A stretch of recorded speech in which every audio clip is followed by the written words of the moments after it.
ready for this? Yep. Maybe. Yeah.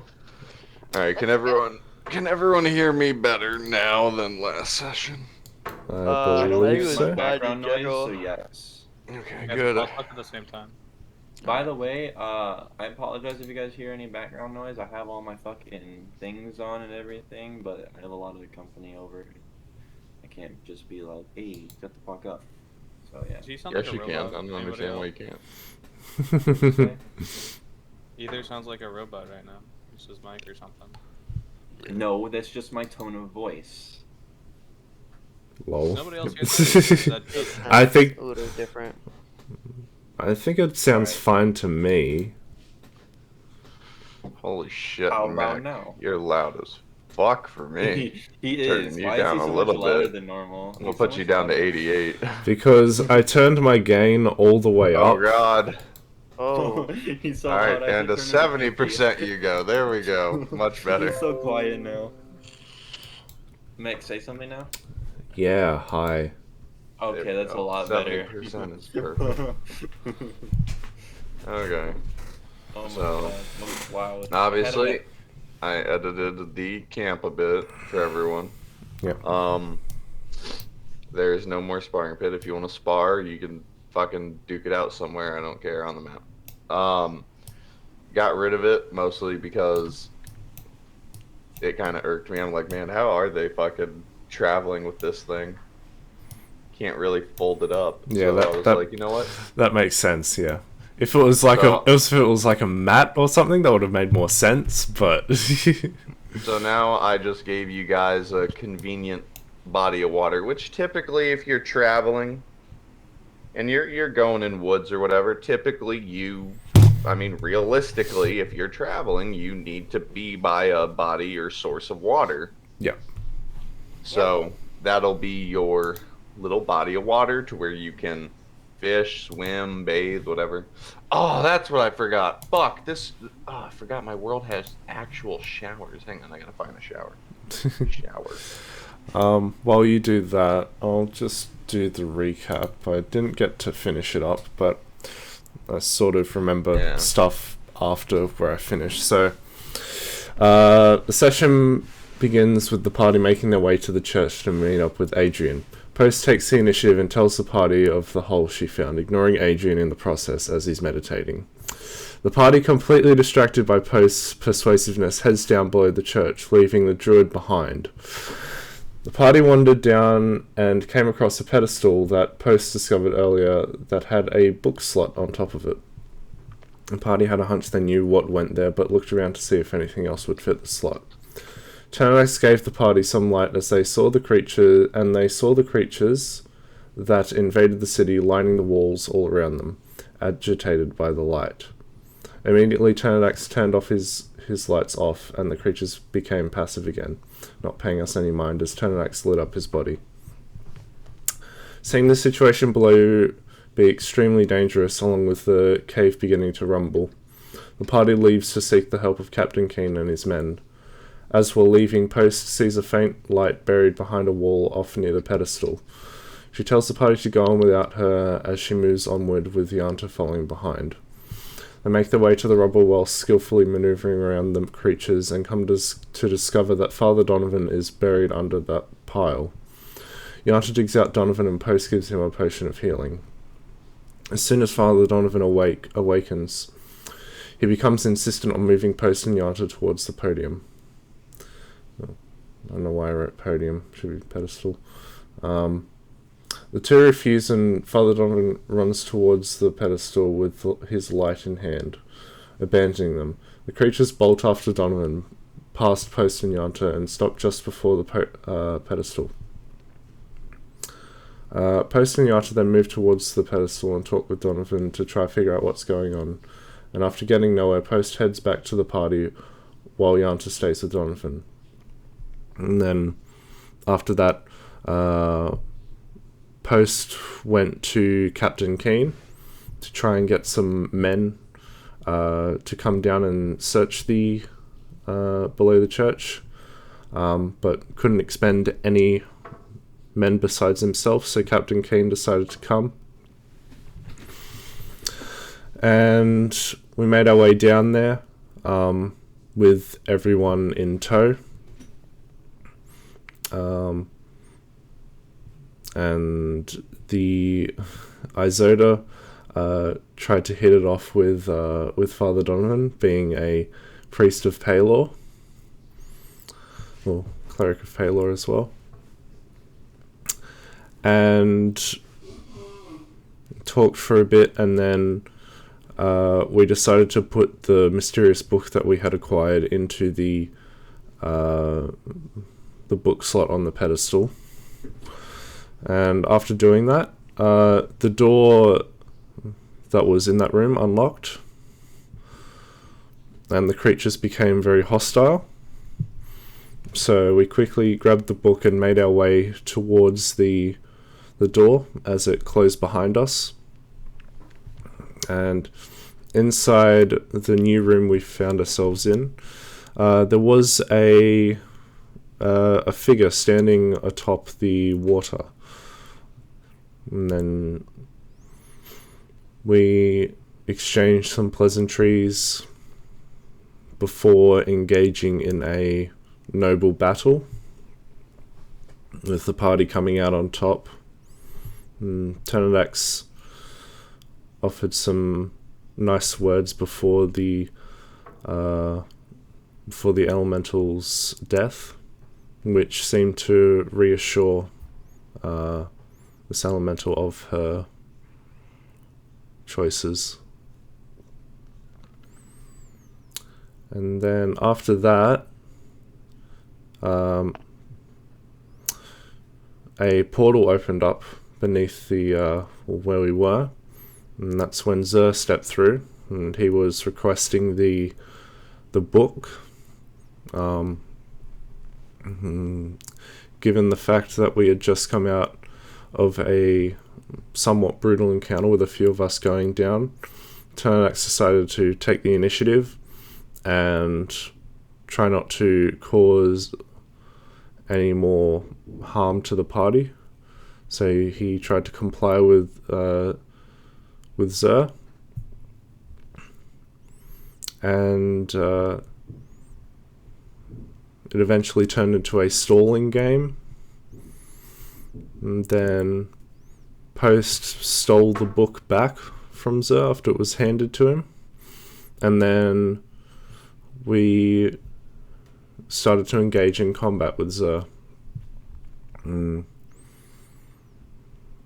was tough, but eventually we managed to kill him, and then the figure that was watching in the portal soon disappeared, along with Zer, appearing right in front of the portal as well, in an injured state. With our lives intact and the book still by our side, we made our way out of the underneath of the church as it was starting to collapse in on itself due to the aid of the Templar. Captain Keen then confronted the Templar and had him arrested for acting out outside of the captain's orders. Then after that, I'm trying to remember off the top of my head, I believe it was... Then after that we helped around the town, the city, for some hours, and then we met up with Zenith and Gaffron. The funeral. Oh yes, there was a funeral as well. So we spent some more hours helping out around town. And then we had the funeral for everyone who perished during the attack. And then some words were said at Rathgar and Meredith's grave. And then after that, we reconvened with Zenith and Gaffron. We helped them get supplies for the long journey ahead, Medith decided to come along with us in the end. And then soon after, we headed out on our travels again. And we find ourselves here in camp after having some roleplay moments. Oof. Yeah. You can't hear it, but I'm clapping. Didn't have time for those notes, did you? No, I had a busy Christmas week. You're good. I didn't expect much out of anyone because of the holidays and stuff. So it is what it is. Either way, everyone at least has watched the video, and you all were there, so you pretty much know the sum of what happened. Yeah. Bro, if we weren't there and we were part of it, like, bro, paradox question mark? Yep. So y'all are at. By the way, did everyone deduct the gold it took to establish the resources for this camp? I believe I did. Indeed. Yes. Okay. Oh gosh, now I So gotta scroll long. all the way down to get to my character. It was 160 gold, if I remember, that we were subtracting each from us. Yep. Yep. And Tarmac should have about 50 gold left. And which he So- does. Yep. Suppose you did buy that gun for 120 gold pieces from Zenith Yes. after the card game. Yep. Out of curiosity, how much money do you have left? I have about 60 gold. Okay. Who here has more than 100 gold? Nope. Nope. Okay, I was just checking to make sure. So to recap, your gun felt a little heavier than when you used it. Right. Just to remind you of that. So essentially, you all take off. You leave the town. He buys all this resource, and Zenith had added additional storage onto his cart. So on the sides of his cart, he now has kind of, y'all know when trucks they add that storage thing in the bed. I think I know what you're talking about. You know, the tool case that they put in the bed of a truck in the front against the cab. Oh yeah, Something like that. yeah. Yeah, he has two of those now that are attached to the sides of his cart. Two large ones, two barrels, and two smaller ones at the front. And Okay. so all the tents he stuffed, folded up properly and put together with all their tools and everything, all fit into one of the side compartments. The tables, they fold. Gaffrin uses the shrink spell on more of the heavier things. And the smaller parts go into the other side, and then ration, supplies, crates, they all get like really shoved to the front. It's tight in there now. It's definitely organized, but it's tight for now. But Zenith also doesn't have a. I guess we'll compare a cart to a truck. He has a short bed truck. He doesn't have the extended cab. He don't got the extendo. He doesn't have a cart, a large cart. Yep. Which that'll probably change soon. All right.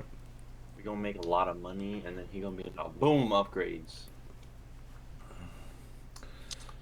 Okay. But y'all leave on your travels after buying all these things, and on your travels, instead of hitting up that, once you guys get to that rest area or whatever, he grabs the keg and you venture off a little bit of ways from it, and find Medif actually will find a good location with a water source, and you all will.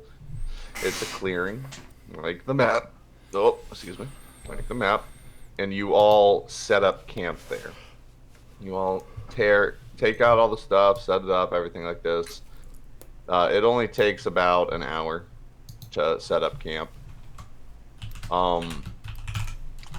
You have, so essentially this is what it is. So you have, right here is essentially the meeting tent. Mm-hmm. The council room, whatever you guys want to really call it. This is where group meetings will occur for Very fancy. when they're deemed, and there's a massive map of the Sweet. world and continent. Well, the continent you're on. Over here, this is the storage tent where all the resources, rations, water, supplies, crates, everything is. And then over here, obviously tents for sleeping, tables, cooking area, etc. And then over here you have a range.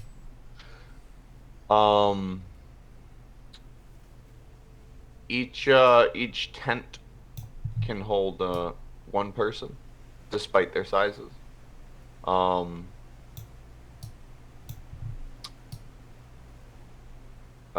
Wait, hang on.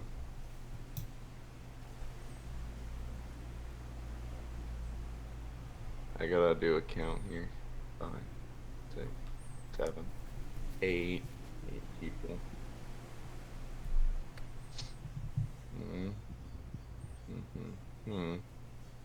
So 2, 4, 6, 7.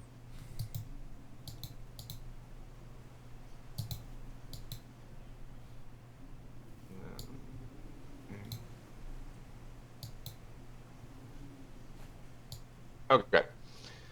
This is the only tent that can hold 2 people. Which tent? Hang on, am I on? Yeah, No. The big one. This one. The big one. Okay. This can hold I 2 have to go grab people. some, I'll be back. Medif, it appears, has claimed this one. Zenith has his cart and tent. Yeah. Being a loner. Yeah. Classic Gaffrin Zenith. Gaffrin is claiming this tent. They're no one's personal tents. It's just kind of like who's sleeping where. Hmm. Zenith probably won't even use that tent. So it looks like we're actually a tent short.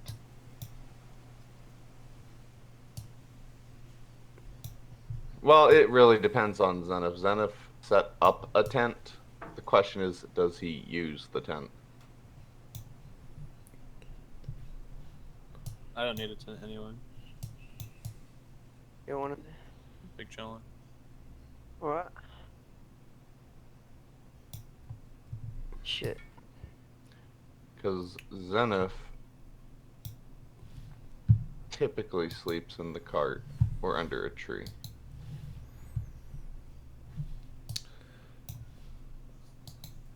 Yonta shall sleep outside for.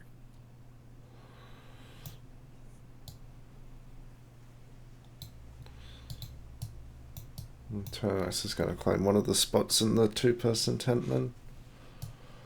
The crow's gonna take the other one. Yeah. Sweet. Oh no, you might have Mr. Paylor in there.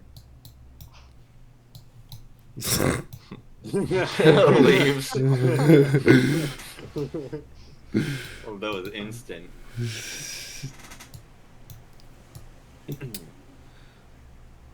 Okay, so It is still early. After, I'm saying you guys have done quite a bit of traveling. Simply because there's nothing to really do until you get to the destination you were going anyway. So you guys have pretty much traveled. You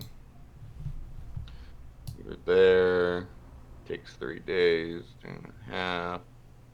You guys are half a day away from your final destination. okay. Which is Cloak. yes, and this is your last rest for the day before you reach it. Now, one thing I want to specify: as you travel, the road you take, it is not like you're the only cart on this road all the time. It's a trade route. You see other carts passing by as you do this. Yeah. Just to give you an idea that this is an active trade route. So there are others going between Quill's Cloak and River Run. Some might not even go to River Run. They might go to the place on the map you don't know the name of yet. But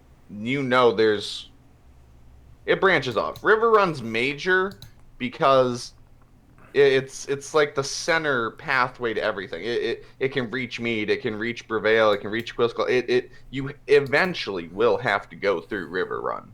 That's why it's so important. But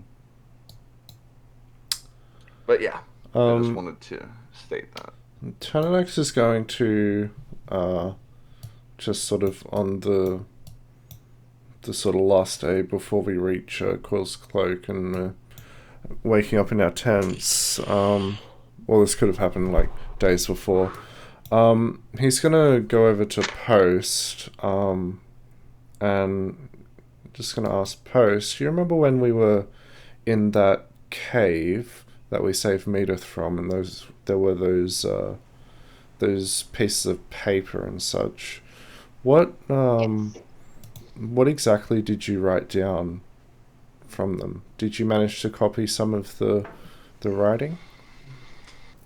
No, I just copied down the dates. Okay. Which were pretty interesting. Because let me go back to there. I wonder if I have any peaceful camp music. So Accidentally puts on metal. So the numbers corresponded to the war over the soul of the Archmagica, the Mead Civil War, when the Dragon Isles announced their neutrality, and the Draconia Wars. But there's still two ranges that must also indicate conflict, but they've been lost to history, lost to time. So, well, if we did get some of that writing, I might have been able to see if I could read it. You don't suppose that maybe the people we've met, those hooded figures, they had any act in causing those events? Do you think? I mean, I don't know enough about.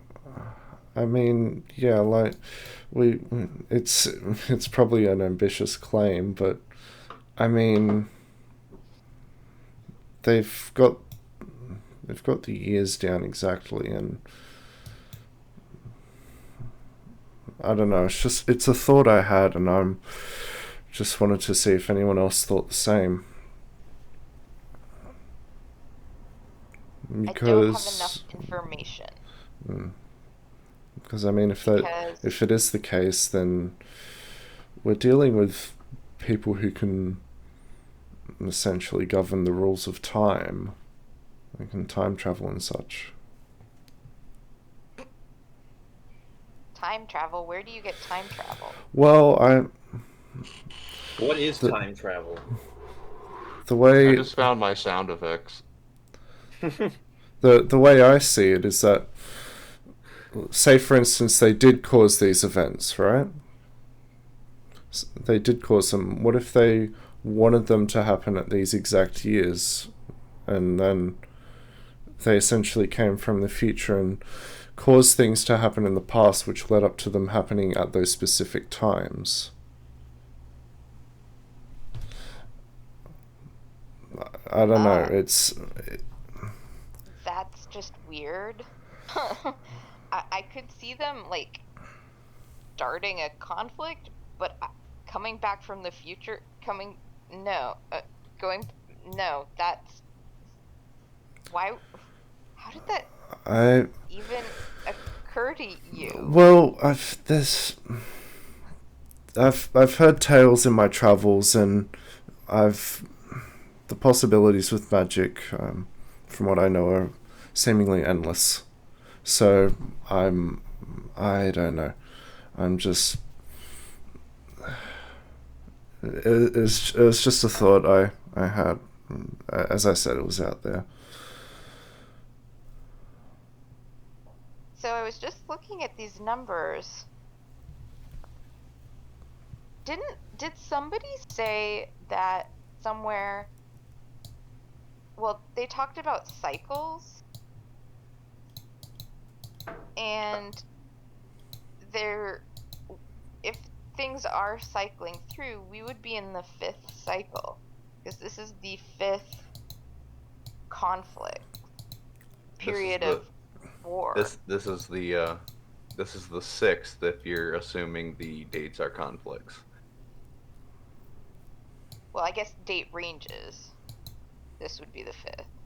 No, this would be the 6th. If you are assuming that the other 2 dates you don't know about are conflicts, you have the Draconia Wars, the Shire Zeal conflict with Dwemer, Okay.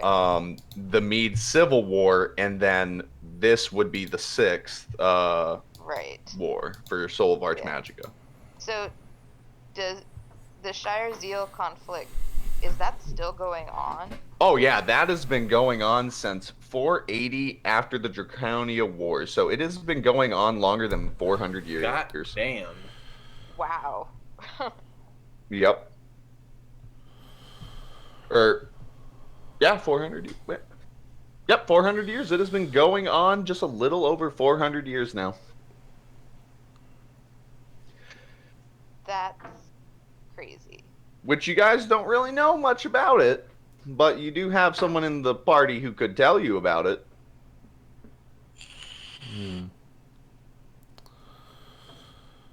That would be Gaffrin. Right? I don't know. Christ. It's the crow. The crow can tell us. That was good. Dude, I love all my sound effects, dude. Dude, I'm just waiting for someone to do something crazy so I can pull this bitch out. Bro, you should have done that when we got sent to jail. No. If you guys are, it's gonna be hang on.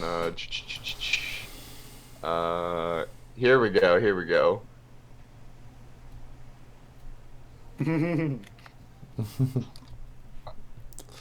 I also got this one. Hang on. Mission failed. We'll get them next time. Very nice. Anyway, continue. Totally forgot I had those. Yeah, because didn't the fox talk about that she'd tried doing things before? Yeah, I was thinking, and because the one phrase that sort of stands out to me is that the world has forgotten, and everything before the Draconia Wars is sort of, well, including some of the Draconia Wars as well, is sort of lost to time. So I'm thinking something might have happened before that or during that, which I guess was kind of like a reset point almost. Yeah. And I can. just going over like what the fox said again. Well, this is we heard those voices before we saw the fox, remember? And those voices talked about us. It sounded like it was the point of view from heroes past or gods or something, because they said, become the heroes we failed to be. Yeah. And we were the ones who built the world from dust. So I don't know. I'm thinking that the world has forgotten.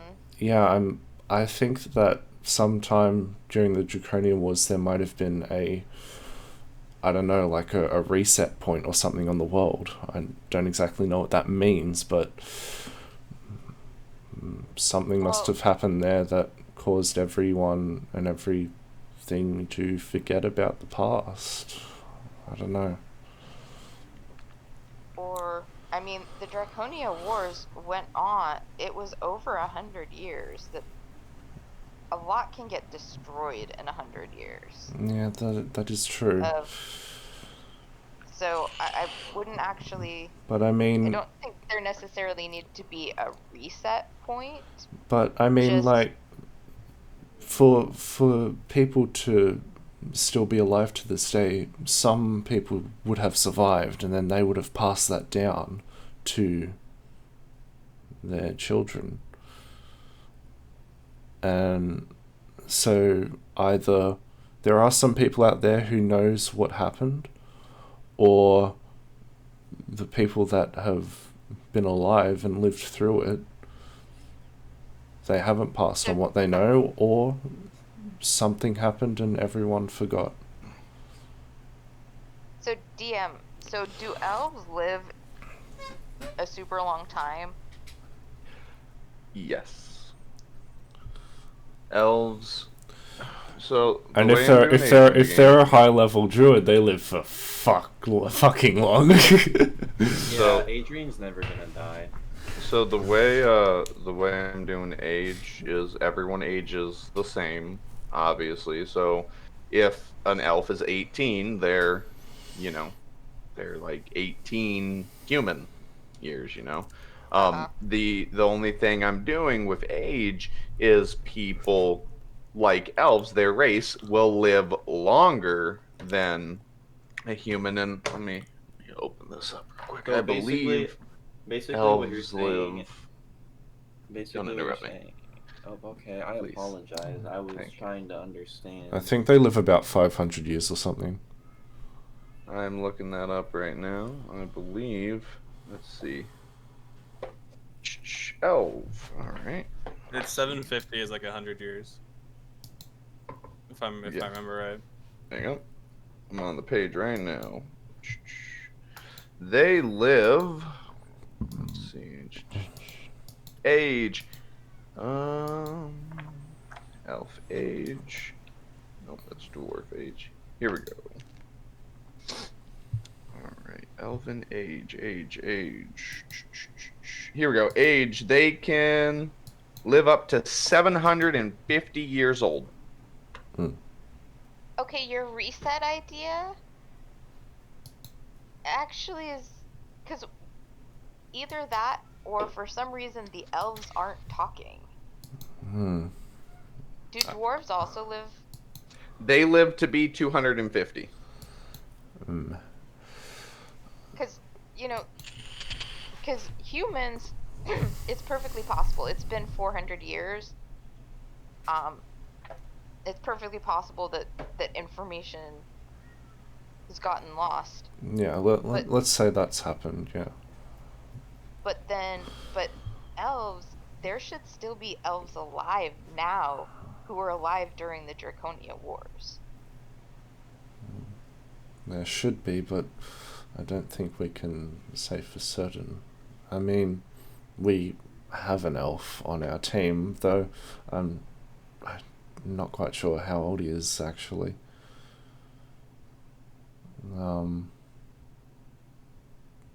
What say we go ask him, see if he... Because frankly speaking, I don't know much about Adrian. I just know that he's sort of... I think he said that he was, like, from the woods. Yeah. But that's about all I really know. And he can do these cool druid things, but yeah, I don't really know anything about him. Do you want to go probe his brain? See if he has any ideas on this? Dwarves are actually 350 years. I made a mistake. I was looking at a different species. Adrian, don't run away! Oh my god. Don't metagame. Ribbit. That's what you chose, really?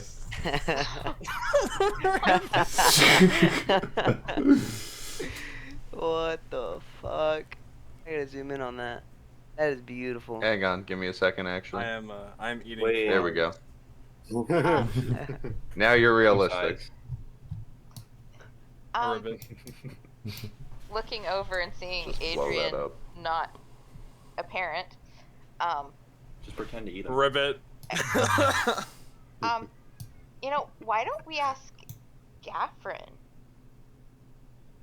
Because dwarves, while nobody would be alive now, his parents could very well have been alive during the Draconia Wars.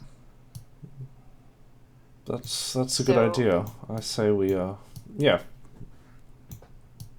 Though he did already tell us like the story, but Maybe he maybe but he it would be maybe interesting. maybe he might know where elves are. Well, we know where elves are. They're in Rosemont and fighting over the soul of the Archmagica.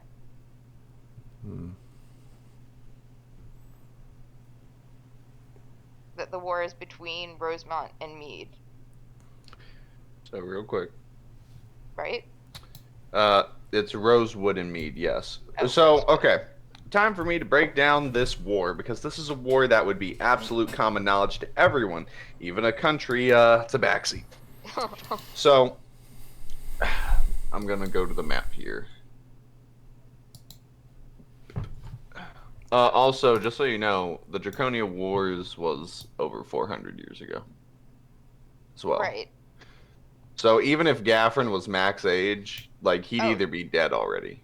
Oh, I said that they'd be dead, but his parents might have been. Oh, okay, I didn't hear that part. My bad. I'm Yeah. sorry. Yeah. So, you have the country of Mead. Everyone see me pinging? Yep. And then you have the country of Rosewood. Okay. Rosewood. Now, Soul of Archmagica was obviously an independent state. The people ran it. It was something that truly showed freedom and what people could aspire to do. This is around the time of its founding.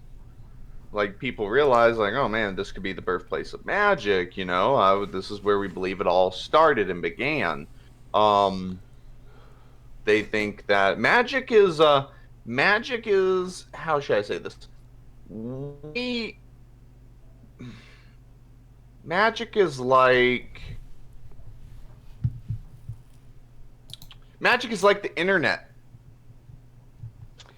to the world right now. Magic is like the internet. The internet's still the world, no matter how long it's been out right now, the internet is still a relatively new thing to us in the world.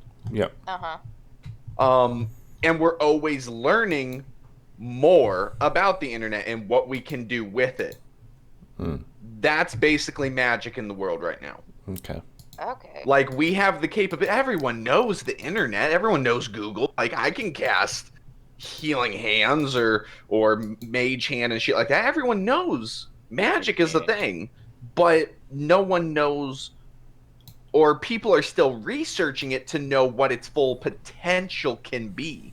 Like, what is the limit magic has? You know, so basically compare magic to the internet. We know a lot about it, but we don't know everything about it. It still has so much potential it can be used and figured out to do. That makes sense. So Rosewood said, out of nowhere, out of the blue, decided, we're gonna take the Soul of Archmagica. We're taking it. It's not owned by anyone. There was an accord where that was a neutral territory to everyone. The people ran it, not a country, not a government. Nothing. No king could lay claim to that area. Rosewood said, fuck that, we're moving in.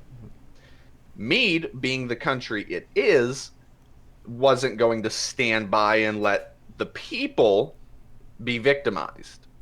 Mm-hmm. So they essentially pulled an America and said, nah, Nazis, we're coming in. Yeah. So Mead got involved. Now, once Mead and Rosewood made conflict, it started a domino effect. The country of Soloria, the Drow, sided with the High Elves. And the Drow are a warring race that hold absolute grudges. And when the Drow go to war, does anyone actually know the lore about Drow? The official lore? I know bits and A little pieces. No. Okay, I read one- Blood Press, so I know some. One thing to know about the Drow, this is a very difficult thing to overcome. When the Drow go to war, that war will continue until one side is absolutely dead. The Drow do not surrender. The Drow do not make peace treaties. It is, we're going to war, and either you die or we die. And that determines when the war ends. Now, peace is not impossible. It's just hard to accomplish because the Drow are very, very one-minded when it comes to war. But essentially, Soloria, the Drow, sided with Rosewood. Yeah. Rosewood and the Drow. Boom, Soul of Archmagica. That is the Elven Alliance, right there. Now, other races exist in those areas and side with them, but elves are very... We all know how elves are in pretty much every book or movie we see. They are very, we're better than you. We're older than you. We know everything. We're smart asses. So, every other race can have citizenship, but they are definitely looked down upon. But at the same time, they're not treated indifferently. Just, we're better than you. Accept it. Mead is fighting those two sides.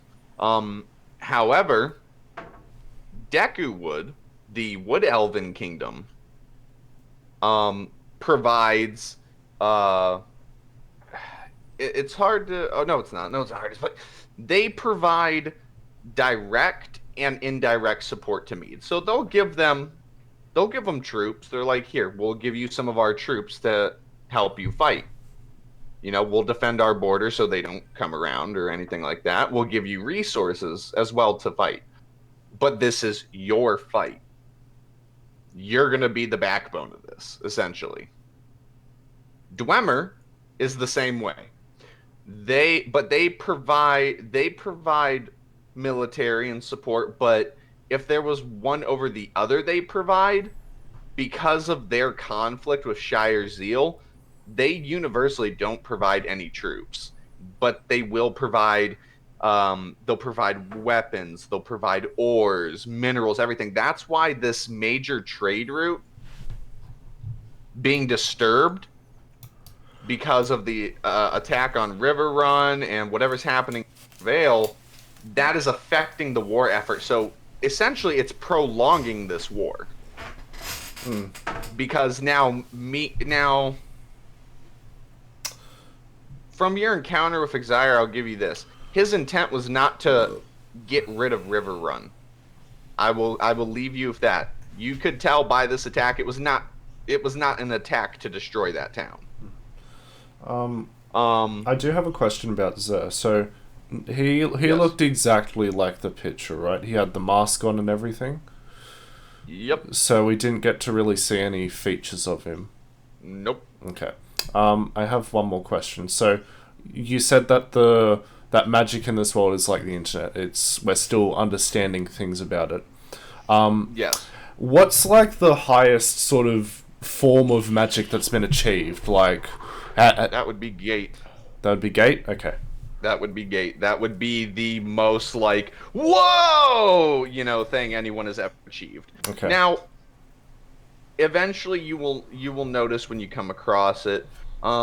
You've been to cities? Who's been to major cities? Who here would say they have been to the capital itself? Yeah, Tonax has definitely. That's part of me and Azoto too. Okay. Tonax has been there multiple times. Magic has been implemented in ways for common use. They have a teleportation network to help travelers. So Mead, I'm saying Mead is fucking massive. It is on a whole nother scale of a city. Yeah. So they have essentially teleportation circles there that you pay a card, like a transit, like here's 100 gold, I want to go from here to here now. Okay, hop in, boom, and you'll go right to that section of the city. So they have made magic implemented in a way kind of like we do with the internet. We have it on our phones. It's everywhere with us. It's we can call an Uber transportation, it's used like that. Yeah. Okay. And the industrial age is also modernizing with magic. Magic and firearms and technology are all being put in together. No one so like magic firearms. Magic crystals have been made to Gaffrin's cane. The little crystal he put in to make a fireball happen out of his gun. Not a fireball, a firebolt. But magic is being used and innovated in ways that, it's working with technology instead of one dying out and one overcoming it. Kind of like in a world where, magic used to be everything, and then all of a sudden technology's better, so magic died out, and now everything's tech. No, it's all working together. Yeah, gotcha. But in me, it is just universally, magic is being innovated in ways that is making life easier for people. Magic is the electricity of the world, basically. Yes, essentially, yes. Okay. It is commonly practiced amongst most people if they are able to have magic, obviously, because it's still a thing where can you do magic? Yeah. No, Google. No, I don't care if you can do magic. I can't do magic. My Google Watch was like, magic? I'm like, no, stop. Magic the Gathering? I have magic. I can buy a bunch of stuff on Amazon for you.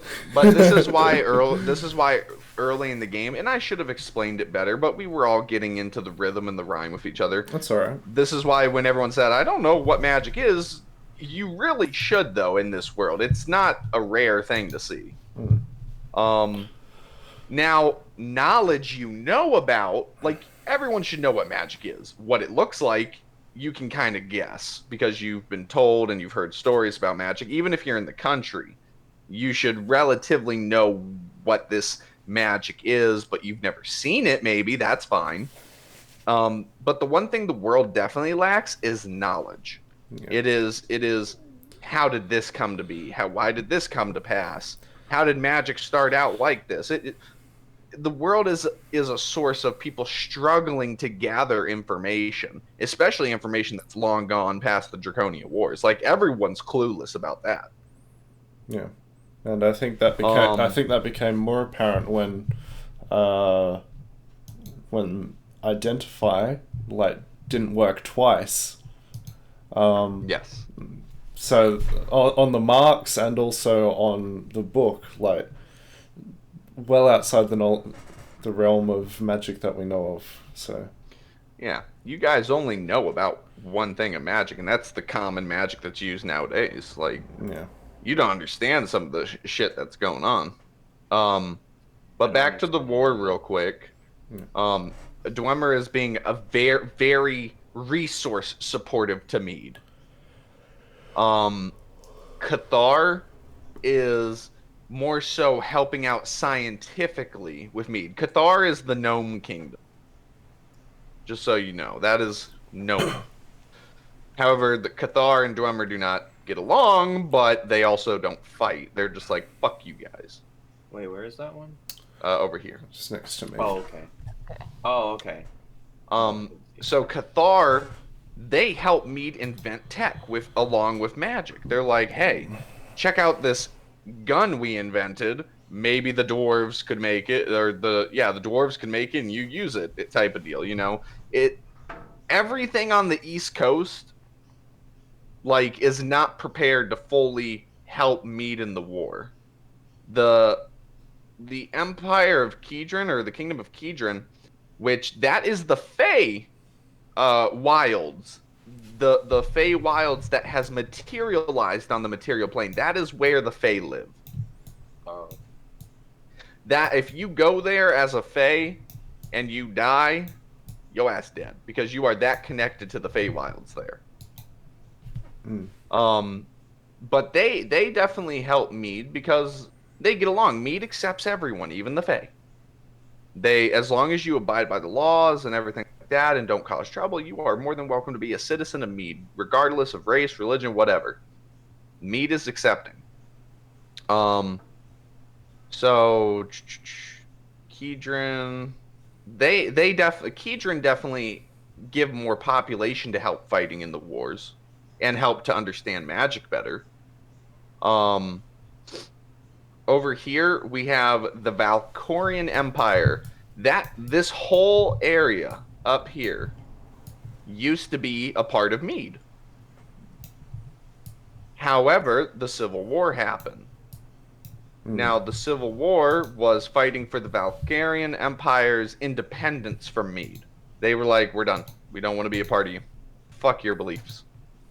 And that Civil War ended started in 529 ADW and ended in 679 ADW. 150 years. Yep. And ever since that Civil War ended, the entire world has heard nothing from them. Okay. They have become a true isolationism. The only country that would know anything that's going on in there because they do trade with them would be the Dragon Isles. Everyone else stays the fuck out of there. So they don't welcome anyone in, nothing. So Tanadax, being that he traveled with like basically a traveling band, and him also being from the Dragon Isles, would he know a little bit about them? No, they would not let you in. Okay. The most you could have ever possibly gotten in there is maybe a port. Maybe you were a part of a trade ship from the Dragon Isles to Valkorian, and they delivered shit. But the moment if you ever tried leaving the docks, you'd be a dead man. Okay. They do not accept anyone in there, especially if you're not human. Gotcha. They are very, strict isolationism. Like, I'm talking U.S., Texas back in the day. You a Mexican crossing that border, you're shot. So that's kind of what they are. And you would know from that war, 150 years, this massive body of sand and everything, that war was so fucking devastating, it killed all life. That place is now a desert because of the war. That is where the war was fought, right here, the Civil War. Okay. But because of that, they've developed, stuff to do stuff, whatever.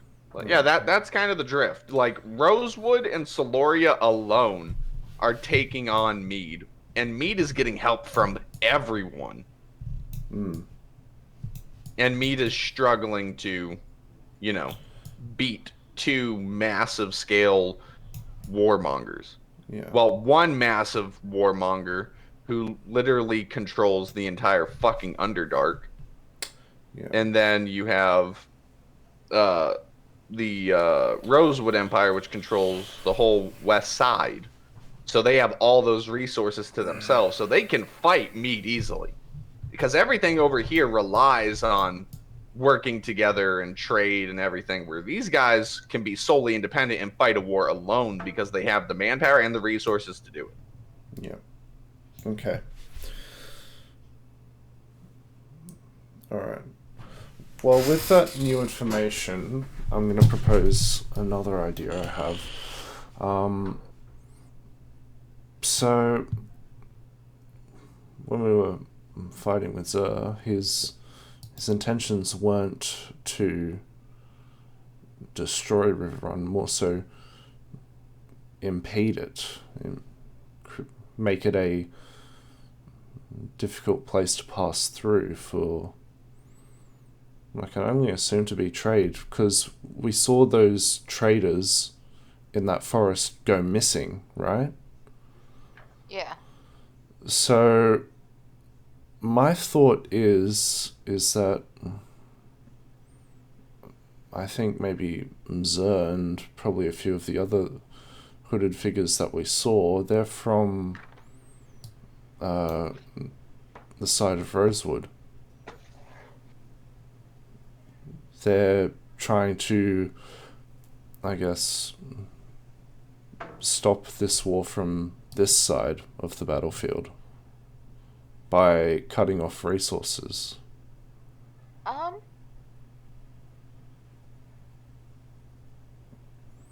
But that I think this is bigger than the current conflict. I think you may be right. Because the water elemental, she was old and talked about the person she was bound to as being like even older. Yeah. And so while they may have had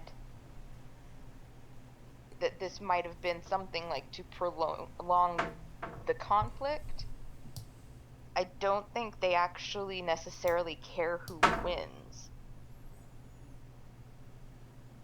If that's the case, then there must be something that they're looking to achieve, maybe while the war's going on. Yeah, well, she talked about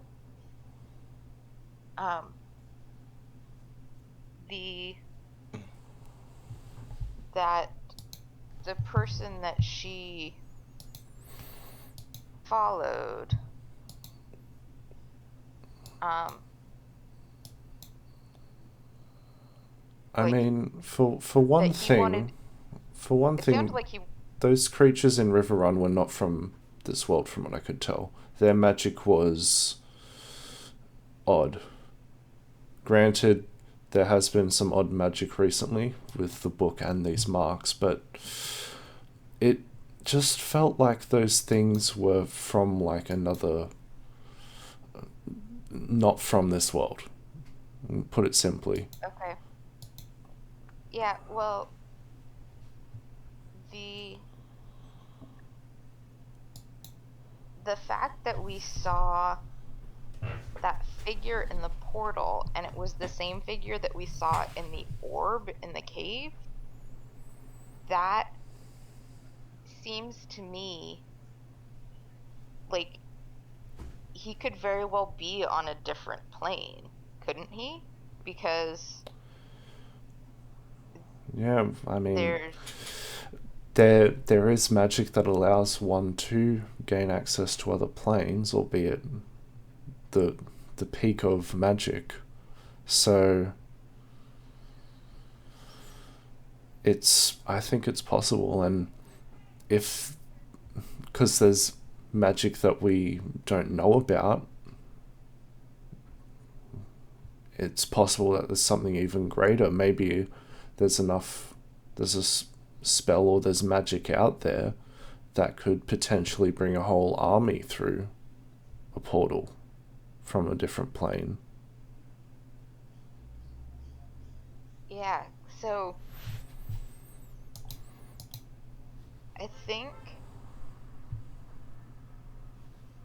I I think we should maybe. We need to talk to Gaffrin and see what like if he actually knows anyone who was alive during the Draconia, or if he knew anyone who was alive during the Draconia Wars. Yeah, let's see if he knows anything. I guess before we do that, does anyone else want to do anything? We've kind of been hogging the spotlight a bit. I'm fine with waiting until that's needed. Ribbit. You guys don't involve yourself in any way.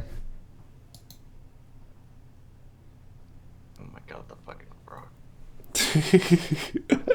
Oh my god, frog stew. Put him on the grill.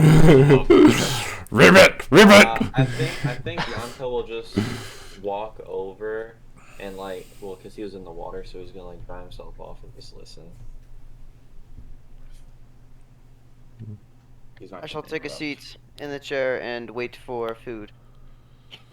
I was gonna say. That's what Gaffrin's doing. Gaffrin is cooking the meal for the night. It was his turn to cook. Bro, I thought you were about to say wait for Paylor. I was gonna be like, bruh. And while I'm waiting, I shall pray to Paylor. Okay. And listen. Yeah. I guess we'll go over to Gaffrin. Yes. How can I help you, my dear? How are you all doing today? We're doing fine.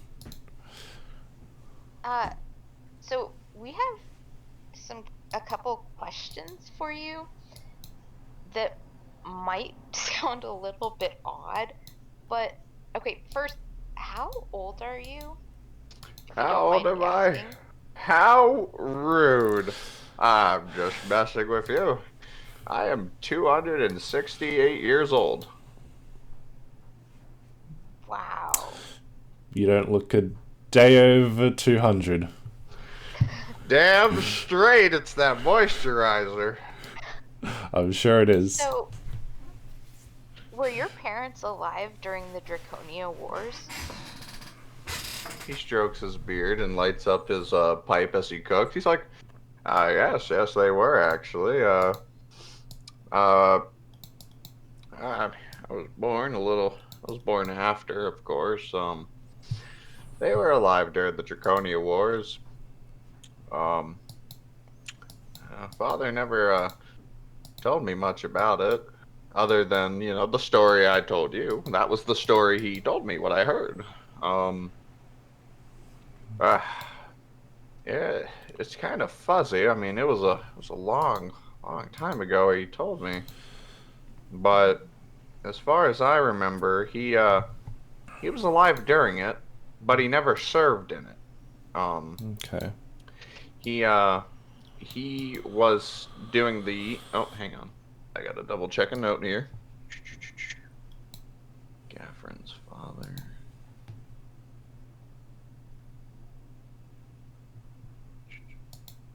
Yep, he never served in it. He was actually a smith. He would forge weapons for the soldiers who were a part of it, and he'd hear the tales and stuff. They'd tell him of what's going on and stuff like that. And the most he ever told me was it was dark times. The world was plunged into darkness. Well, I'd like to probe your brain for a second, Gaffrin. Yes, please. Post and I have been just discussing and doing a bit of theory crafting, and Actually, hang on a second. Give me 1 second here. I think, fuck these notes, dude. I'm gonna sit down tomorrow and, really just fucking fix this shit. Give me a second. Yep. Gaffrin's father was not a part of it. It's not a part of it? He was not alive during that time. No. Oh, he was not alive. His grandfather was a part of it. Okay. Okay. His Gaffrin's father, Gaffrin's grandfather, grandmother. Yeah. Okay. So Gaffrin's grandfather served in the war. Okay. So Gaffrin's grandfather served in the war. told Gaffrin's father about it. So Gaffrin's dad passed down what his father's father, told him the story of that war. Okay. Gaffrin's father served in the Shire's Zeal conflict. Okay. As a everyone typically serves in the Shire Zeal conflict because it's been going on, but he was in it in a support capacity. He was a weaponsmith that would make weapons for the Dwarven soldiers to defend the Dwemer Sea Gate. Okay. And that's what he would tell you. All right. Yeah, because the years they died. Yeah, okay. All right. Yep. So yes, I'd just like to ask, just propose a theory. So, given some information that we've come across from some strange sources and sort of a timeline of events, I had a thought that sometime during the Draconia Wars there was like a reset on the world, like, because no one knows what sort of came before the Draconia Wars, correct? And yes, that would be correct. We don't know anything about it. All history was lost, and most people speculate it was because of how aggressive the war was. I mean, it was a war of dragons. yes, They burned it all. So that's half the reason Mead's library was established, to keep a safe place of records for the world's history, so it can't be lost. But there were people who survived it, and much like your grandfather passed down stories to you, I'm wondering if there are actually others out there, races that live as long as yourself or even longer, such as the elves, that might know more than they might know something that's not in the Library of Mead. Maybe they're keeping something. Like, Mead's currently at war with the High Elves and the Drow, and I'm just thinking that the enemy might know something that we don't, because the figure we fought someone down beneath the church. He was yes, those creatures. Essentially, we went down there. We found a book when we saved Meadith. I believe Adrian has the book right now. Does Adrian have the book? Post, did you give him back the book after you stole it off him? I think they messaged saying that they did. Okay. Yeah. Yes. Yeah. So Adrian has the book right now. And essentially this figure came through a massive portal that just seemed to appear out of nowhere. He threatened to kill us if we didn't give it to him. And given a fight we went through with a water elemental who was being manipulated. Long story short, we fought. We managed to come out on top with the help of Captain Keen. And he went away. There was another silhouette in the portal. We didn't get much of a detail on. And Boy, I'll be honest with you. I mean, don't get me wrong. I believe you. Yeah. You definitely. I don't think anyone's sane, let alone two of you coming up to me, vouching for each other. You're either insane, which I don't think you are, or you're telling the truth, which it all sounds like a fucking fairy tale. yes, But I believe you, and well, I thank you I'm for old. The world's gonna be without me eventually. I'm old. The world is meant for the young, such as yourselves, and yes. the most I can do is provide what wisdom and knowledge I have. But the only other race that would have lived long enough to know anything before the Draconia Wars would be the High Elves, and yes, and honestly, and the point I was going to get to was, I think that we managed to catch the name of this figure. His name was Exile. Sorry, it's spelled differently than how it sounds. Come on, man. X-I-R. That's literally. But it's pronounced exile. It's pronounced exile. Whatever. X. Everyone's making fun of my people's names. And Okay. I picked up that. Well, we sort of picked up that his intention wasn't to destroy Riverrun. It was more so. Well, I didn't really get a clear thought on it. But I think that he was just trying to make Riverrun inhospitable and essentially break the trade route. I mean, we saw all those missing traders in the forest, and Mead relies heavily on trade to keep going in the war in the Soul of Arc Magica, right? So yes, they do rely on support from their allies. So I'm just thinking, if that trade route was broken, Mead would be weaker in the war, and then the elves would essentially win, right? No, they wouldn't win. Well, Gaffrin strokes his beard, and it looks like he's thinking. He's like, they wouldn't win.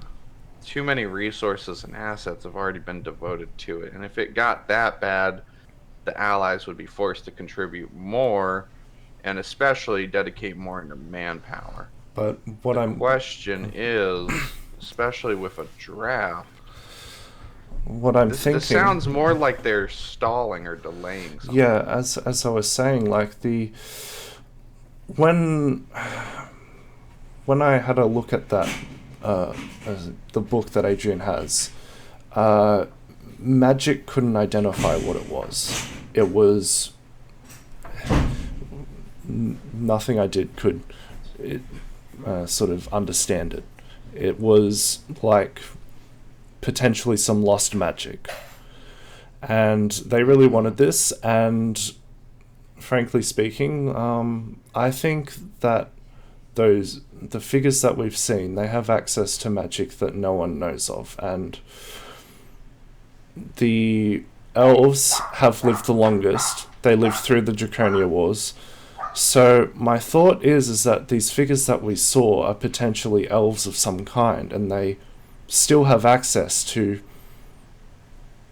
knowledge before the war, and they are trying to use that to stall for something.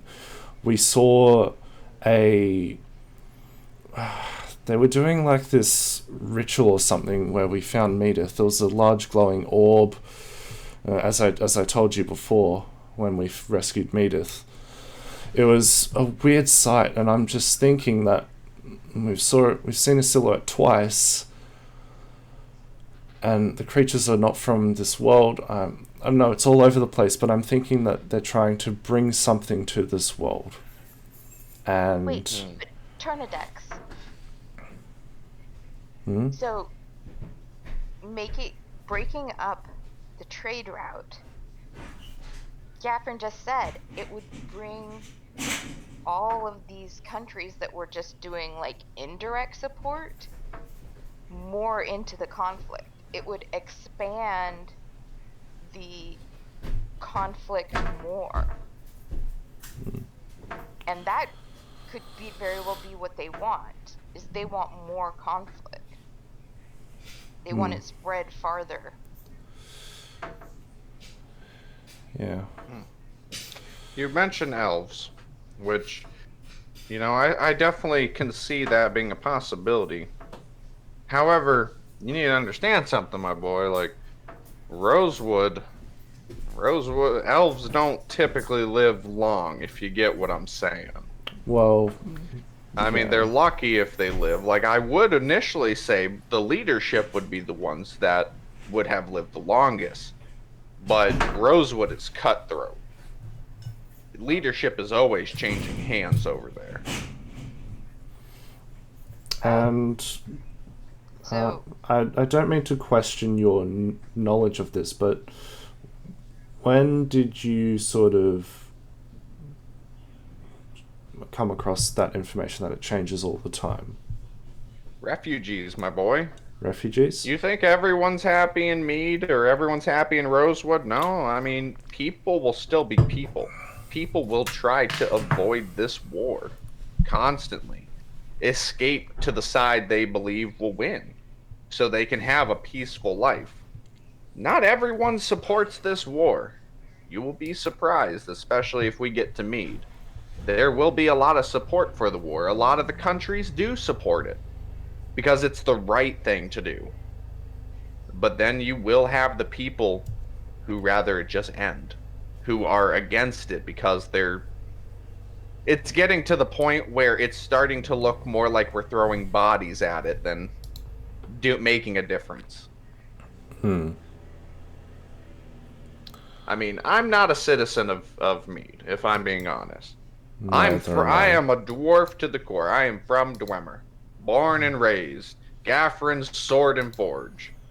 However, Mead is still a home to me. They're a good ally. Like this, I would consider this place a second home. Because I believe in what it stands for. A lot of their allies do. It's a massive nation that has led the world in almost a beacon of hope. But hope only lasts so long, and this war has been going on 20-something years. People will eventually lose hope if there's no change. I just hope it doesn't come down to that. I can see what you're saying. It's just something doesn't sit right with me about all this. There's just a gut feeling I have. I mean, I understand what you're saying, Blaine. As much as I fucking hate the Templar, I'll bring them up. If there truly was something, as like you speak, going on, something beyond our comprehension of unidentified magic, and the Templar somehow in some way, I'm sure, all over that. I mean, the Templar is the only neutral sponsored order in every kingdom that is trusted to handle things like this magic. Their founding was in Mead. I mean, you'll find it in Mead. It's the giant fucking spire. You'll find one in Rosewood. You'll find one on everywhere. Even the Dragon Isles. Although the Dragon Isles did have an exception to that no human could be there. It had to be an order of dragons because you know how they are. Yes, I'm no well offense, my boy. No, I apologize. No, I agree with you. Some are more stubborn than others, we'll say. But I mean, the order can be anywhere in the world at a moment's notice if there are events like this. So, I mean, eventually, if they pick up wind of it, something will be done. I mean, if you're truly this concerned about it, my boy, and he like puts his hand on your side because he can't exactly reach my your shoulder. He's just like, if you're really that concerned about it, boy, the most I would recommend is the Grand Templar himself is the right hand of the King of Mead, a trusted advisor of magic. Why not, in our travels, when we find the time, go through Bruvale and head to... Why don't you guys spend some time in Mead and get an audience with the king and speak to the Grand Templar directly? Bring up your concerns. I'm sure that will make theory to him. I'm sorry, what did... Propose this theory to him as well? With our... Yes. Because it's their job to investigate these things. The King of Mead has an open door policy. Okay. So long as, you make it up the line. Because he can't have everyone come in at once. Yeah. So a lot of people will just schedule a meeting with him. Because the King of Mead represents the people. And I respect that man. I respect him dearly, because most kings won't grant people like you or I or anyone an open audience in their schedule. But he makes time for the people. Well, that's good information. Thank you. Yeah. I'm sure we'll do that when we arrive in Mead. Expect a long wait, though. You Well, might, but could be up to 2 weeks to a month before you can get a talk with him. well, A lot of people want to yeah. talk to him. Well, I think I think we'll find more information on our travels, hopefully, and then it should be worth the wait if it can put an end to the war. Absolutely. Any swift end to this war would be nice. Gaffron kind of looks sad. It's like, I'm tired of seeing young men go to war just to lose their lives.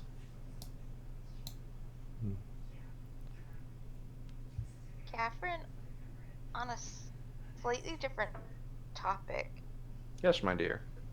how did the conflict between the Dwemer and Shire Zeal start? Oh, I guess Mead's not teaching that nowadays, are they? Has been 400 years, so I don't blame them. Everyone's just kind of used to it being a thing that we handle. Well, my dear, from Dwemer's education, it just happened. Honestly, I mean, there was a battle. There was a battle before this war happened, and that was called the Battle of 1,000 Graves. It was actually a sea battle because Shire Zeal is a hobgoblin empire. They own an entire continent on this material plane of ours. And that continent, how it formed and the history of it, we don't know because no one's been over there. We can't get over there. They have all the resources of an entire continent that they mine, but they're massive slavers. They will enslave any race that isn't hobgoblin. Goblins are over there, orcs are over there, hobgoblins are over there. But hobgoblins rule all. They are extremely warmonger, militaristic in nature. They, from what I heard, they originally tried making a foothold here on the continent of Mead to gain more territory, resources, slaves. But in order to do that, they had to pass through the Dragon Isles waters. And we all know the Dragon Isles has the most powerful, unmatched navy. So, hence the Battle of 1,000 Graves. 1,000 ships were sunk in under 3 hours. On both sides, Dragon and Hobgoblin. Now, that battle resulted in the conflict of Shire Zeal. Because they believed it to be easier to storm our beaches and get a foothold where Dwemer is than it would be to go through the Dragon Isles Navy. So, hence, that's how the war began, honestly. They pushed our sea gate, which the sea gate is a massive, it's the only beach area where a lot of ships could land and drop forces off. So he essentially says we fight and defend it about 6 times a month. They send ship after ship, force after force to try and take it. But we have such a fortification there where we can fire from land into sea that we have a defensive advantage.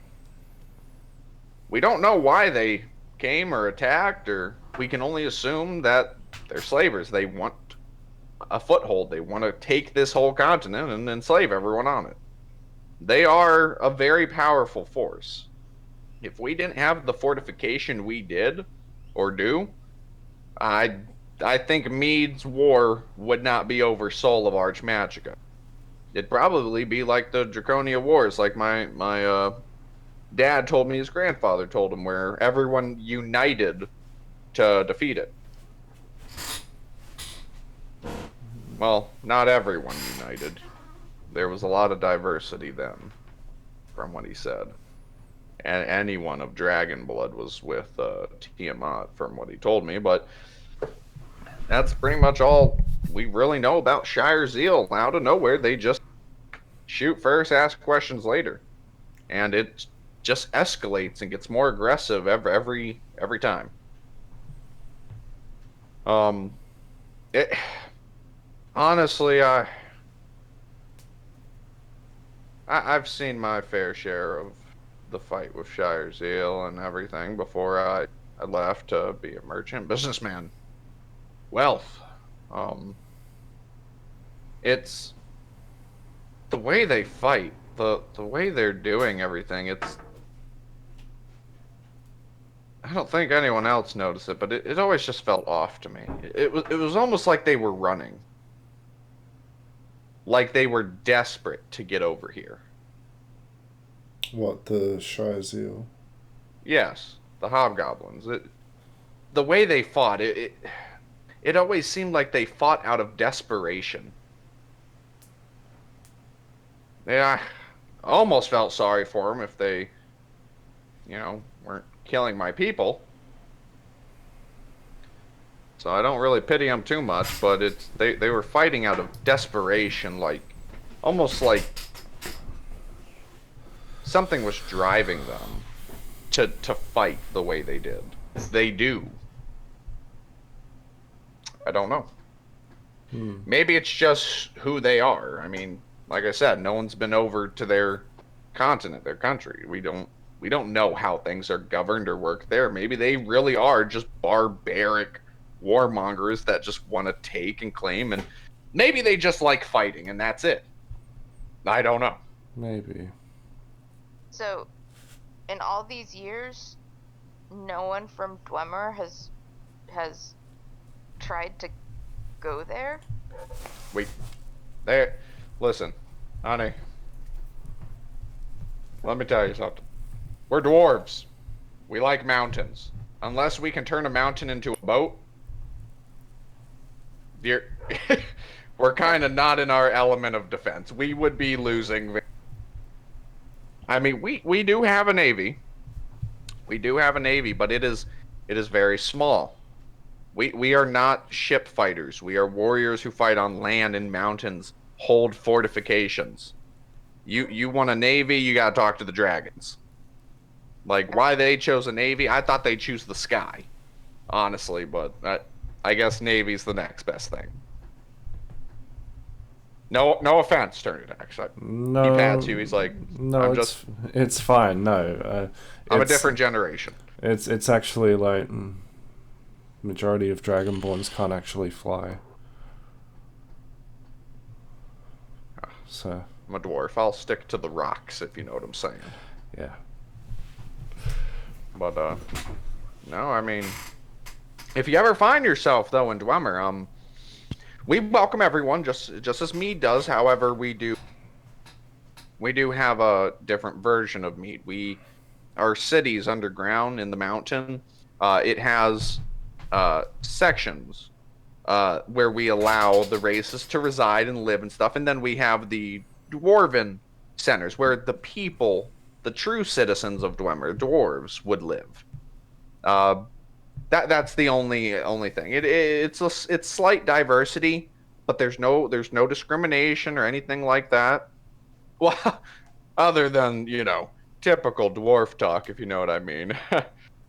Different generation, but still, you get the idea. It's a pleasant place to be for anyone if you like living underground and like rocks. Fair enough. We also have cities like on the mountain and around it. If there's mountains nearby, we're near them. We're there.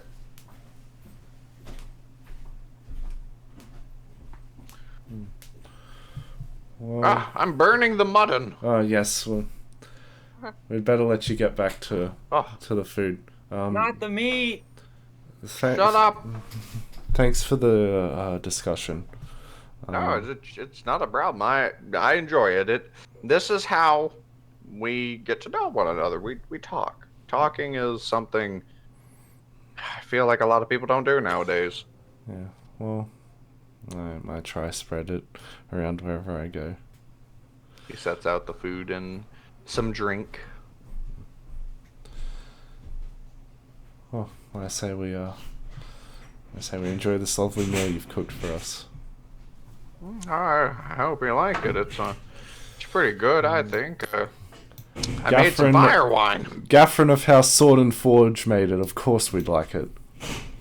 You better, you little shit. Yeah. Zenith! Zenith, my boy! Come get some food! Zenith just throws his hand up in the air as he feeds the horse.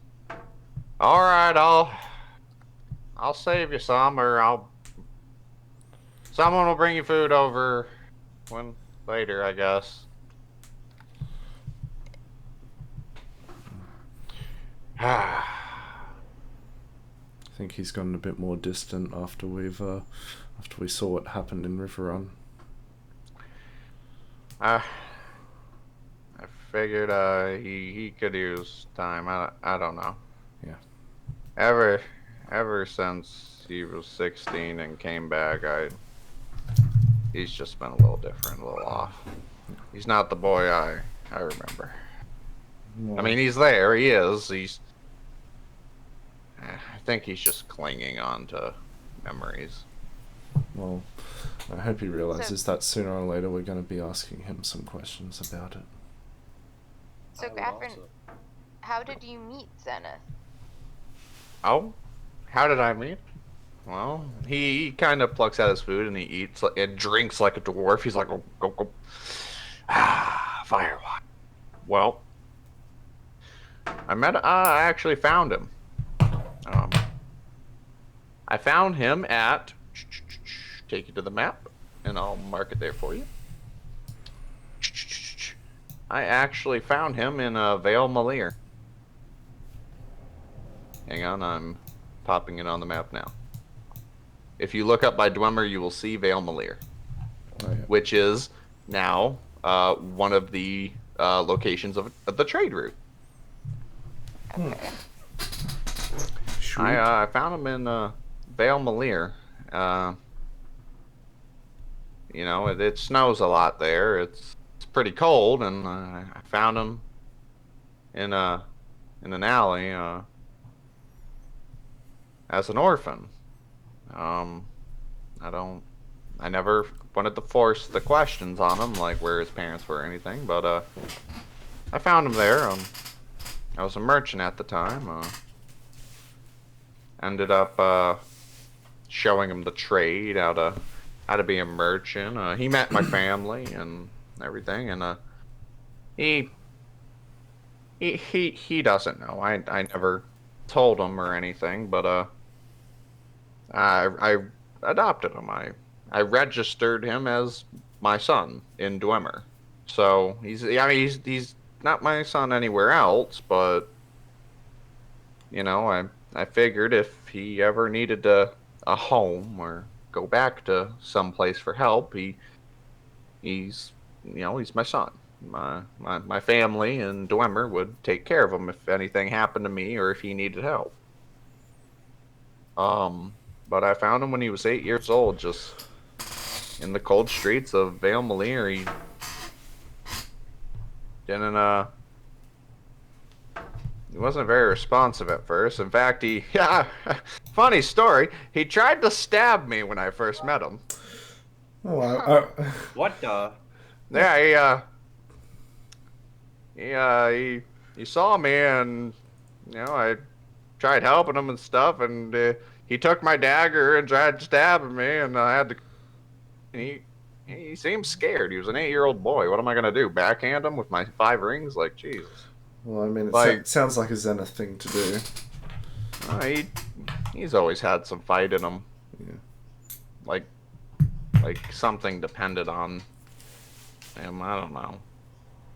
I took him in. He was 8 years old.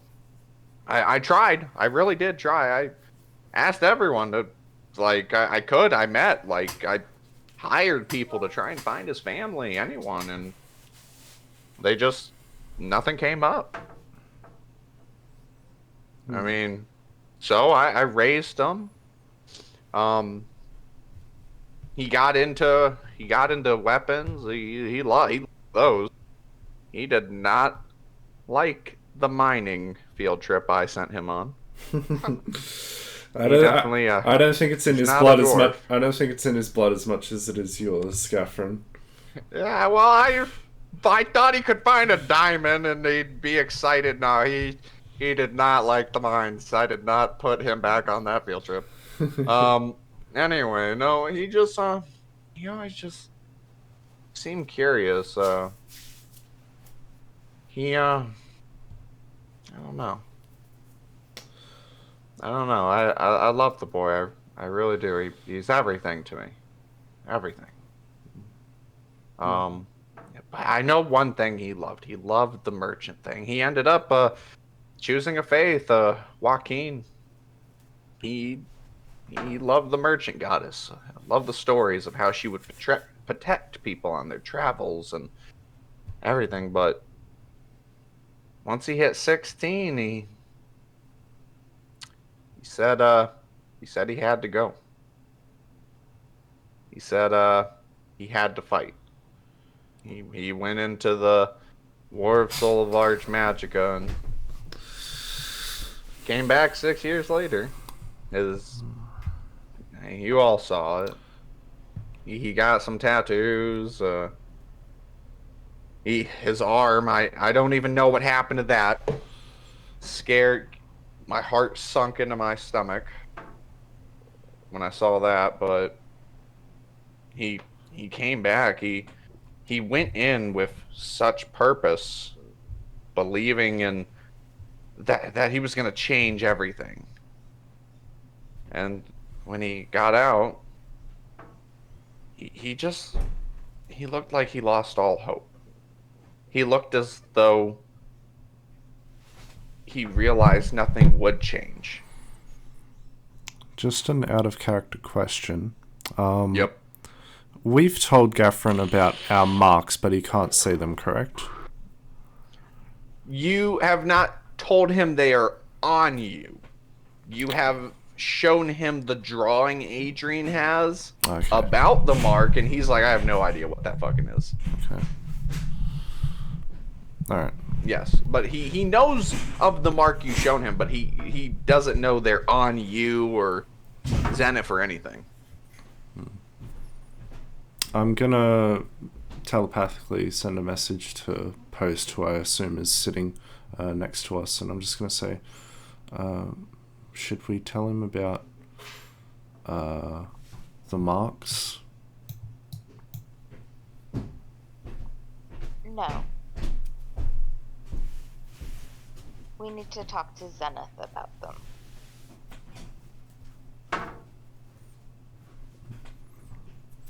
And you can reply back because I took message. Gaffron's just stuffing his face with muddin. He's like, oh, so good. Ernidax is now a text messaging system. I am. Magic works in mysterious way. Eternidax is the party's operator. Oh my god. Hi, would you like to call collect? Oh, Yanti, you want to send a message to Post? Alright, tell me the message, I'll send it to her. I'll put you through. Throw you in the water. Post. Yanta said he's going to throw you in the water.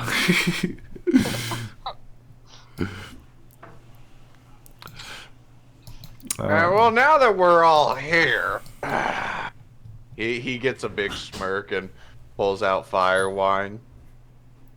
You're all gonna have a drink with me now, right? Of course I am, Catherine. Yes.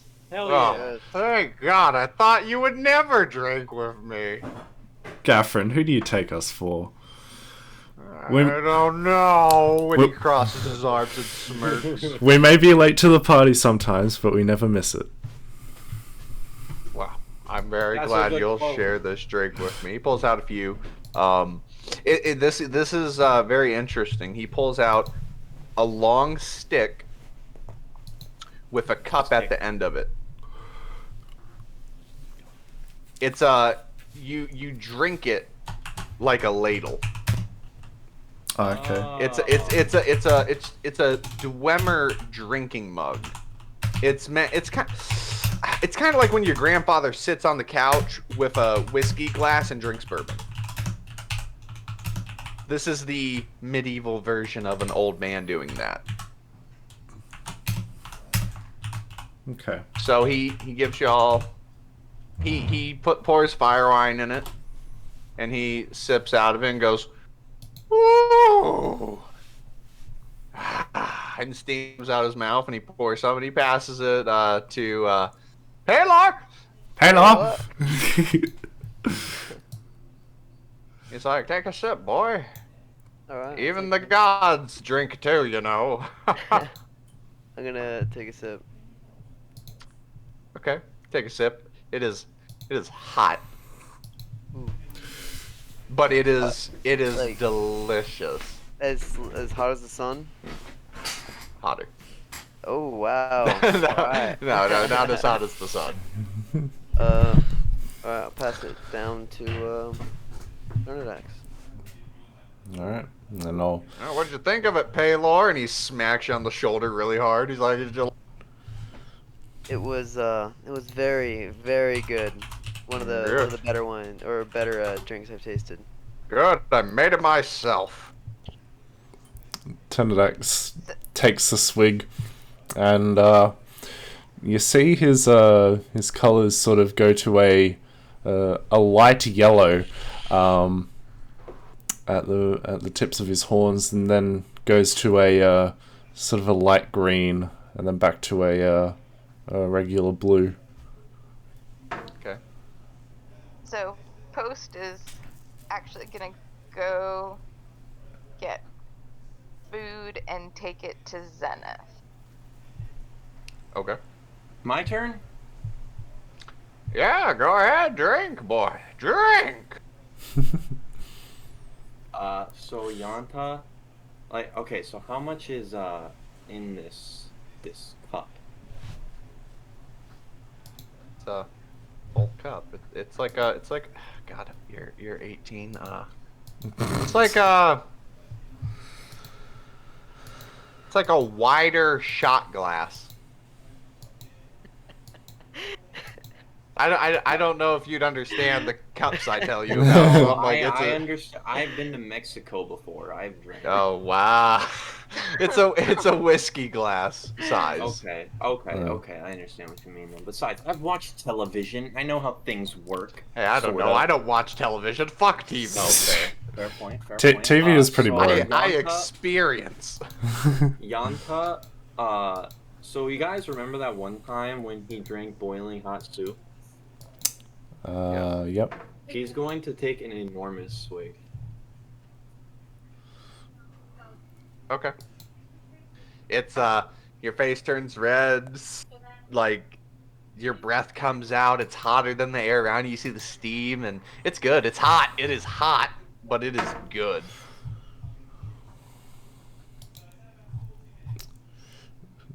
Gaffron, where do you get this stuff? It's really good.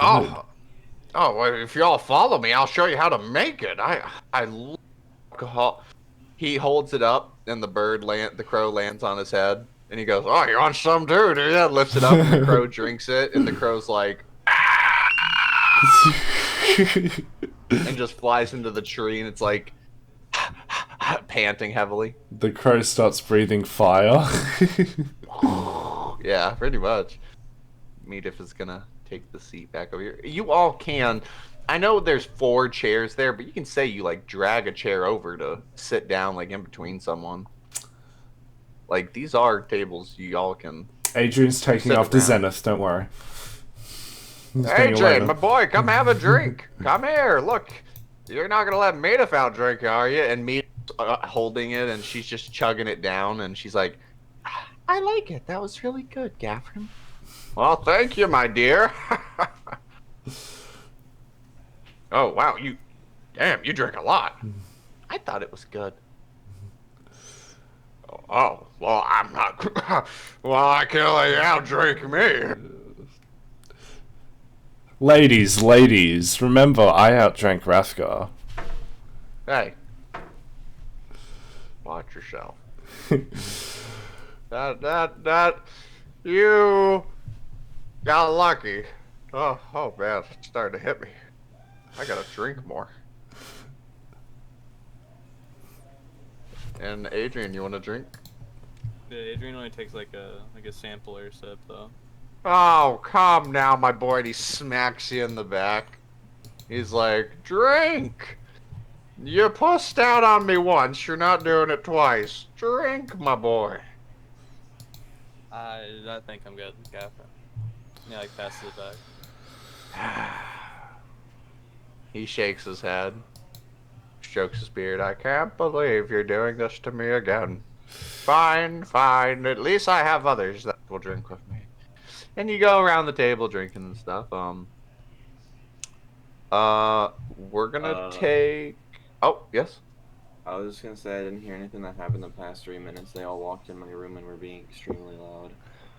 Had to zip your pants back up, everything. Yeah, I get excited by stories and by hot beverages. Adrian's run off to the bottom right of the screen again. Okay. So, what the fuck was that? I told you they're being loud. So, Gaffer and everyone's eating, talking, doing a little chit chat. This is a good moment to pause on this group and get back to the chit chat with that and all that. We're gonna take a quick break. Mostly because I think I smell food downstairs and I'm hungry. So we'll take a quick 5-minute break and come back and we'll pick it off with Post and Zenith Encounter. Alright, sounds Okay. good. Recording is unpaused. Alright, so we're gonna kick this off with a little thing that I had planned and forgot about till now. Sweet. So. Love it when that happens. Okay. So, everyone pick a pile of presents you want to open under the tree. I pick. Ooh. Just picked the shirt-looking just put your token in front of it. The one you want to open. There's 5 and there's 5 of you. This one looks like a shirt, so I should pick it. This one has the most boxes, I think. So I'm going with this one. The one that Post is under also has 5. Wait, no, that one has 6. This one has 6 as well. No, they're the exact same one. Yeah, they are. Okay. Just Everyone, that fail one. everyone decide that's your final thing. Yeah. Yeah. The frog. Alright. Oh, damn it! It's corrupted. I had Christmas music and whatever. Okay, so this is a little D&D little thing to celebrate Christmas since we couldn't spend it together. So here we are. Woo. So for Christmas, the DM has gifted everyone a little gift. Let me go A to my wish notes. spell scroll? Oh, you shouldn't have. Wish? No. Cursed Mask of Always Dying. Sweet, sweet. Fine. New character, let's go. So, Yanta, Hello. in yours, you open your gift. It says from Rafgar's spirit. You motherfucker. You get a +1 longsword. Nice. Hog. Poggies.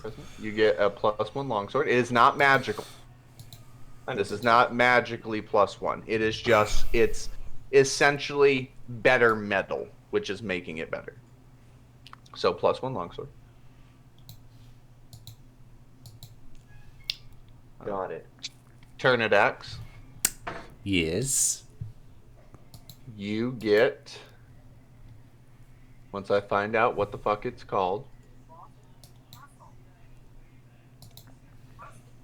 What the fuck is it called? I didn't put it in my notes. I didn't have time. I gotta look it up. Hang on. It's fine.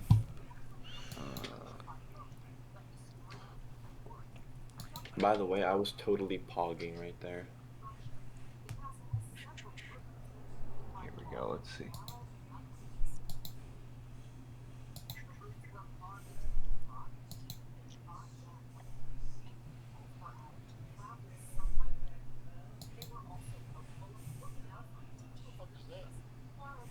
I don't know what this thing is called.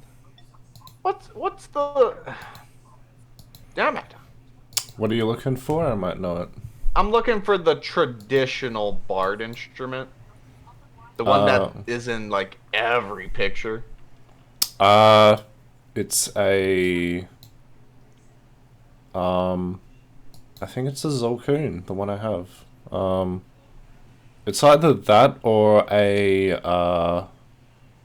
It's the one that's a guitar, but the tip of the guitar is bent inwards. That's a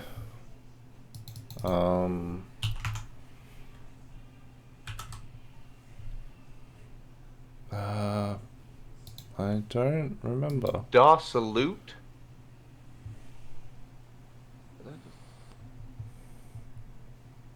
Hang on. D&D instruments. I'll do this. Just fucking crazy.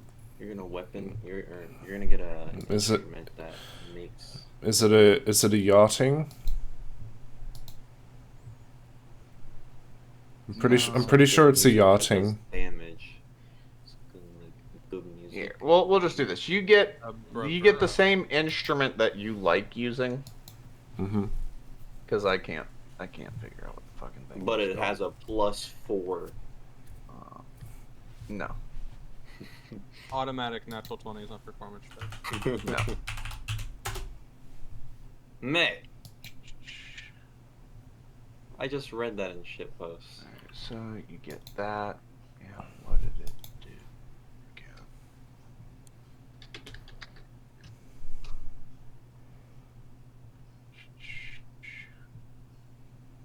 Give me a second. I gotta open the book for this.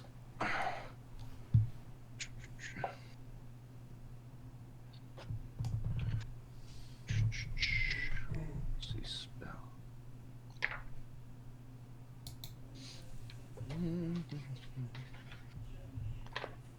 Oh my god, how did I get all the way to the fucking... Here we go. Bro, I just saw this one. The reason post the gun got heavier is because Zenith put his ring in it for when he proposes. Wow. Don't be crazy. In the middle of an intense fight. Why'd the gun stop? Will you marry me? Enters cutscene. Jesus Christ.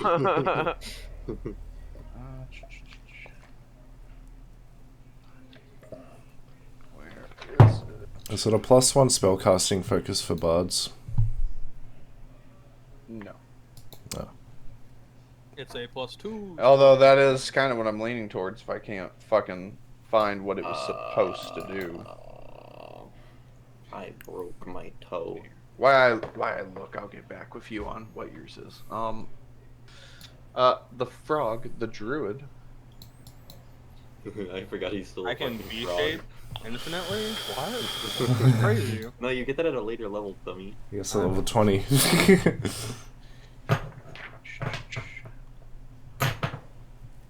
Is it a box full of flies? A box full of flies.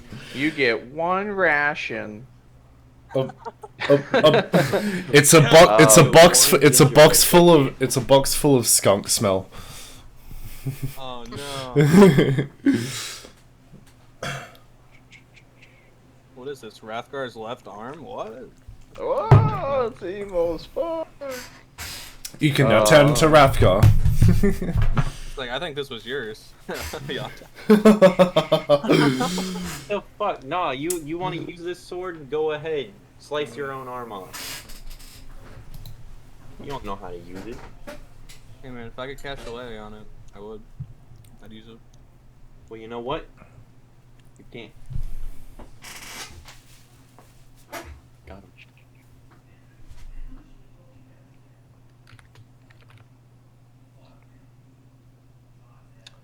Alright. Fuck you. I'm going to Paylor real quick, because his was easier. Paylor! Oh, You got a sunstone. Oh, yeah. What's Yep. this? The next time you pray using this stone, it has one use. It will give you a free divine favor.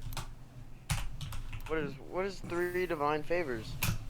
No, a free divine favor. Oh. When you use this stone to pray, your prayer empowers you with divine radiance. Until the spell ends, your weapon attacks deal an extra 1d4 radiant damage on a hit. Okay, This I just looked up Sunstone, and I found something that's same name but completely different. I know, I made up the name of it. It's not actually the Sunstone. But this is I read this a bit and said the light emitted by the sunstone is considered sunlight during its yellow phase, shedding bright light in a 2,000 foot radius and dim light a further 1,000 feet. Amen. he's got a flashbang that can't be turned off. No, but you have a stone that can only be used once. Whenever you pray, you just get 1d4 radiant damage for, I'm gonna say, the entirety of a single combat. And is it only for melee attacks? Range, melee, it's anything. It's your attacks in general. Perfect. Yep.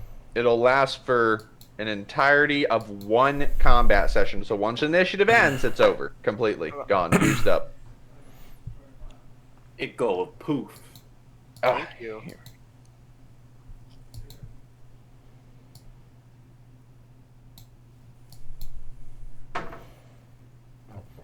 Post. It's just a Barrett 50 cal. Congratulations. Whoa. Post now has a bazooka. Amazing. Real stealthy for a rogue. Post now has an LMG. Post has now become Tachanka from Rainbow Six Siege. Oh my god. Alright, so Turnidex, I think we're gonna go with the ladder. It's gonna be a +1 yes, a +1 PPU. It's gonna be the +1 +1 spellcasting focus. Yeah. Okay. Sweet. It was I can't find it. Originally it was supposed to make your instrument into a weapon. A ranged weapon that shoots something, and I can't fucking Like a find spellcasting focus? No, it was supposed to, instead of him using spell slots, his instrument was just gonna, like, I don't know, like shoot a firebolt if he so decided. It was supposed to make it a ranged, simple weapon for him to have, because that way he didn't have to rely on just spells all the time. But yeah, well, I could purchase a hand crossbow later, but okay, yeah. yep, you get that. It's not magical either. Well, it is, but it's not. Your instrument's just better. Okay, so None of these things are magical. So what's the +1 for then? My spells and such? The +1. Because Bard's spellcasting We'll focus is the instrument. We'll just keep this simple. It just do it the original way. Just do the +1 spellcasting focus. Just do that. All right. I'm not gonna spend all day doing this shit. I'm just trying to do a small little Christmas. Yeah, I get it. Thank you for the Christmas present. I'm cool. You don't know how they appeared there. They all say they're from someone, but they all have the mark of queer mist on them. Ooh. The only god to ever answer my prayers.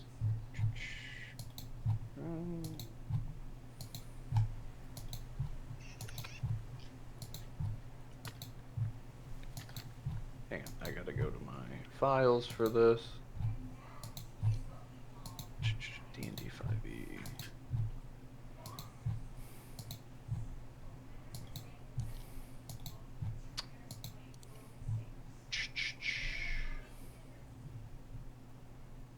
this it? Oh, is this it? Hang on, go back up. Click. Let me see this.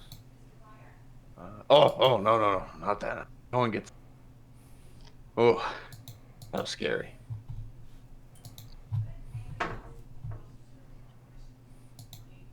How do you fight,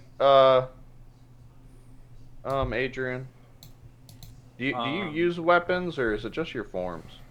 It's that and spells, and last resort is bonk. So last resort. It goes like in priority of like B shape, spells, and bonk. Oh, I know what I can do for you. What is your AC right now outside of B shape? It is 14. 14 outside of B shape. Yep. All right, I'm gonna do. Or if you mean right now as in frog, it's 11. When you get frog armor. No. Drunk frog. I gotta find it real quick because I know it's a real thing. Let's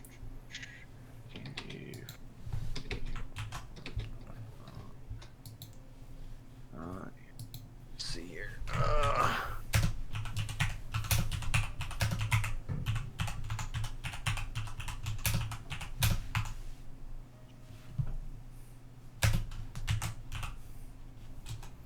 What armor are you wearing? You're not wearing armor. It's leather. Just regular leather. That's right. You can't wear metal. That's what it is, right? Mm-hmm. That's the traditional druid thing. Is no metal. Yeah. Where the fuck is the? I sent you a message in the private chat, by the way, Souls. All right. Let me look at that real quick.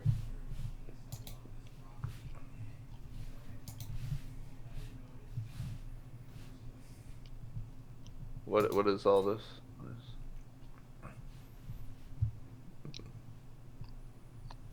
It's essentially the +1 spellcasting focus for bards, but it has an additional effect on it. You want this? It's the +1 focus.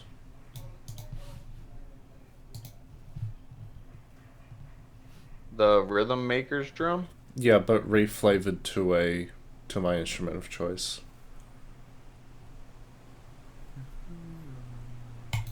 It's essentially just a +1 bonus to spell attacks and my saving throw DCs, and as an action I can play the instrument to regain 1 use of Bardic Inspiration.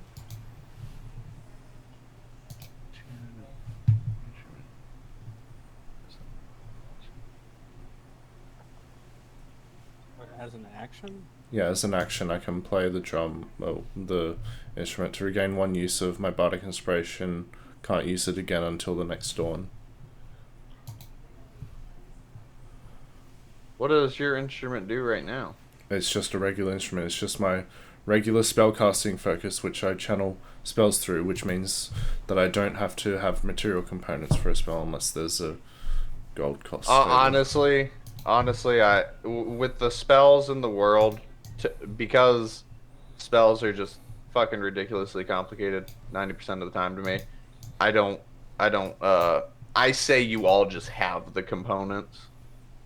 The only components I say you actually need to buy is, like, what is it, like, for resurrection, like the Diamonds. 1,000 gem diamond and shit, like things that have significant price values to them. Those are the components I say you need to get. That, or if they're wondrous or rare components type things. Stuff that needs a lot of other stuff to get it.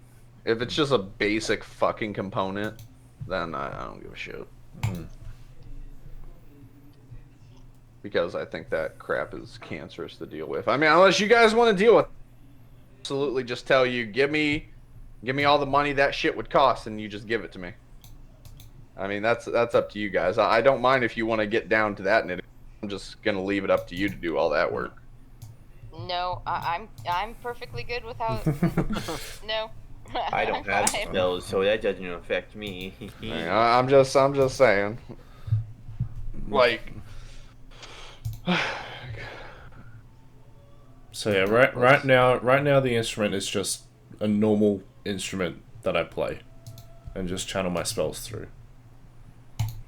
Alright, well, I don't want it to do all this shit. Not yet, at least. So just a +1?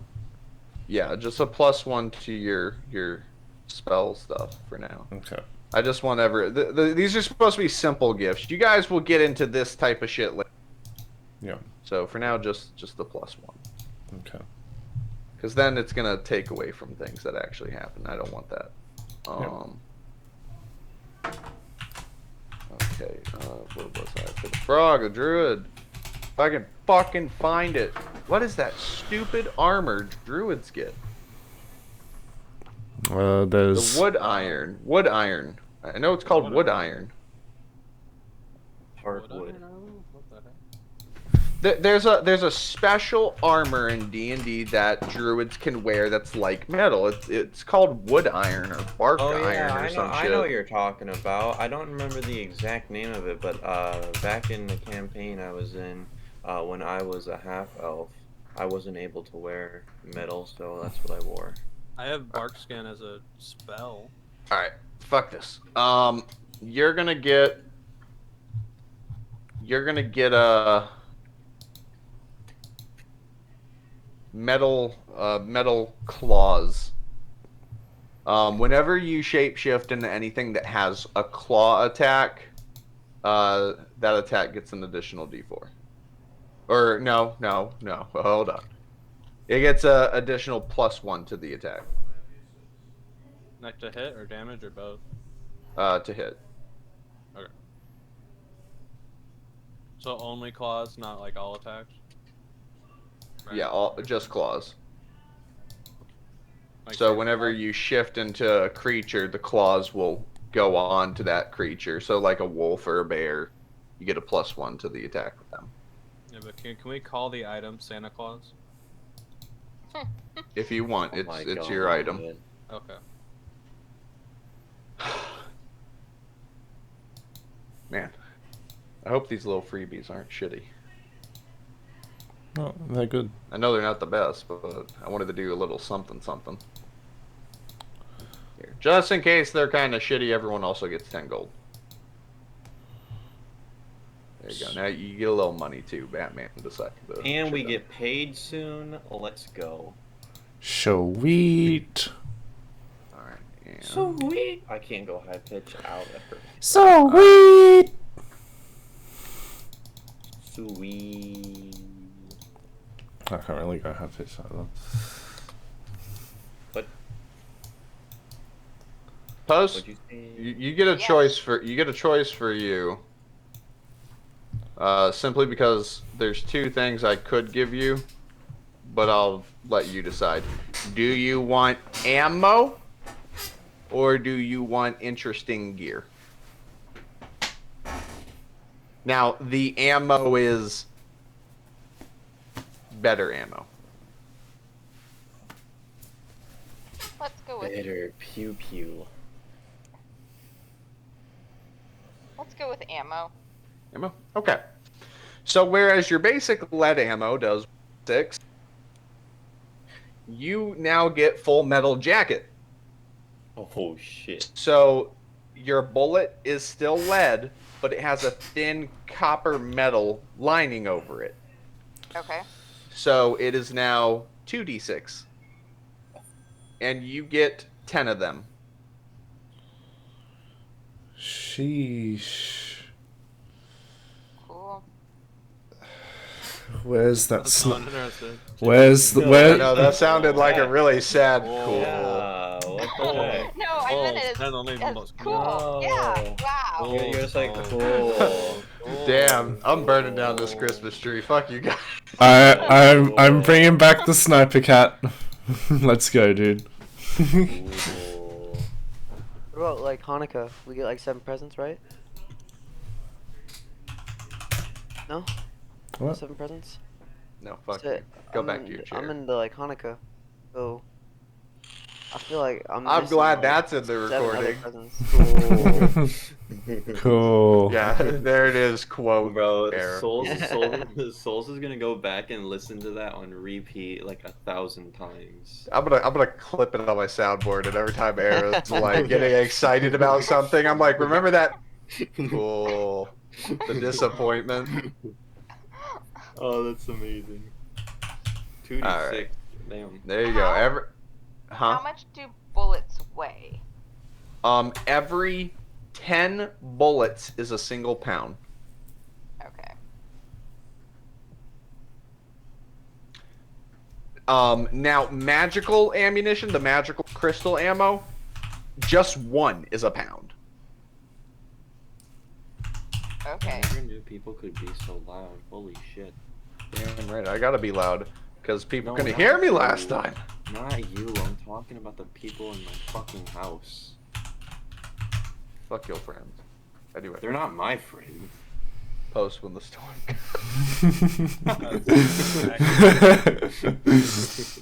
Alright. So, I know all we're nothing exactly special. I just, I don't want to give you overpowered shit, but I also want to give you a little something to boost your, your shit, because Christmas. Okay. Souls, No, it's good. I just want to let you know, now you won't have to worry about mech one shot or hitting a thing with the last fucking point of health with vicious mockery, because now that I have a +1, that one is gone. He will no longer be able to insult someone to death. Actually, that is a good question. I need to look that up. Does a +1, is it a +1 to attack only, or just both? So it's a +1 to hit and to my save DCs. Well, no, I meant for the sword. For the sword, it's 2 hit and damage. Okay, so Adrian, it's the same thing for your claws. It's 2 hit and damage +1. For my Santa Claus. All right, everyone, go back to where you were sitting and stuff. We'll start back up with post. Wait, I'm now that the Christmas special is over. I'm editing. Here, I'll move you. I'll move you myself. Yeah. All right, post. Go ahead and kick this off. You are bringing Zenith food. That only took us about half an hour. Leave me alone. Zenith, I brought you some dinner. Zenith will look over his shoulder and turn to you, and he kind of lifts his eyebrows up a little, surprised. He's like, "Oh, thanks." He pets the horse and pats its hide and its mane and lets it eat out of the trough. And he comes over and he grabs it, and he just looks at it and he sees it's mutton, kind of sees it's a little overcooked, and he's just like, "Damn it, Gaffron." Well, So, I also have some questions. He just waves his hand to follow. He's going over to his cart. So I follow him. All right. So he goes in the cart. He sets the food down on the end of it so he can kind of eat at it. And he looks at you. He's like, "What can I do for you?" So, when we were talking about the tattoos back in Riverrun, you said that people who died got them. But how did we not die? Because there was nobody to like resurrect us or anything.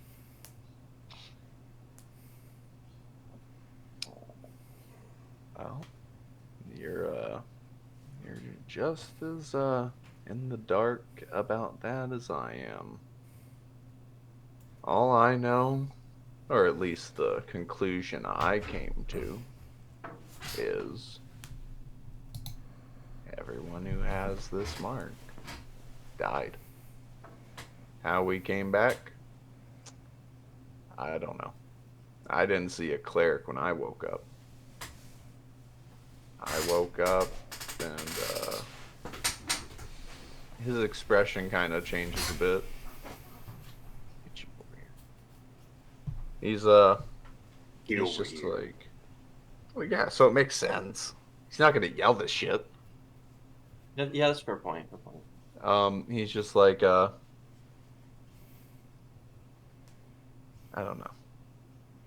Like, I didn't see a cleric when I woke up.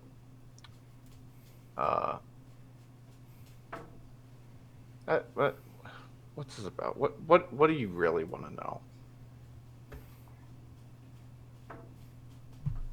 Well, I guess I'm confused. And want to understand. And why us? I mean, lots of people have died at the Soul of the Arch Magica. And the vast majority of them, I'm assuming, did not come back. So do you know other people with these marks?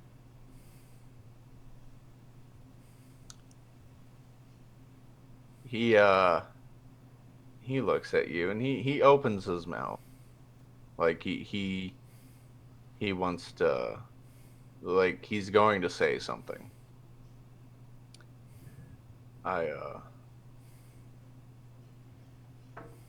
No.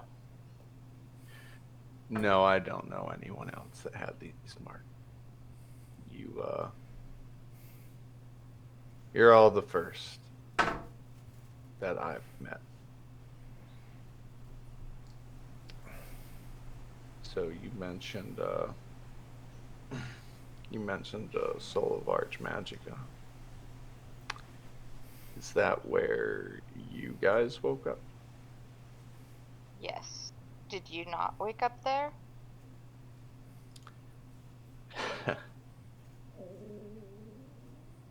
No, I didn't wake up there.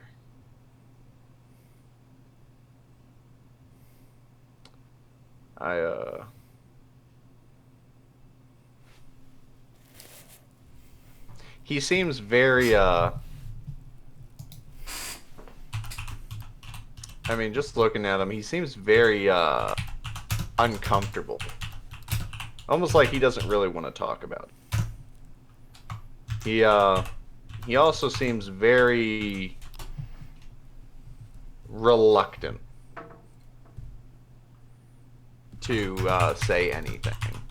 He's just I woke up in a different place. Is all. Okay. How old were you when this happened?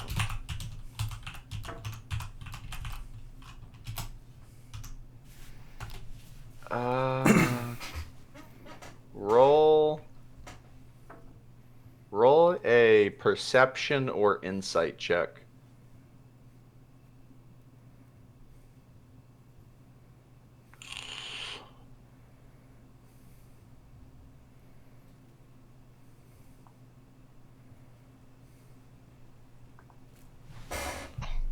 Ooh. Okay. You're looking at Zenith. You ask him that, and you see him narrow his eyes at you. He's making direct eye contact, but as you're kind of looking back, you think he tenses up a bit.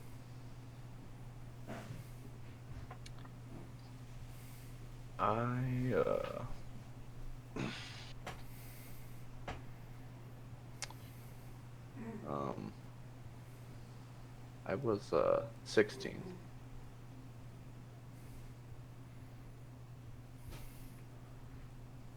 Are you sure? Have you done the math right? Sorry. I've done the math right. He was he's saying he is 16 when he was brought back. Is that why you went to war?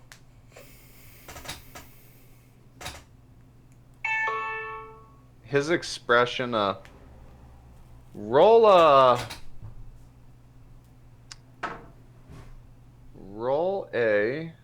Hang on, I gotta look at someone's sheet here.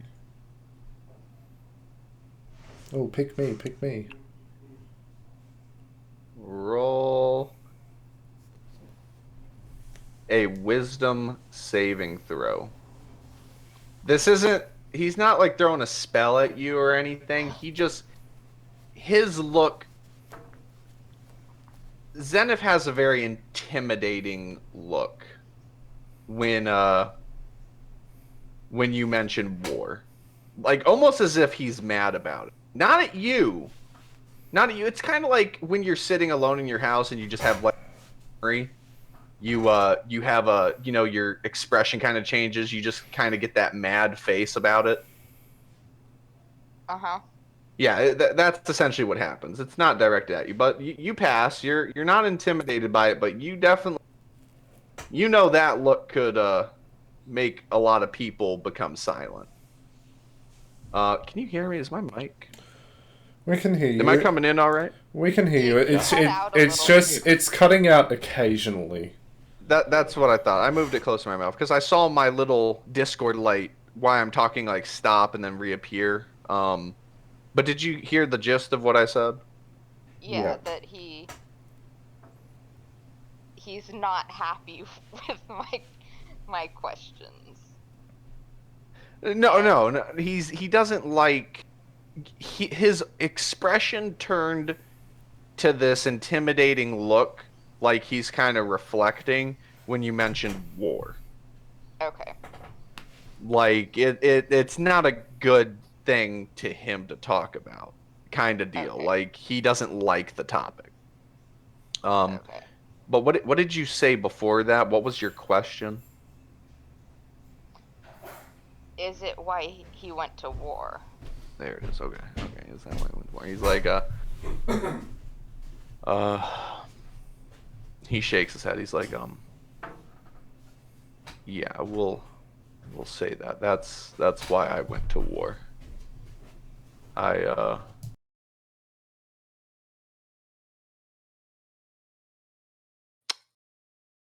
just he turns his head and looks away.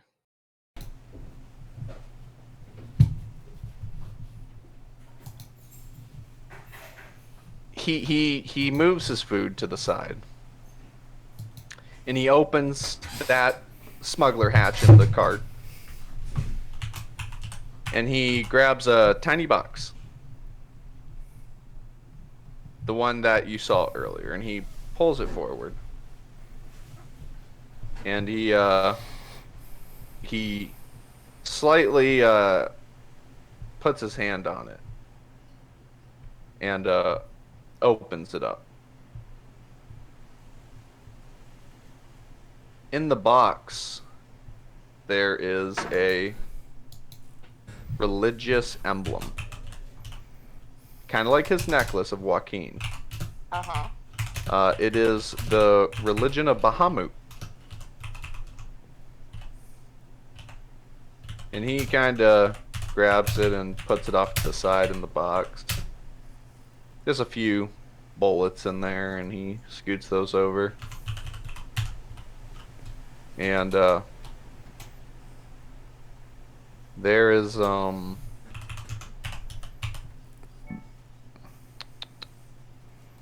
he reaches in and he pulls out a strange device you've never seen before.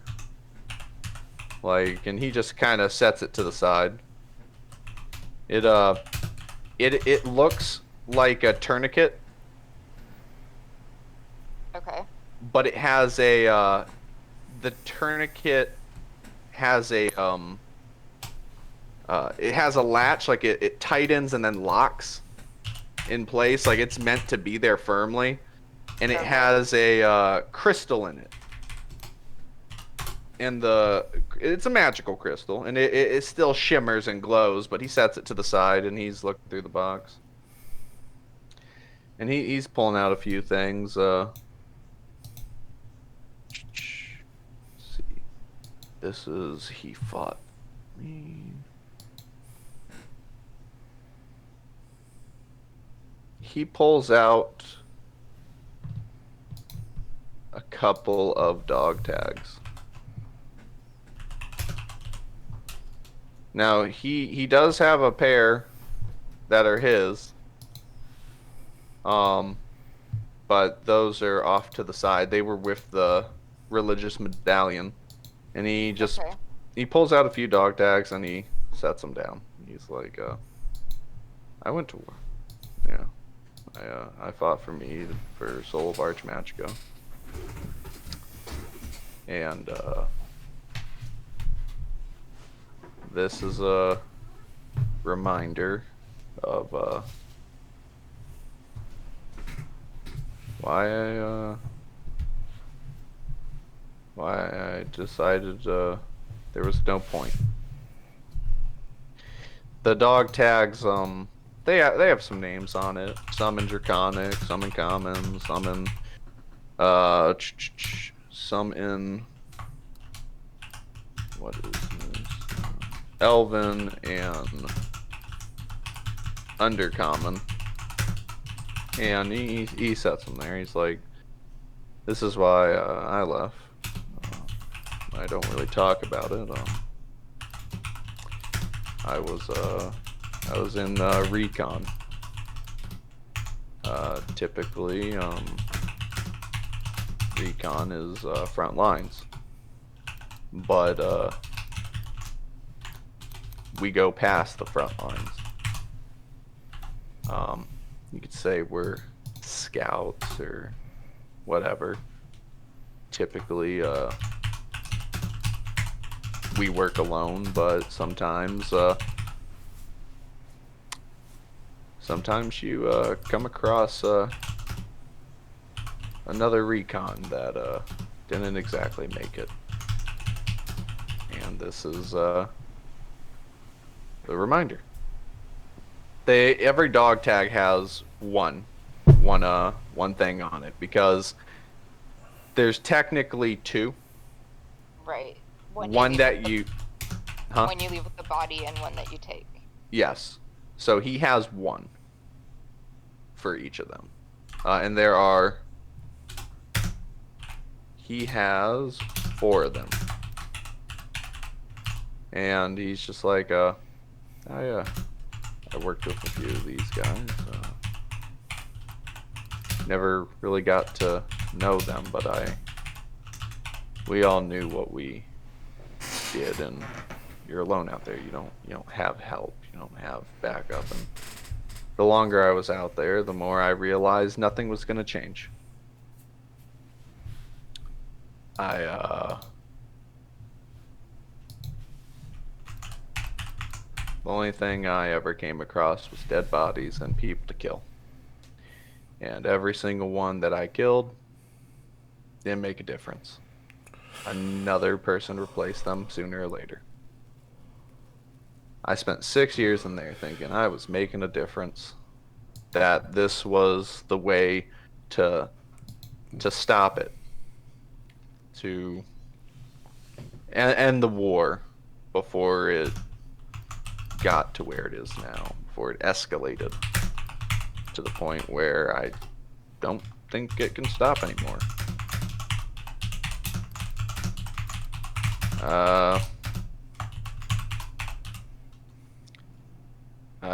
I'm done. I'm done trying.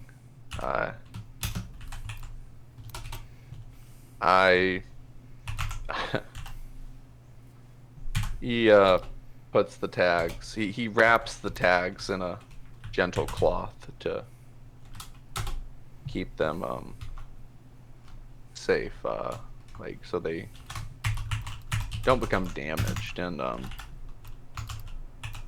he's like, I collected these as a reminder. But I'm also returning them to the families so they can at least know what happened.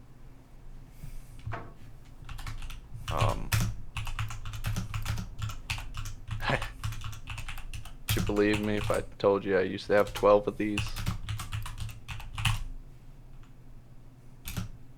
Actually, I would. Yeah. They don't, if you die in recon, you typically don't get the body back. Because it's too dangerous to go and get it back.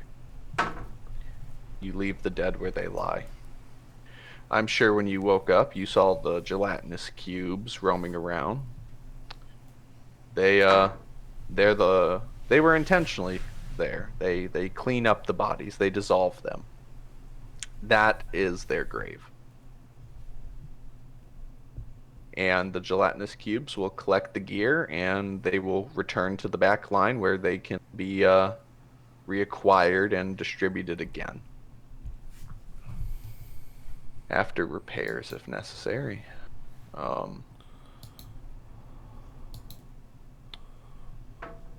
But you don't. No one gets the bodies back in that war. So yeah, I gave up. I left. I did 6 years in there. I did what I was told to do. Thought I was gonna make a difference. Thought that I was gonna make sure no kid would go without their parents. I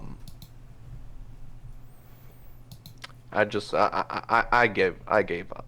That's what I did. Like, other soldiers might blame me. I don't care, honestly. I gave up. I went home. I'm not gonna continue fighting a war that's no longer mine. My war ended a long time ago.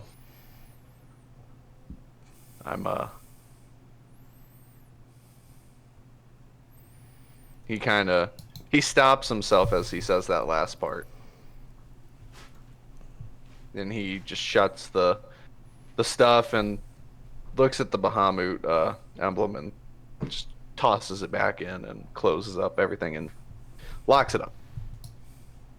And he pulls the plate of food and takes a few bites and just looks at you. What about you? What about this little group that y'all have going on? Well,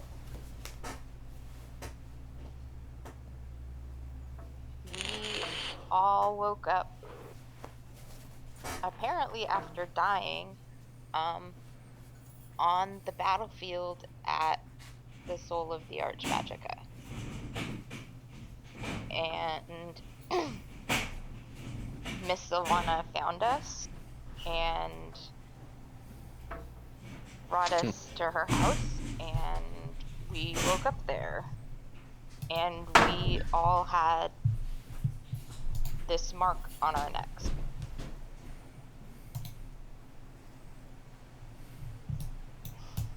And we had a vision. Apparently while we were dead. He narrows his eyes at you.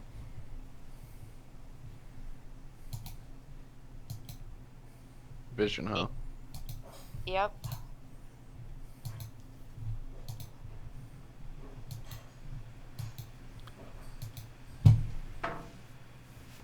Oh, Do you remember that? Oh. Do you remember I asked you if you'd seen the fox? Yeah, I don't know what fox you're talking about. Trust me, if you'd seen her, you would know. Yeah, so we apparently all had the exact same vision of this blue glowing fox. And she told us that we were her chosen ones.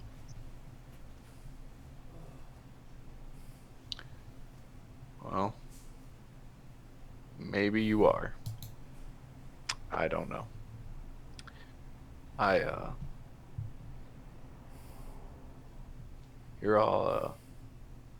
Y'all are lucky. I didn't get any visions or guidance. I just got thrown into hell.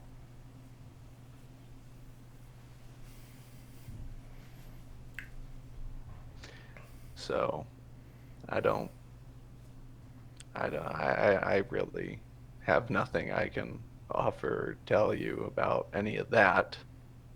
But apparently you were given more than us. So.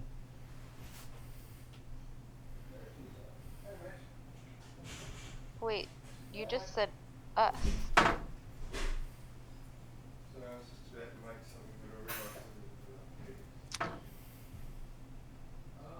He looks at you and he looks away to his food and eats some of it. You know what I mean. I just misspoke is all. Can I insight check him? Yep. Come on, post roll high. Well, no, I'm giving her advantage, cause Oh, good. Because technically, you're now having more doubt of what he's saying. Well, that didn't help. Nope. He just misspoke. He meant I. But I will say this: your character believes him, but thinks there's more to the story. Okay.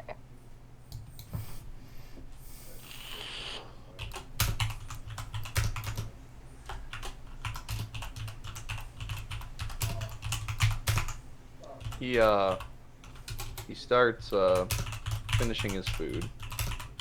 He looks at you. He's like, do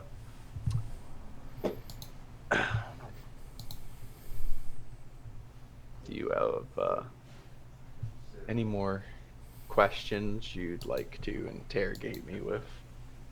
He says in a joking manner.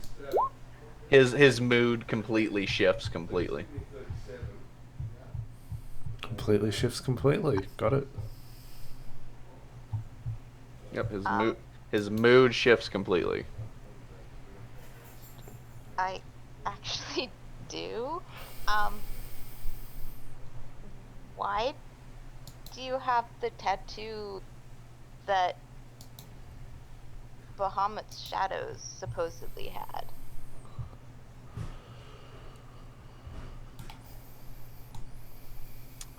Roll an insight or perception check. I wish I could. Advantage. I wish I could give post inspiration, but that'd be metagaming. Or just cast enhance ability on her to give 19. better things. You definitely notice his body language changed this time. You thought it did before when you asked certain questions, but when you ask this, there is a very Zenith is very good from what you all have known him to do at concealing emotion, concealing thoughts, information, everything. He just keeps it all to himself. He's very blunt and not personable at all. But you after traveling with him a bit and seeing what played out in River Run and kind of noticing before, you definitely notice there's a shift in his body language, giving away that he is he didn't like that question. That question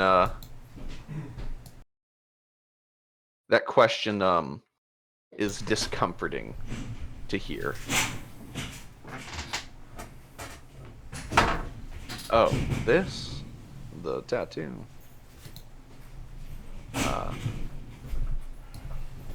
Yeah, when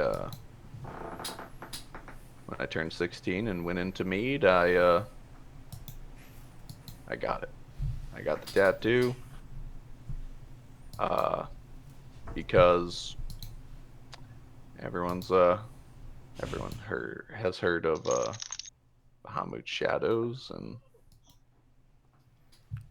all that. I just wanted to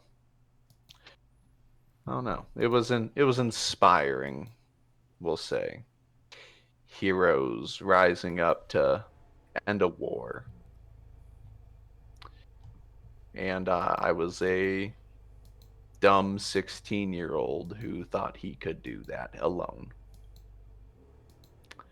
So I took a page from history, we'll say, and decided to be a wannabe hero.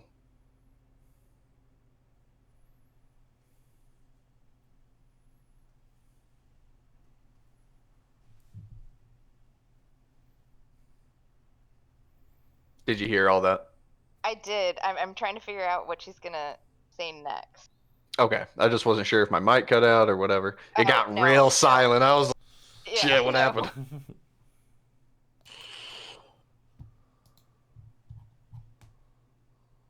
I've never understood wanting to be a hero.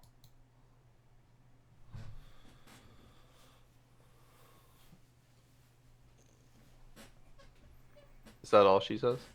Uh-huh. Okay. It's not about what you want.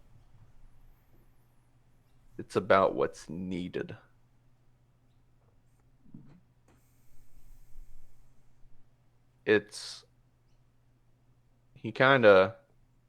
He locks eyes with you. He's like, it's more than wanting. It's something that's needed. It's about others. It's so a child can have a family every day. It's so homes and everything others hold dear aren't seen turn to rubble and burning around them. It's so a parent doesn't have to mourn over the loss of a child.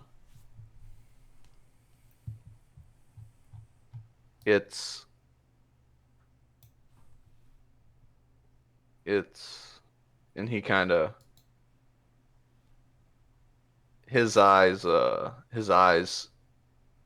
oh god, are you making eye contact with him? Yes. You can see just a shimmer of blue go across his blue eyes. I know, I never really got into detail about this. This is Xanaf's picture, but his eyes are blue and his hair is black. I need to be more detailed about people because I'm just running off of art I find online. Bitch boy. Like, for instance, Gaffrin, he looks like that, but he has a cane. Obviously, in this picture, he doesn't have a cane. Yeah. So, yeah, he has black hair, blue eyes. And the clothing's about the same. Leather jacket, Under Armour clothing. But no, you see a shimmer go across his blue eyes, and his pupils, ooh, I'm gonna make you roll for this one. Roll at disadvantage perception.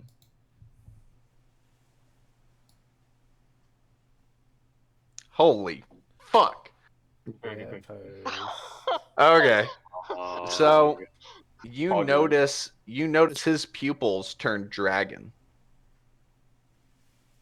Holy crap. Just slightly.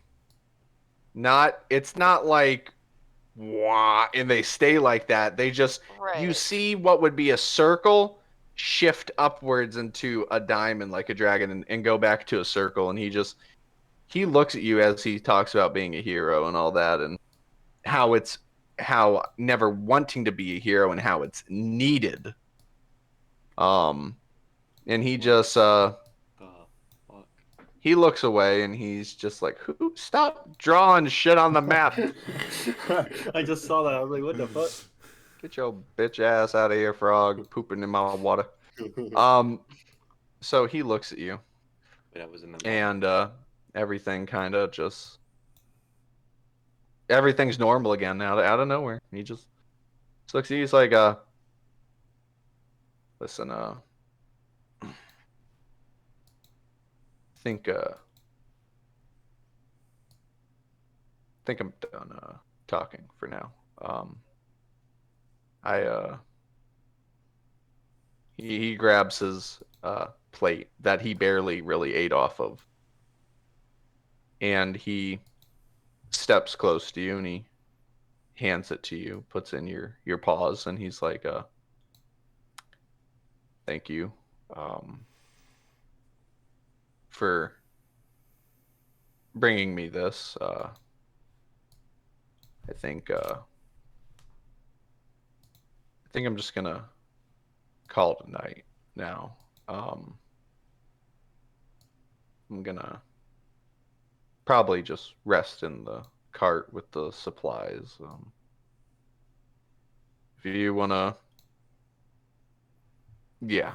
And he hops into the cart and he goes to kind of shut the tarp, but he stops for a second. He says,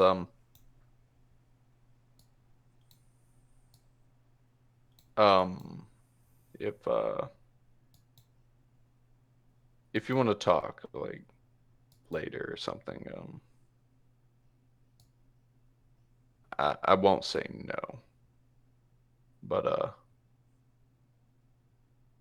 we got a busy day tomorrow. Quill's Cloak is gonna be eventful, especially when we meet my friend, my associate. So I'm gonna call it a night.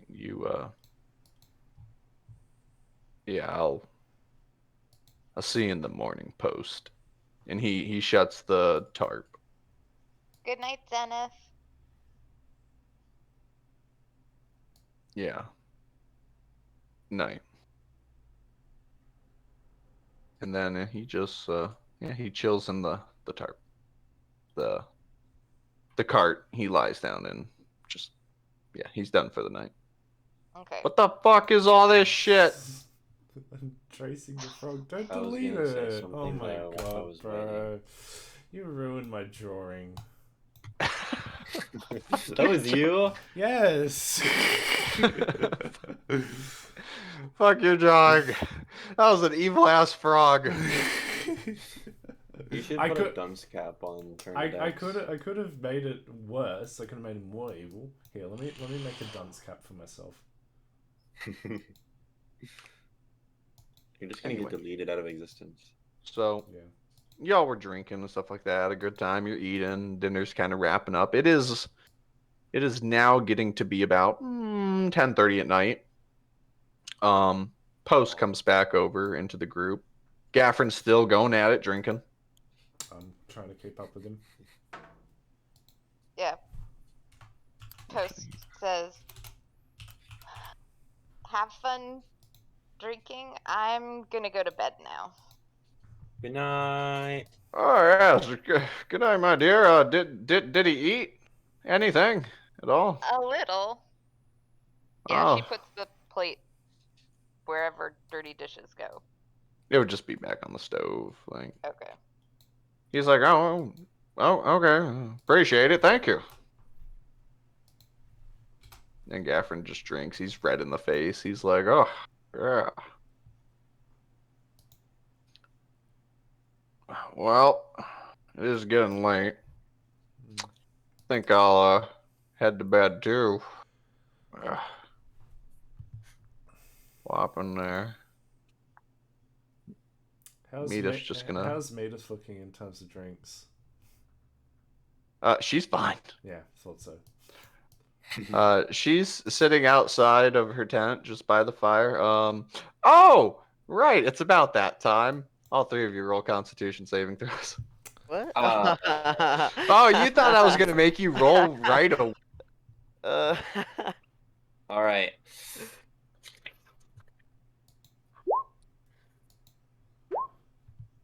Fuck. Oh! Oh, yeah. Oh I shit, hate he's my dead. life. So He's dead. Turnidax and Izota. Izota, you're definitely fucked up, but you're not unconscious or anything. Turnidax is Turnidax, so good at holding his you're liquor, even though he's got a +1. God, it's crazy. Yanta, you're like, all right, yeah. The moment you stand up, roll a d4. Oh boy. I didn't do it. What the fuck? Roll 1d4. It's not. /R D You know, you can /R just space go up. D4. You can just go up to the left hand thing and click on the D4. Yeah. That's too much work. Okay. Well, you won't have to worry about doing any work. You stand up, hit the ground. You are unconscious 3 hours. Alright, I well. was going to bed anyway. Well, I know. There you go. Turnidax is gonna go over to Yanta and just sort of hoist him up. Give me a hand. I'm gonna give him a very terrible hand. Light a payload. Taylor. Yeah. We'll take him over to this tent here.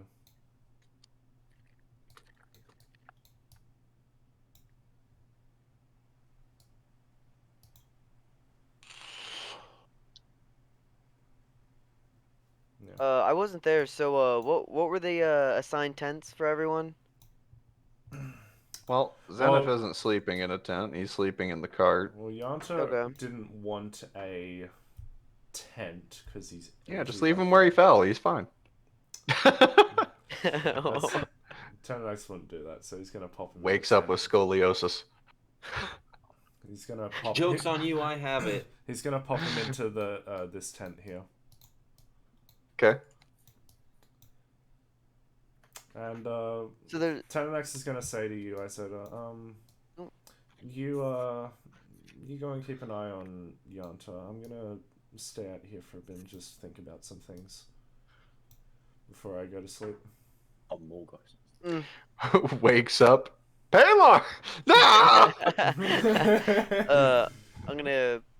I'm just gonna pass out. Can I accidentally punch him in my sleep? No. I'm also going to cast light, so it'll be bright for the first hour. Oh my god, he's gonna wake up with a hangover and bright light. Sorry, Yanta. Like, Alright. So, Adrian, are you sleeping in the water? Drowning as a frog? Well, no, Adrian's It's not a frog, it's a jerfy frog. Everybody goes to bed. It's frogging out. Froggers. You'd only be a frog for an hour. Turnidax, what are you doing? Turnidax just gonna strum his instrument. He's just gonna sort of think about things and just make a somewhat bright light show. Not bright enough to sort of wake everyone up, but just sort of center the lights around him and just admire the night sky best he can before probably going to one of the all the tents are actually taken. There's one tent not taken. Oh, that's Zenith's one. Well, I think Turnidax assumes that he's already in that tent. So true. Yeah, Turnidax is gonna sort of plop himself down by the fire with and lay his bedroll out. And just sit by the fire, play some songs. Okay. And then eventually head to sleep. Alright. Medith will eventually do the same. Good night, Medith. Good night.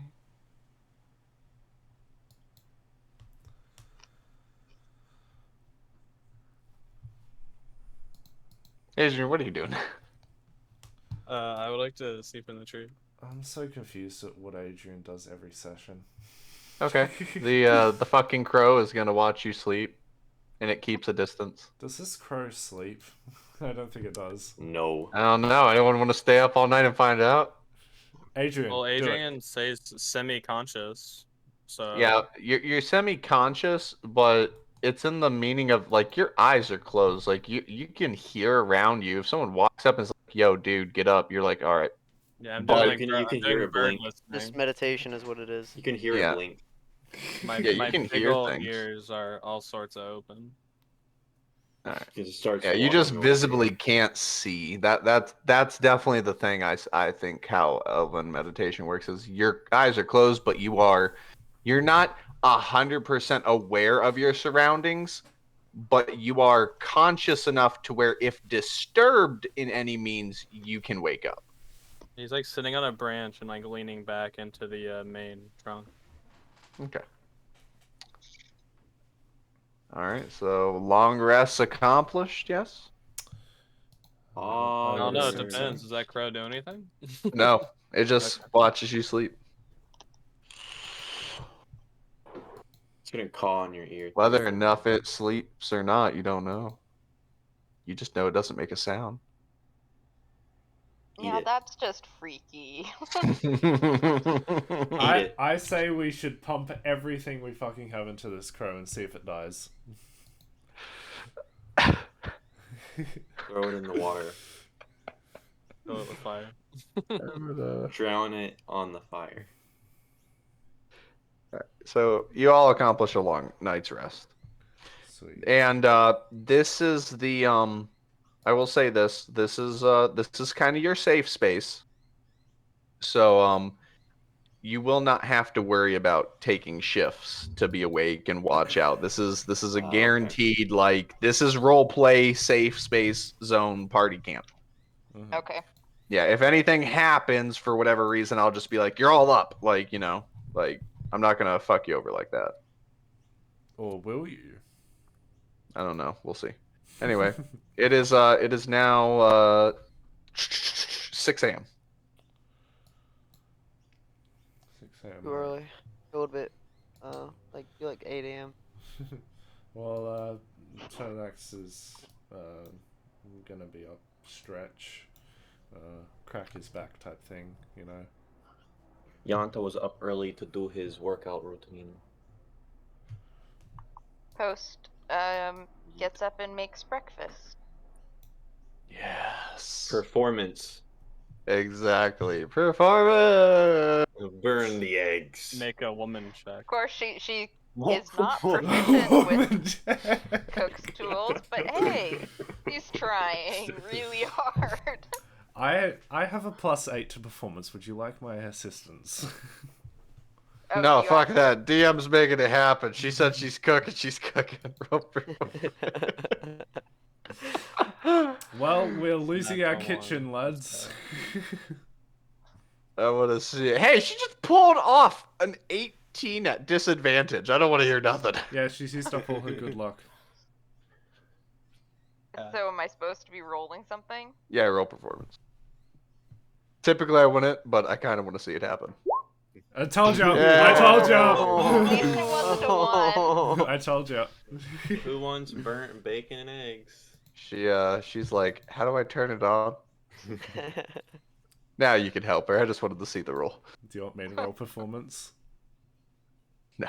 Yeah, actually, sure. Let's see it happen. You know how to use the cook material. Holy fuck. Oh. He's like, he's Gordon Ramsay. He's like, it's Fucking donkey. this shit's so undercooked. I can still hear Squidward telling it the fuck off.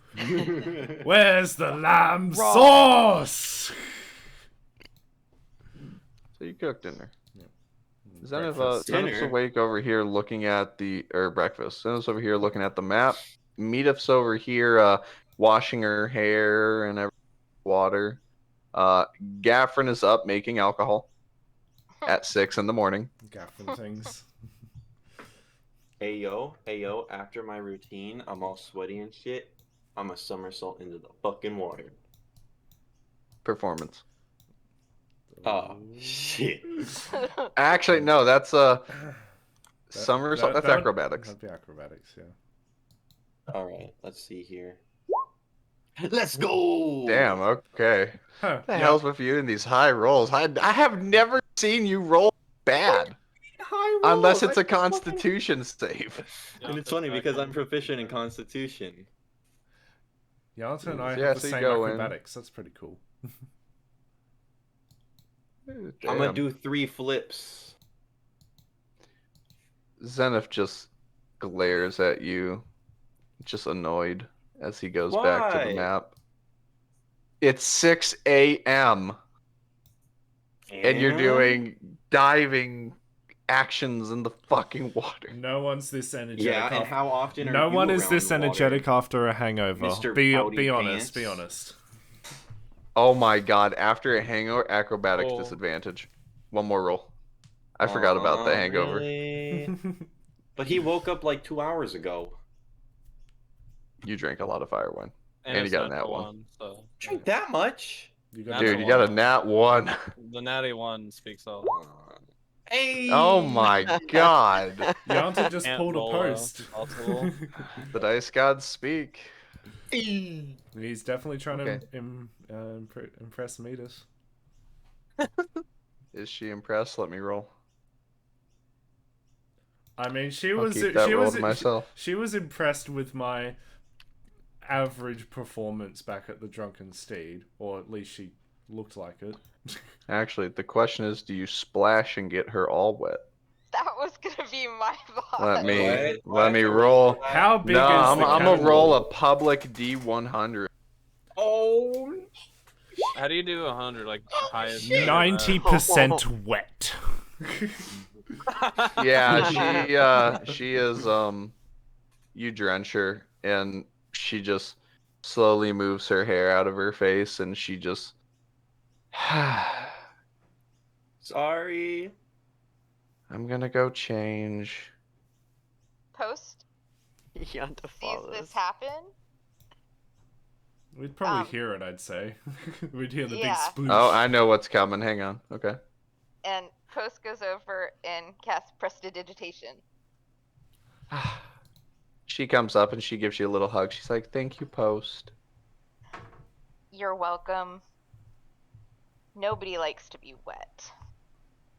Not first thing in the morning. Adrian I just said looked I around was and- sorry. It's okay. Just be mindful of your surroundings. Me brain not work.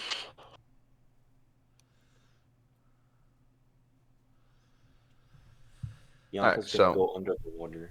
You all have options here. We can either say you pack up camp, go to Quill's Cloak, or do you want to do a little bit of role play? Or do you want to say you're on the move and you're role playing on the way there? I don't think there's any sort of roleplay I want to do in particular. Yeah. I would say just heading to Quill's Cloak. I agree. All right. Alright. While we're sort of on the It's a cat. while we're on the road, to Quill's Cloak, I'll say to Yanta, "This is a nice flip you did in there back at the camp. You got some. I feel like You got some I feel like distance there's on some that. sarcasm in there. You got some distance on that. It was quite impressive." I'm rolling insight to see if there's any sarcasm. Okay, I guess I'm rolling persuasion or deception, DM. Were you being sarcastic? Well, it was an impressive flip, but 15. but there's a Well, bit. no, there's- you just there's got a to bit- ask yourself, were you being sarcastic when you said it, or just being honest? He was being honest, but he was also like just hiding some shit, I guess. Yeah, there was a bit of sarcasm. There was a bit of sarcasm. I think would fall under persuasion or being sarcastic. You're trying to see if he's being sarcastic. Would it be deception? Yeah, do deception, I guess. Well, He's trying to tell. I can't roll lower than a 15, so yeah. Fuck. Fuck. Actually, no, I can't roll lower than a 16 because I bumped up my charisma. So you would have, yeah. You're like telling the truth. I believe it. That's not sarcasm. Well, thank you. At least someone appreciates it. 10x, there's a slight smile that breaks on his face. Zenith just fucking chuckles. He's like, "This is great."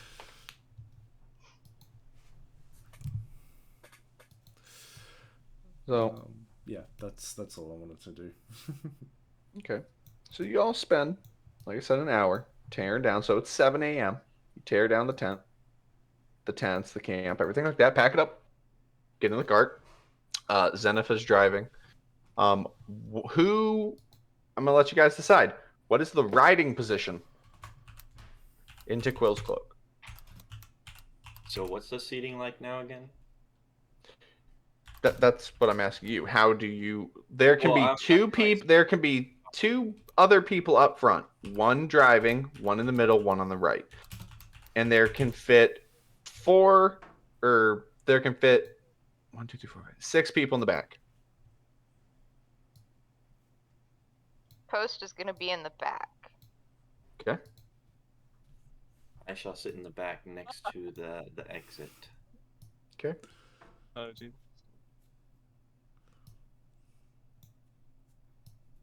Or did it actually Sly Dog? What do you do? Oh, nothing. Don't worry about it. Don't worry about it.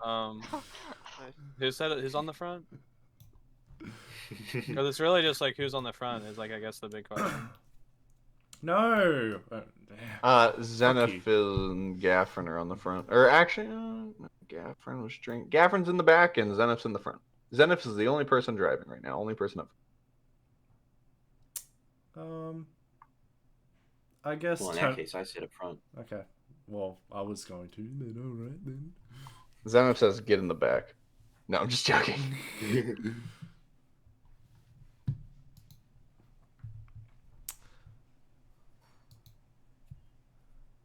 We should have like a cart map. Cart map. Put our tokens on the cart map, or on the caravan map. Just who's in the back and who's on the front.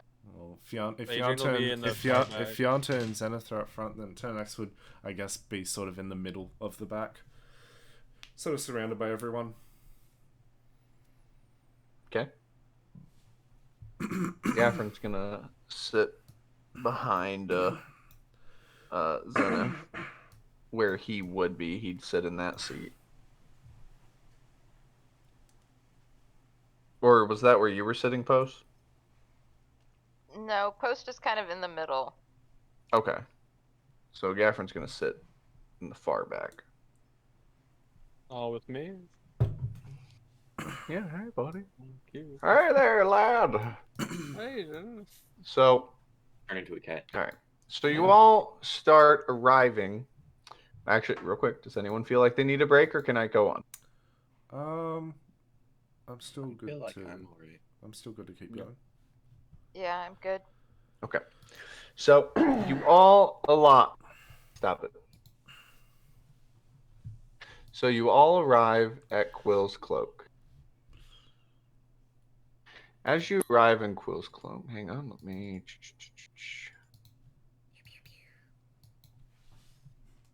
So as you all arrive in Quill's Cloak, there is a gate. The town itself is kind of dark and gloomy. Stop it last time, I'll ask. Not trying to be mean, it's just distracting why I'm trying to do this. Okay. So as you all arrive at Quill's Cloak, it's gloomy. You know, it's more dark in this region, and it has gotten significantly colder because as you're arriving, the mountains where you know the Midway trading post is behind there. Now, you're arriving at Quill's Cloak. It looks a little run down, but it's a relatively, it's almost classified as a city. It's a bigger town. It's got hundreds of people living in it. As you, let me turn that down just a little. As you get into Quill's Cloak, the guards are at the gate. There's a lot of travelers leaving, coming in, things like that. And as Zenith pulls up, the guards stop him and they say, "Halt!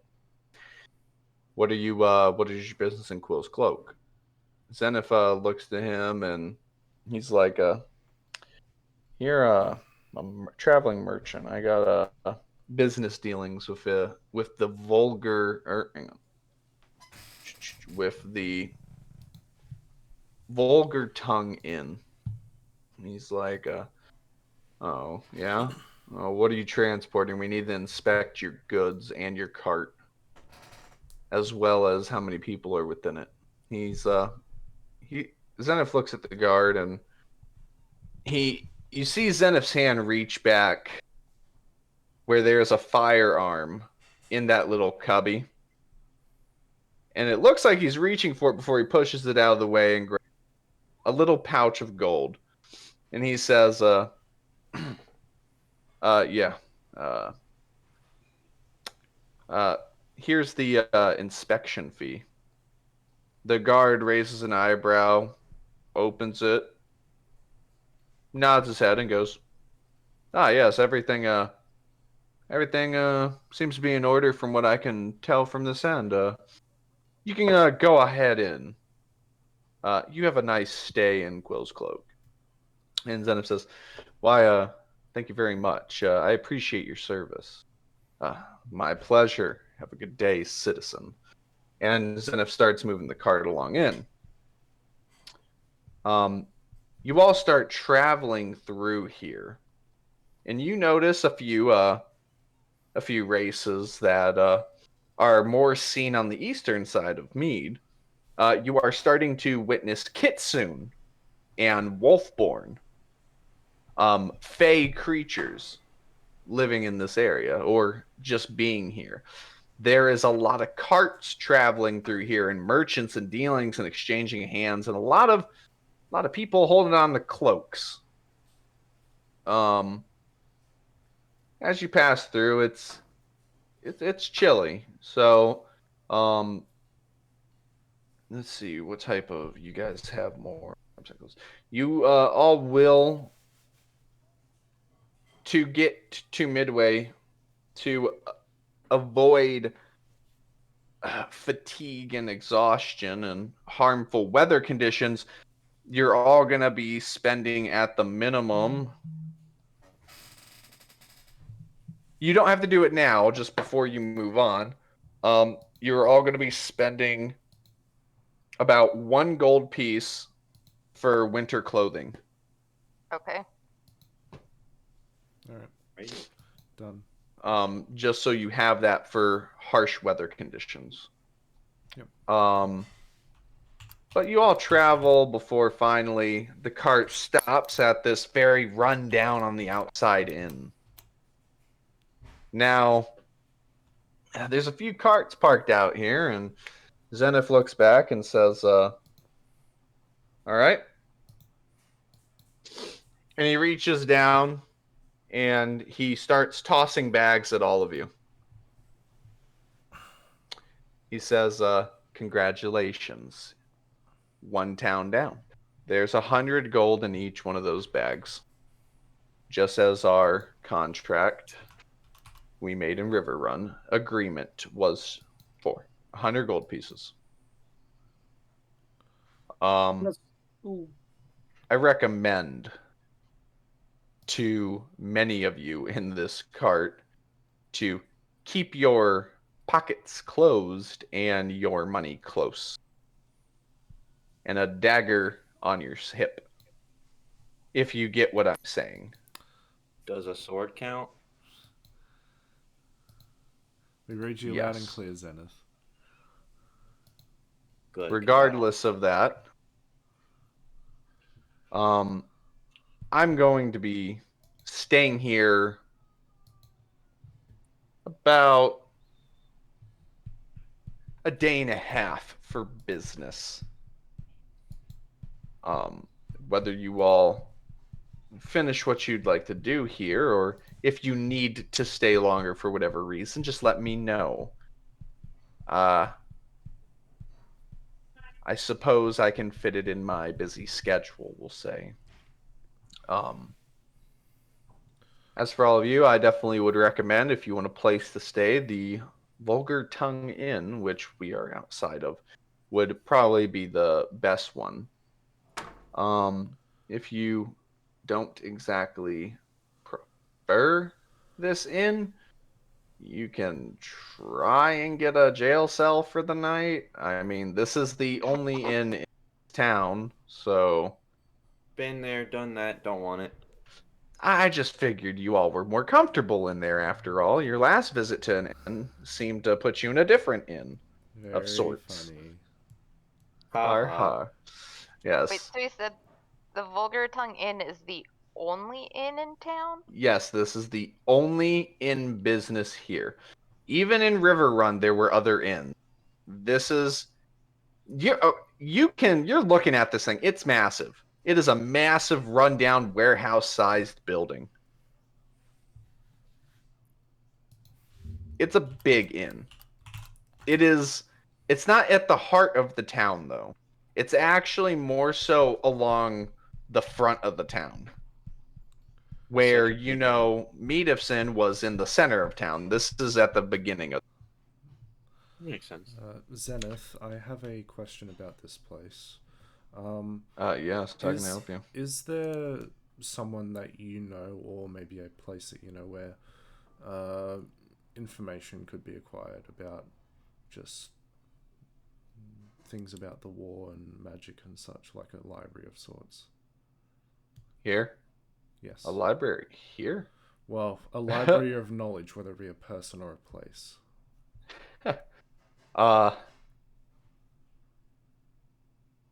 You're gonna love it here if you're wanting that. No. I know there's a library in Bruvale, which that's our second stop from here. However, I don't know. I heard a few things that apparently something's going on there. I don't know. I'm assuming. Yes. I'm assuming Bruvale is having a holdup on deliveries, so a lot of people have just been doing smaller business till that opens up. I'll know more once we get to Midway, because that's the halfway point on the trade route. Understandable. Meredith. As for people here, when Meredith was alive, she did say that something was. They lost contact with the tavern in Bruvale, so. Yes, the Drunken Steed's sister tavern. Well, we'll definitely stop and figure out what's going there. Mita, if your uncle lives there, right? I think he still lives there. But I also heard he potentially went to Vale Malir.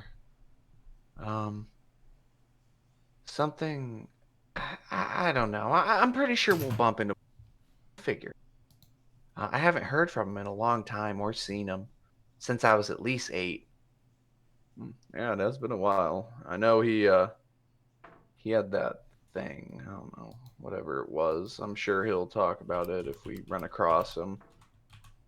I just remember he'd preach about it a lot. Oh yeah. I think I remember that. I think he was running it by my father as a business opportunity, but I don't know.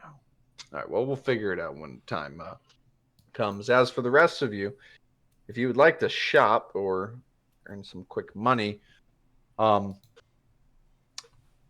he taps as he talks. He kind of taps on the cart like he's thinking or whatever. Post, he's tapping. This is a good place for jobs for you. Okay. He's tapping.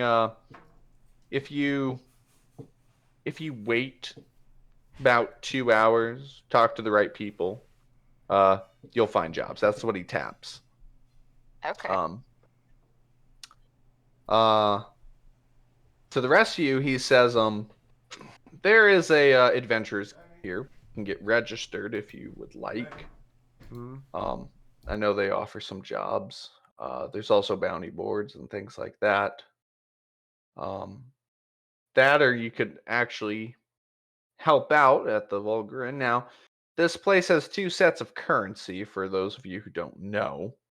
Oh, yes, yes. I remember. Interesting folks here, yes. He's like, yes, Gaffron, very interesting folks indeed, as he smiles. He's like, you can either get what you want through working it off, or you can get what you want through money.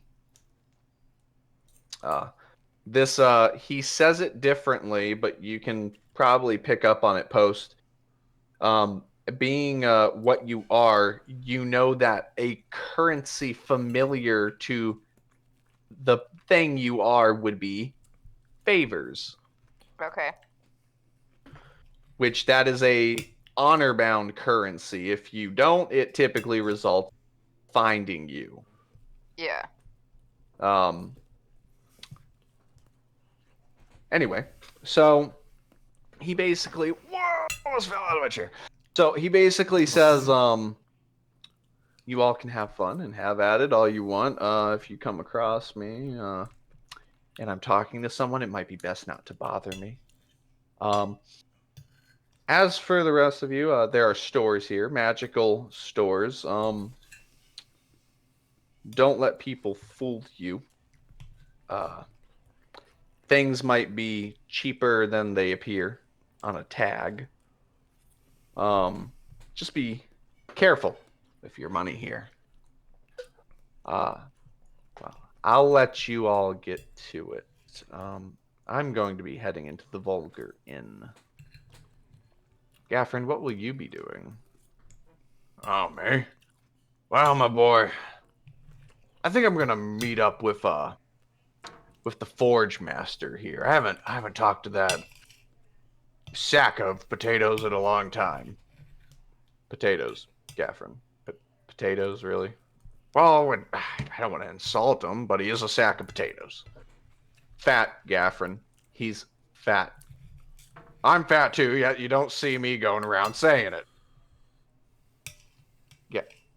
All right, Gaffrin, just go. Well, I will. Humph. Well, catch y'all later. And Zenith hops off and goes into the Vulgar Inn. And Gaffrin is just heading down the street. Can we do like a 5 or 10 minute break? I have to go do something real quick. Sure, we can absolutely do that. Is everyone all right? Yep. Yeah, that's fine. All right, we'll go ahead and I might be back a little late. I'm gonna actually run out and get food real quick. Okay, that's fine. Run, Barry, run. I'm having appreciate some it. lunch right now. Yep. So No problem. But everyone kind of gets the gist of where we're gonna be leaving off. Yep. Yes. All right, cool. I posted a few sessions. I was like, ugh. Oh shit, dude! I would just like to add that this is Isoda's dream. In general. Yeah. Yes. I can see the light. I think Turnidax can see the light.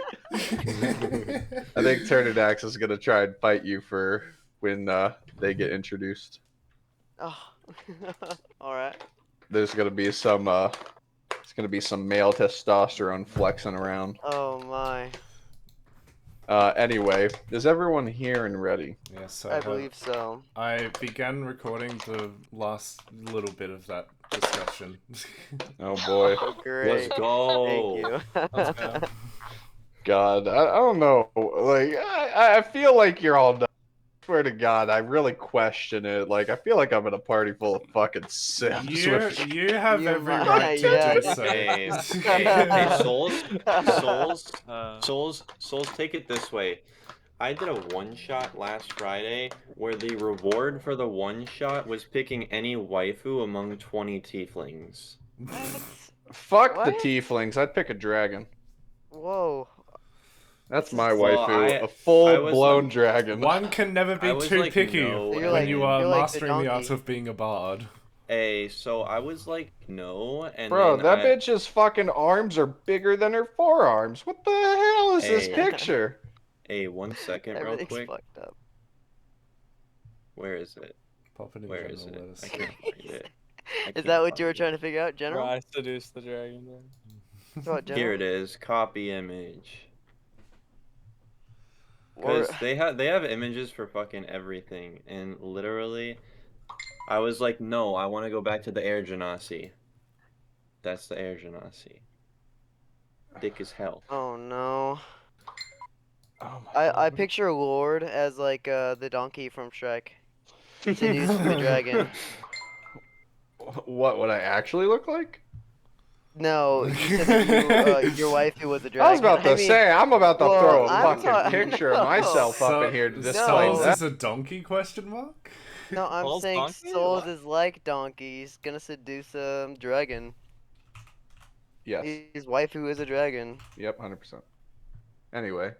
And the super cute little donkeys with dragon wings. Those were fucking adorable. You gotta look that up. Have you I not want to look seen it up. Shrek? I've seen it. I just It want to is re-look it up. Shrek, dude. The Okay. donkey with dragon wings, Goober. So, Wait, Selfies. Meg, selfies. how did you get Soul selfie? I have my Why does that connections. one look Oh, like fuck that? that. I'm throwing a real Why picture of does me it up in look here. like Fuck that? this. Why Hang does- on, I'm grabbing my phone. Unacceptable. I do not look like this. I'm gonna laugh Yo. like actually it looks somewhat like Donkey. No, I just look Donkey. fucking depressed as hell. I want to Let's see you see. smiling. You'll never What see the me fuck smile. is that? You'll That's one never of see the me baby smile. donkeys. Why did you make a selfie channel? He looks demented. that's what Lord looks like. Oh, why is there hashtag selfie? Yeah. Alright, hang on. I gotta grab this bitch off of Facebook. So what? I never mentioned it. Why does Ether have the was it the super edgy Smith of Lasting Scars thing? That you'll find out later. Alright, this is the most recent it's picture of talking me about I got. Let me throw it in here. Oh, you are beautiful. Shut the You're fuck up. No, you look beautiful. I would give you a smooch on the lips. Bro, you You look just- like Shaggy if he got his you life just- together. What did you say? Daddy, sorry, daddy. What the fuck? Wait, Era, Don't how'd you make find a me picture of his feel kid? I'm gonna put up a selfie of myself. God damn, this is awful. Alright, I guess we're doing this now. Selfies. I am not putting We're a selfie of really myself. starting to know people. This is great. I love it. Mechanical, you in a my. relationship, bro? I'm single, ready to mingle, bro. I mean, Bob was trying to get with him, so. Yo, Oh my god. Damn, Stunning. I am aroused. I'm Anyway. getting dizzy right now. Can you delete that before I pass out? I have lasagna on the side. Oh. Mm. Damn, that you your look like gamer that chair right and there? you're giving food? Shit. Is that your gamer chair right there? Dude, why's that girl look like... I'm Why's jealous. that picture look like there's a bulge down there, bro? Like... Best of both worlds, you know? That's why they're Oh covering my up the face. Alright, anyway, let's get this shit Moving started. on, and yes, I was recording that. And there'll just be no context in the video. It's just this screen right here Bro, on Roll20. imagine we actually post these and everyone's just like, the fuck are they talking about? They're like, they know what souls looks like? Like, yep. Yep, we see souls. Fucking jeez, I'm about to delete that picture. Anyway, Souls so... just came out of high school. Well, you know, 24 and beautiful, right? Anyway, so... so you guys are in Quill's Cloak. What are you doing? Well, I turned to that. Oh, sorry. I guess everyone. Oh. Everybody's talking at once. So Post follows Zenith into the inn. All right.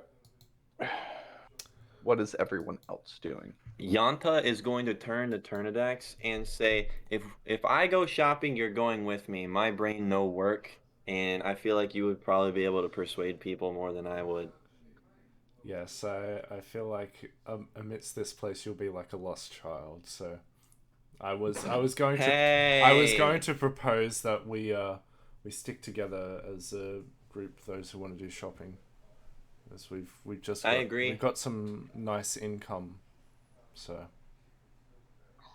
Zenith also said not to bother him. If he's talking to someone, he Hera's said. gone already. Yeah. I want to. Let's go walk into a couple shops. All I right. think it's Yeah. the best idea. I'm keeping a tight hold on my money, by the way. I did say there was a magic shop. Oh Go yes, there. this Sounds is. like a great idea. There are a lot of shops here. There's also a lot of street merchants. Okay. Souls, I'd like to be in the back of the group, like just perceiving up a storm on our Okay. like pockets and shit. That's fine. While we're walking down the merchant aisle, I want to just do like quick glances at the merchant tables until I see a booth that looks worth our time, or something that sticks out from the rest of them. Okay. I am going So I'll to. do the. I'm going I'll to do the cast, bigger group first, I'm and going post. to I'll get cast back to you. enhance ability on myself, and I'm going to give myself advantage on wisdom checks. Okay. That's pretty cool. How long does that last? Up to an hour concentration. An hour? Okay. shit. Just want to The make sure. concentration. Yeah. But do you have fur or a feather from a beast? No, I'm just joking. I don't do that shit. Anyway. Yeah. So... I just plucked it right off Adrian. Adrian, get over here. Wow. Wait, what? he turns back to human. He's missing skin. He's like, ah! Fuck. Okay, so you all are wandering through this busy street. I mean, it's busy, and these guards. There's a lot of guards. Like, they're everywhere. A lot of them just don't really care. Some of them are on patrol, but guards are pretty active. You see a lot of cloaked figures looking over magical items such as swords and stuff.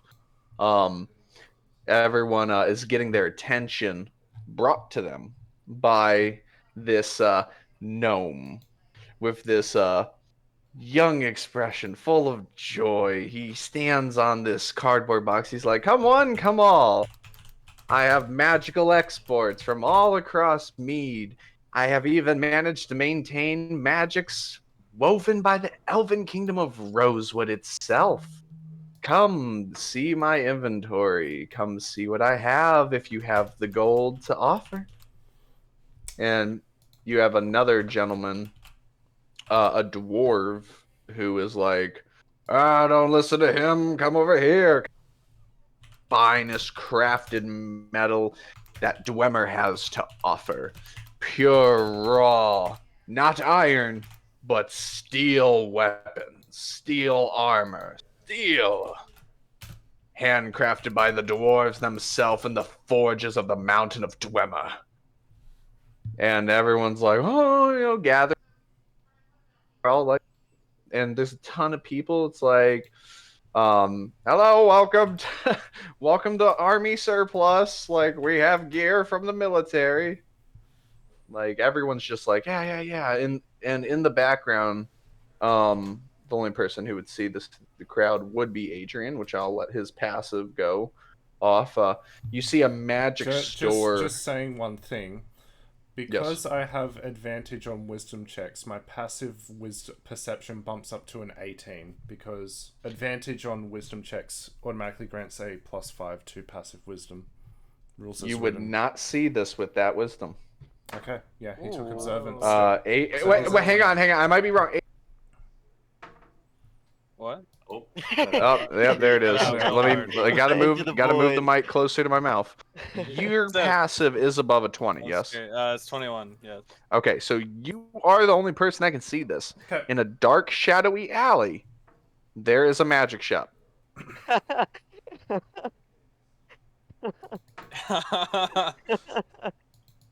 Sus. I like to pull on everybody and like kind of just point at it. It's dark. Let's go. All right. I, Adventure. Yeah, I like to. Let's go, guys. All You right. guys want to go over there? Yeah, sure. Why not? You spotted it. You spotted it. Go. Let's see. And I will go last. Okay, you And all. also, I'd like to cast Detect Magic when we go in.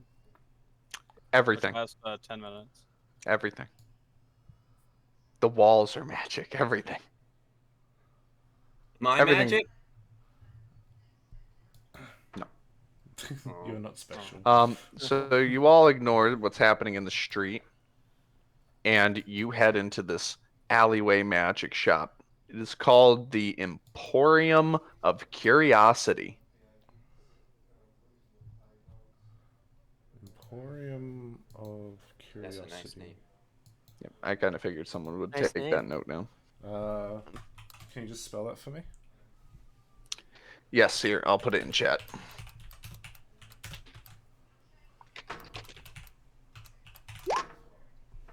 Yep, as spelt it right. Just want to make sure. Cool. Thank you. Yep. So you all walk in. Yep, we walk in. Turnax will take the lead into the shop. Walk in. Okay. You all walk in, and what looked to be maybe like a 12 by 10 building going into it, you know, very small, like a storage unit. You walk through the door, and it is massive. It is not it's like walking into about the same size as a gas station, like a big gas station, you know, just I don't know what you guys have where you live. Do you guys know what a Sheetz, Circle K, or a 5-star is? Or a Wawa's? Wawa, yeah, hell yeah, I love Wawa. I have got no Um, idea what those brands like, are. draconic. Mechanical, do you have a 7-Eleven where you live? Yes. Okay, They got it's bigger. you go in there. It's a little bit bigger 7-Eleven. Okay, gotcha. Yeah, it's a big store in here, and you're all kind of puzzled, like why the size of this and the size outside do not make sense. Magic. And you walk in, and there is standing there. Hang on. Oh, I gotta go to the book. Go to the book. Gotta go to the book for this. Oh, so another question I'd have is, does everything belong to a school of magic, or is there anything in here that has like that aura of like no school? Everything in here belongs to a school of magic. Yes. Can you list them all? I'm joking. There is in here. There stands a tiefling and a elderly-looking lizard folk. Oh, and it is a blue tiefling. Blue tiefling. All right. Are they Hello. good at magic? Yes. Ooh, magic. Oh. You say hello, and they greet you. Ah, why, hello. How are you? The young, excited tiefling runs up to all of you with all her jewelry on, and she's like, welcome, welcome to the Emporium of Curiosity, the traveling store amongst cities. A traveling How store. can we help you? Traveling. Why, yes. Yes, Does go this into does this detail. store move around? Yes, it does. Ah, I see you are curious, and the elder lizard kind of hisses at her, speaking in. Once I find languages, because I do not know all the languages by heart, and I did not write down what he speaks, but I know it if I see it. Infernal? No. Oh my god, where is it? Languages. Fuck it. Using Google. D&D. Oh my god! There we go. D&D languages. Oh. He is speaking.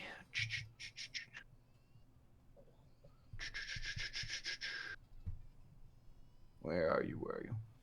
Oh, there's a damn baby crying. He is speaking Undercommon. I speak Undercommon. Oh. So you understand what he says. He says, "Hush, child. We do not know if they are loyal customers yet. Be cautious. You never know when a thief might come around." I'm gonna say. And she says, "Yes." I'm gonna say to the lizard folk in Undercommon, please, we merely just want to see what you have to offer. Ah, I see. Well, browse, do not touch. If you wish to handle something, you may speak with Valoria. Hi. Yes, that is me. That's I a am very Valoria. lovely name. Why, thank you very much. I take great pride in it. I actually am a tiefling of a demonic bloodline. So please do not be afraid. Please do not be afraid. I am no different from you. Yanta's just like afraid, and then he puts out his hand and says, "My name's Yanta. Nice to meet you." Hi, pleasure to meet you. She shakes your hand really quickly. Then she squirts hand sanitizer on it, rubs it. Gotta be careful of COVID. What was COVID? What was her name? Valoria? Valoria. Yes, here. Let me. Is there a picture for both of them? Oh yeah. She just sanitized my glove. Dirty, dirty. Dirty, dirty. I didn't touch anything. She says, "What can I help you with today? Is there anything in particular you're looking for?" Well, we have. She coughs in her hand. Reasonable prices. How can I help you? Well, one of my friends here spotted the shop and pointed it out to us. Definitely caught our curiosity. Piqued our interest. And, well, I think we're mainly just sort of browsing and seeing if there could be any items or odd trinkets that could help us on our journey. Adventurers you are, yes? Yes. She says, jumping up and down as she clasps your hands. She's like, "Well, we have plenty of things here that can do that at a reasonable price. And, of course, we have many things for adventurers. We, of course, have supplies and things like that if needed, but we also have the wonderful item that most adventurers seek, bags of holding." Oh. What's that? Oh. I'll explain to Yanta. They're basically a very large bag where you can store a shit ton of items in, but it's a very small bag. You'll see. How Just don't tear it. Yes, don't. Or put it into another bag. That would be bad. Don't do that. I've heard, though I haven't seen what happens when that happens. Death! Oh! You get sent to the dimension of the Ethereum realm. Ooh, That doesn't sound fun. Welcome to the Shadow Realm, Jimbo. Yes. Oh, well, how much do your bags of holding run for? Our bags of holding? And she speaks in Undercommon. She's like, how much are we charging for a bag of holding? She's like, She looks everyone up and down. 300 gold pieces.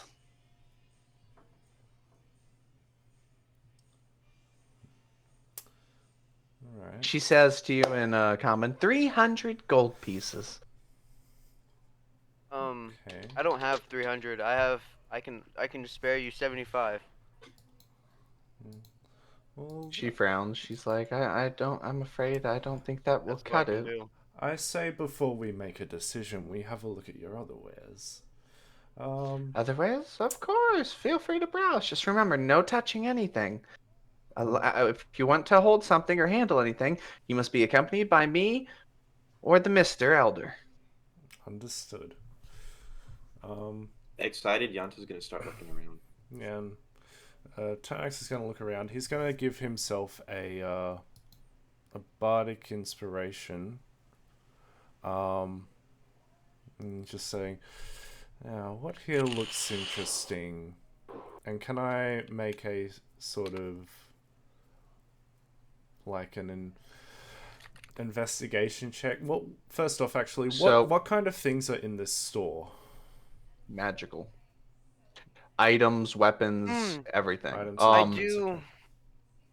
If you are looking for something particular to narrow down that search, you would be rolling investigation. If you are just trying to see if something catches your eye, it'll be perception. Okay. I'm looking for something in particular. Can I roll an investigation check? Yes. I'd like to talk to Valori. I'm gonna. I'm looking. I'll get to you in a second, Adrian. Go ahead and roll your investigation. Yeah, I'm gonna roll my. I'm gonna roll perception. Just have a general sort of look around. I've got advantage because of enhance ability. Oh wow! Wow. Okay. Terrible. What exactly? Sure, okay, first of all, with your perception. There, 7. Okay, you notice a few magical glowing crystals. You notice what appears to be a necklace that is hanging on a like chandelier type holder, and unlike the other necklaces that kind of stand and hang and glow, this one rotates in a circular pattern by itself. You also notice a book that is glowing. A necklace, a book, and what was the first one you said? There are magical crystals. Crystals, okay. All right, crystals, book. Got it. Isoda, what were you looking for exactly? Okay, so I'm looking. Okay, I'm just gonna be straight up. I'm looking for the immovable rod. That's what I'm looking for. That is not in here. All right. Tragic. Is there anything close to that? No. All right. Nothing similar to a movable rod. All right. I'm gonna keep looking. Roll perception, Isoda, for just looking around. Yanta, you're just rolling perception. Okay. Isoda, I'll get back to you in a second. Yanta, you're just looking around too. That's Oh, my bad. I didn't realize my mic was muted. Yeah. okay. You're looking around. You see. Open my.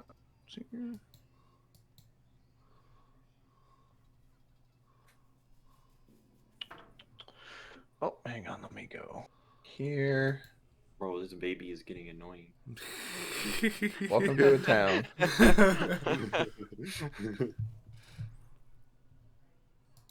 Welcome to a town, young man.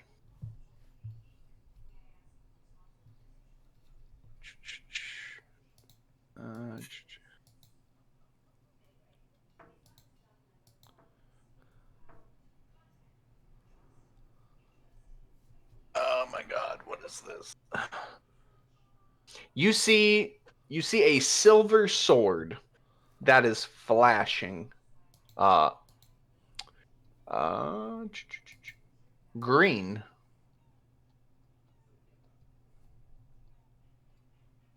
I want to approach it. All right, give me 1 second. You're approaching it. I'm not gonna touch it. Just look. Isoda. No, you're fine. You're good. Isoda, give me a second to find the thing here. Oh, one other thing you also see in there, Yanta, you see a candle that is lit. It has glowing runes on it, and it doesn't seem to melt. Wax melts off of it, but it doesn't seem to lose its size. And the flame is blue. I want to look at that next. Soda for you. You see when I fucking find it.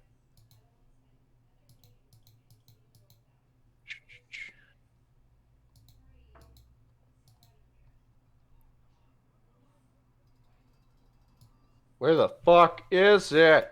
Why do I have so many pictures? Ah, here it is. you see a blade that has a black crystal-like hilt with clear white crystal shimmering blue twisting around inside of it as you see it shimmer almost like it duplicates on the sides of it.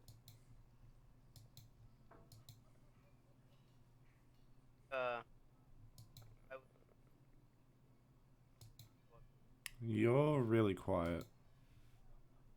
Oh, I would Me? like to go up to it and ask No, for assistance. Wesley.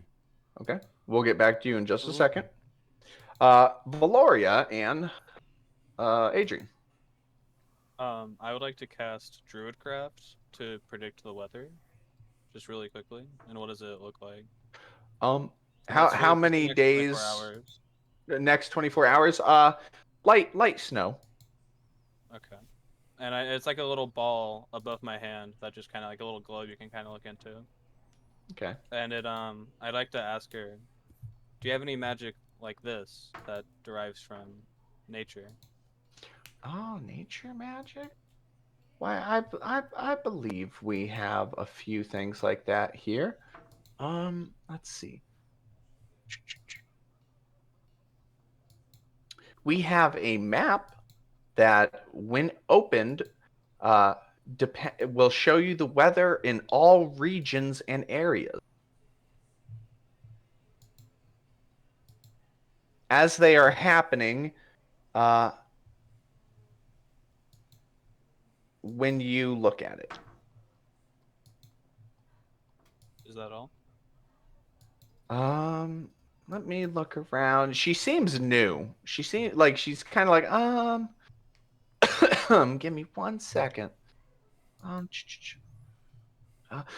the next thing, the nature magic I have is not really anything that'll tell you about nature, but it's natural. And she holds out a small gelatinous cube. Fred Jr. Oh, what does that do? Oh, this is gelatinous cube armor. And how does that work? Well, whenever you put the gelatinous cube against yourself and like press down on it, it'll smear over your body and give you a gelatinous cube outer layer. Interesting. And say if there was like an AC amount that would make your armor. Like, what would that be? She tilts her head. What's AC? I don't know, just something people. It's a way to describe armor. I've heard. I don't know. Like I 20 do being really high. know. I don't know. I do know that it seems resistant to certain things.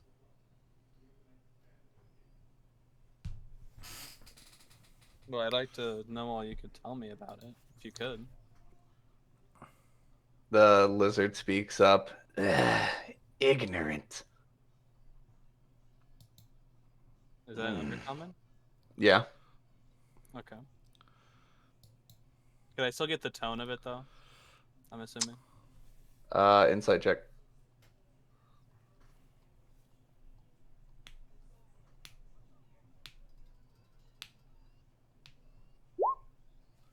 Very displeased with your intelligence of magic is the tone.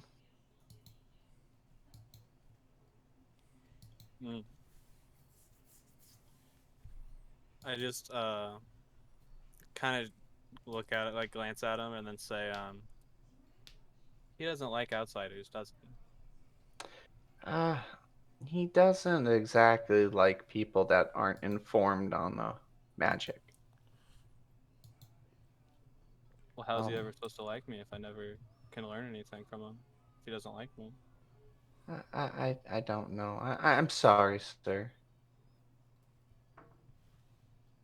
I don't mean to dampen, I guess you could say.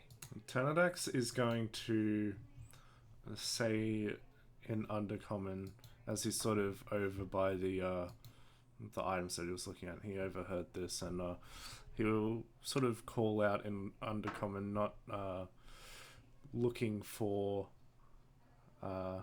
towards the lizard, but he'll just say in Undercommon, "Would be nice to know what exactly we are purchasing."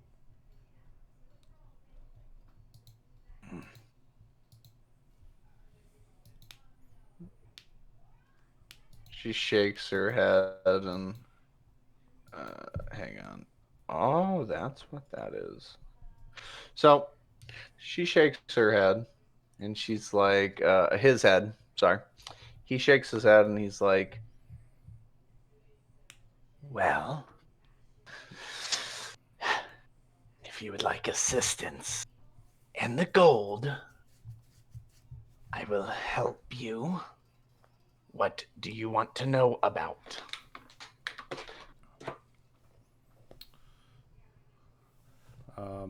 I assume said that in Undercommon. Yes. Yeah. I'll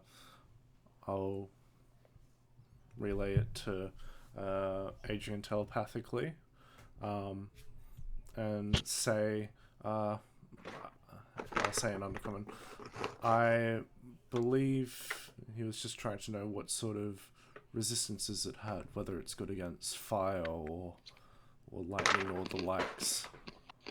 And I will toss out a gold piece. Oh, I see. Well, the gelatinous skin is good against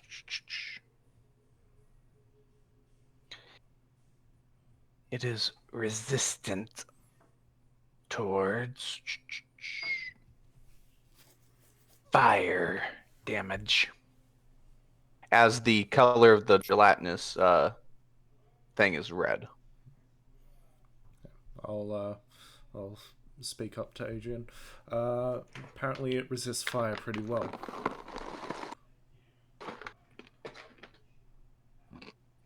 So interesting. I don't know if I'm very interested in the cube. Can you show me the map again? Yes, and she opens the map, and as your eyes gaze upon it, wherever your eyes look, it shows you the exact weather and phenomenon and temperature that is happening anywhere on the continent. How much does this cost? This is 1,000 gold pieces. Very high dollar. Well, yes.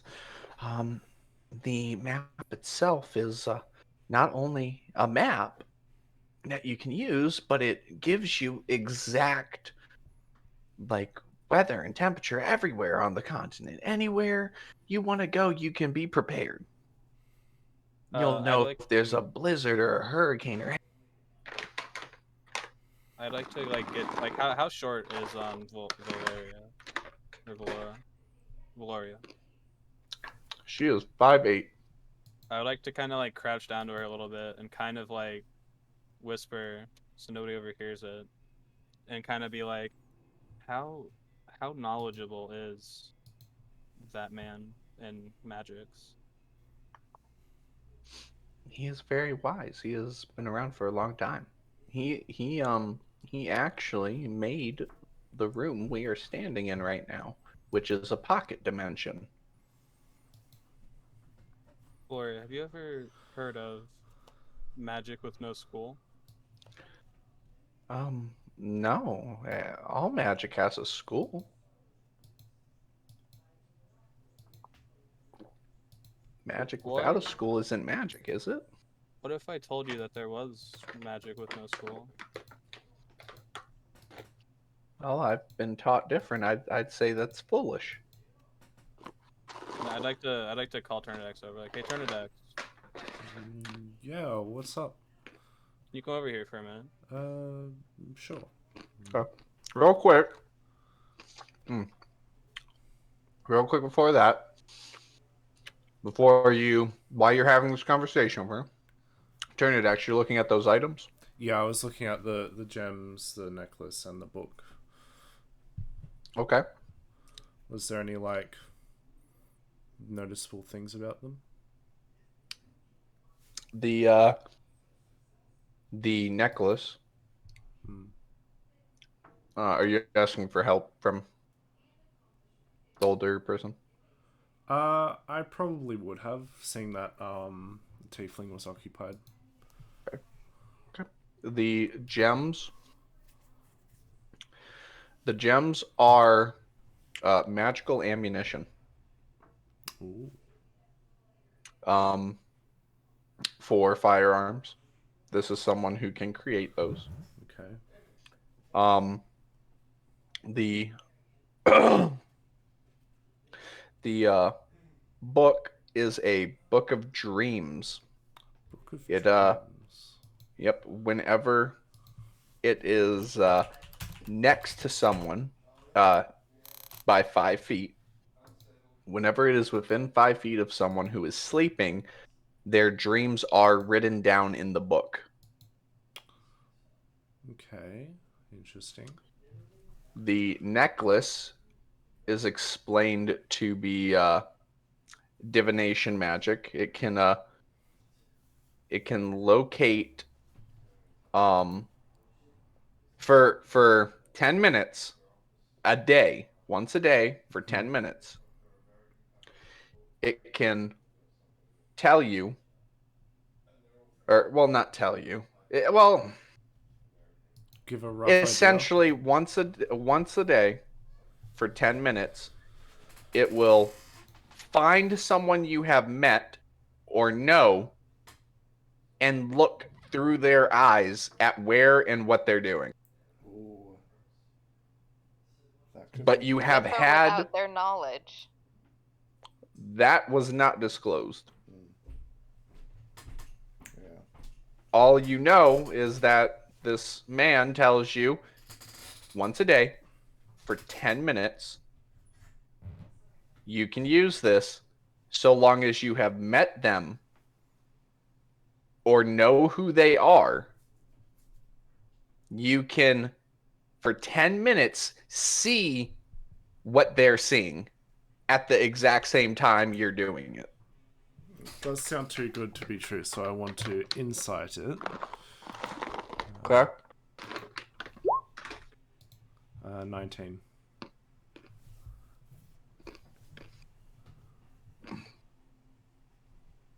Okay. She lied about one thing about this thing. Mm-hmm.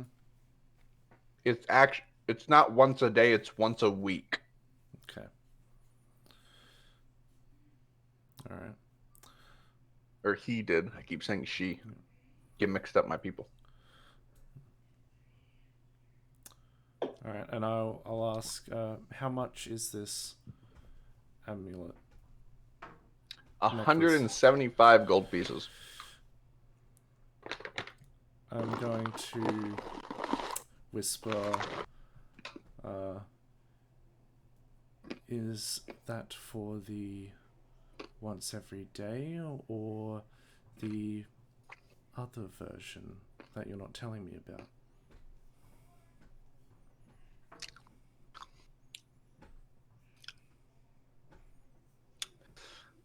I don't know what you are insinuating. However, I am assuming you are calling me a liar. I'm merely saying you are not telling the entire truth.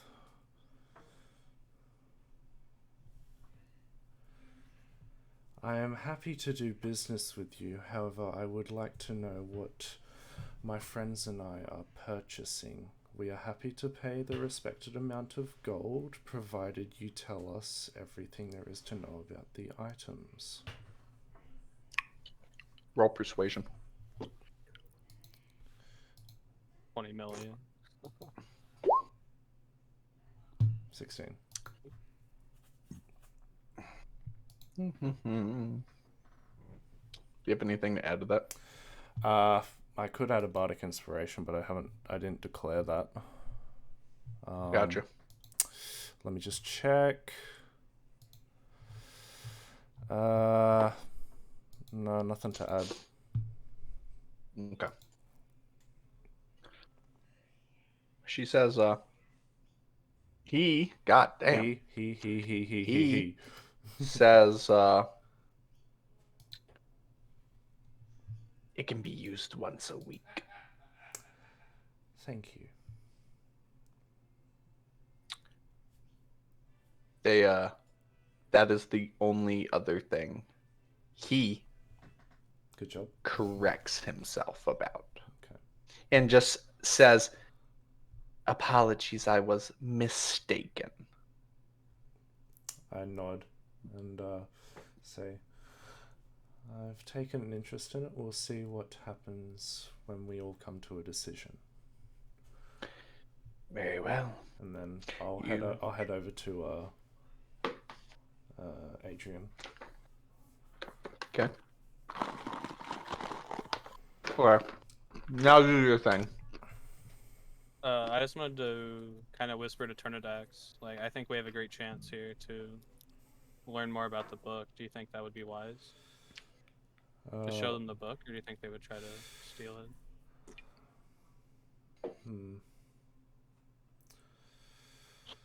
Well, I'll send this telepathically to Adrian, and I'll say, you are using a form of magic. I'm using my psionic mind as a gem dragonborn. Okay. So, you're using that. Yeah. Okay.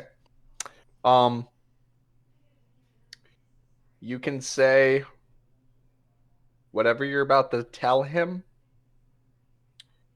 Only tell him 6 words. 6 words? Okay. Would I sense this? You would know as you try to reach out to him. You feel as though not everything went through. Okay. So then I'll resend a message. You can reasonably assume there's probably a magic item that is messing with it. Yeah. Right. Not intentionally, it's just in here. Okay. Oh, Souls. One thing too is I want to be specifically looking for with detect magic anything with no skull.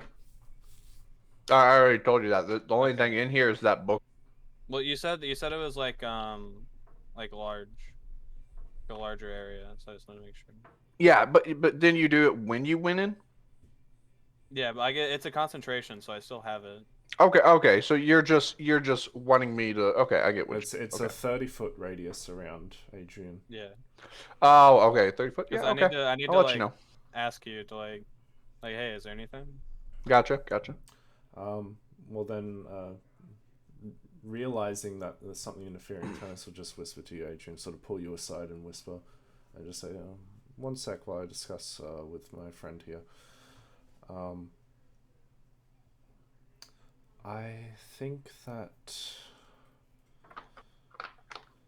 these people, the lizard is a bit fishy. So I'm sorry. It was just the fun. Godzilla's fucking third cousin over here. Like, damn. Oh, shit. Provided you don't hand it over to them, I think we could. However, I think for now, unless you think it's absolutely necessary, we hold on to the book. Well, long-term, Turnidax, who's going to be able to tell us anything about this book? Well, it's people knowledgeable in magic, and all we know about is the Templar and any merchants that are knowledgeable.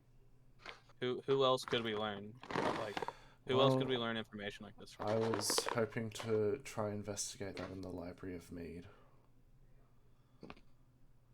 And frankly speaking, sure, this person seems skilled in magic, but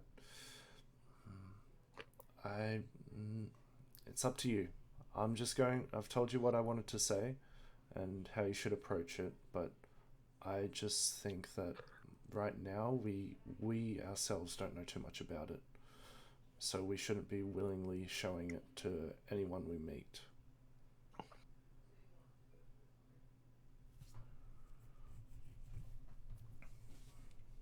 and turn back Quill. Turn back to the store owners and say, well, I think I've got some things in mind that might be of use to purchase. What about my allies? Right. Yanta, what did I say you went to look at? Ward. A sword? Yeah. Alright. How did I describe that sword to you again? It was silver and it was glowing green. Ah, yes. Yep, there is a sword over there. So, and you wish to hold it? No, I said I was gonna get up close to it. Okay. Not touching it yet. You get up close to it. You get up close to it and you look at it and you're feeling it, you're staring at it. It has a dragon on the hilt of it, and it has a very twisted hilt, and the blade curves upwards. What type of sword is it? Do I know? I mean, from you looking at it, it's a long sword. Okay. Yanta's gonna call out and be like, "Hey, what's this?" The elder walks over his. Do you know Undercommon? Uh-uh. I will All right, so she just he looks at you and goes, "Sis." Just starts hissing and. Can I translate? Huh? From across the store, or do I not hear it? You could hear it. That's fine. He says, "This is a dragon slayer blade."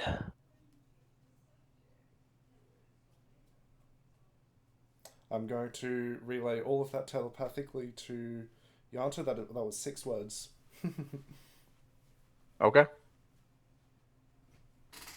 Wow, that really was 6 words. Yep. I counted. What does it do? Well, besides slay dragons. This blade attunes. Well, no attunement. This blade takes shape of its owner's preference one time. So what you desire is what it will become. And as said in the name, Dragon Slayer. I'm going to say to Yanta, take shape of what you want. Kills dragons. You Mechanic, you have heard of this blade from Dragon Isles. How much is it? This is something your kind would fear. It is something that would be very uneasy around you, because in school on the Dragon Isles, you would know that this was a weapon forged by humans during the Draconia Wars to kill any dragon type of anything. Okay. How much is it? 200 gold pieces. I'll translate that as well, telepathically. Damn it! You don't have enough. Yanta says it looks in his pouch. Unfortunate. Anyone willing to spare something? Well, I was going to propose that we all group together and group our money together to see how much we have and then spend accordingly.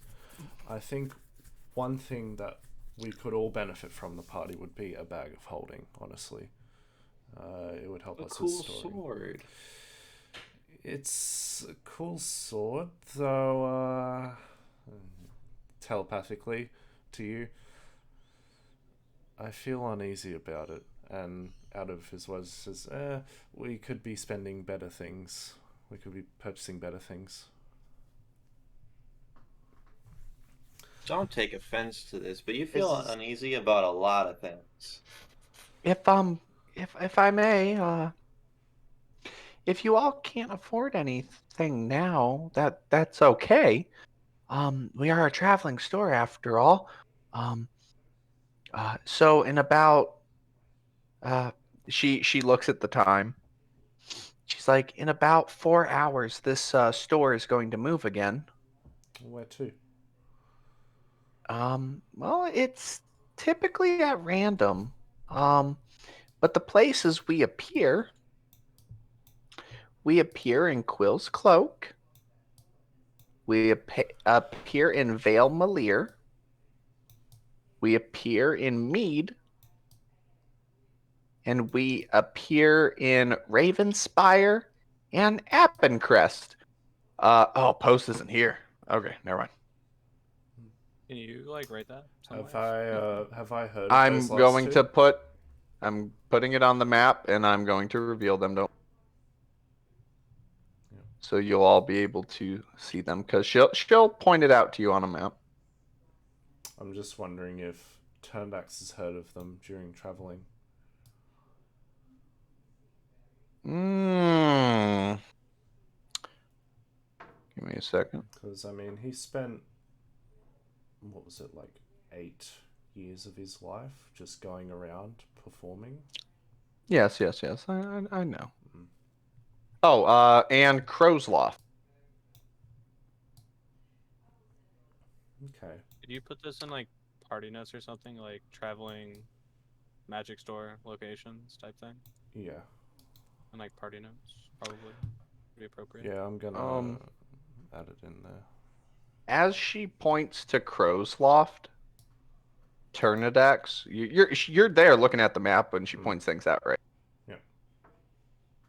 As she points to Crow's Loft, you kind of freeze for a second, because as her finger points to it on the map, you see you have a memory.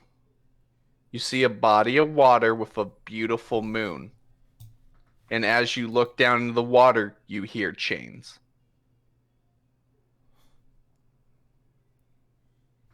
So, what was that? Sorry. So, did I cut out? No, I'm just trying to. So, what was it? Body of water. Yep. You have a kind of like, almost like a thought, like an image in your mind just kind of appeared when she point to it. A body of water with you look in at a body of water with a beautiful moonlight. You look down into the water and you hear chains. Okay. Tana's just gonna do like a half step backwards for a brief second and be like, "Oh, that's interesting. You guys travel over such long distances very efficiently." Yes. That'll be handy to have. Thing. So can I double check the cities? It's Quill's Cloak. I'm typing it all right now for y'all. Because I heard everyone was, I know it was, so I'm putting it in chat right now. Okay. All right. Well, I think we want to make a purchase now, and then in the future when we come across you again, because I'm sure our paths will cross again, we can purchase more items.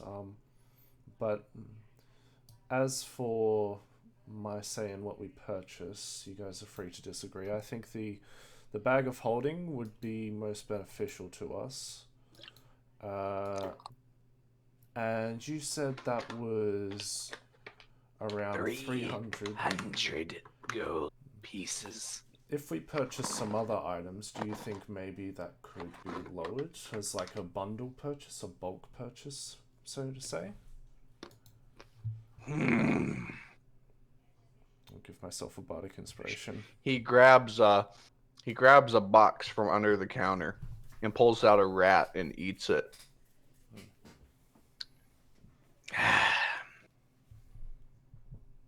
I will deduct 50 gold pieces off a bundle purchase.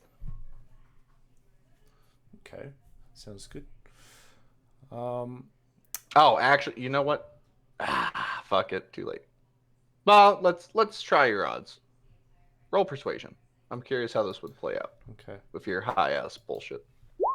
I'm gonna add my d6. Yeah, it would have passed.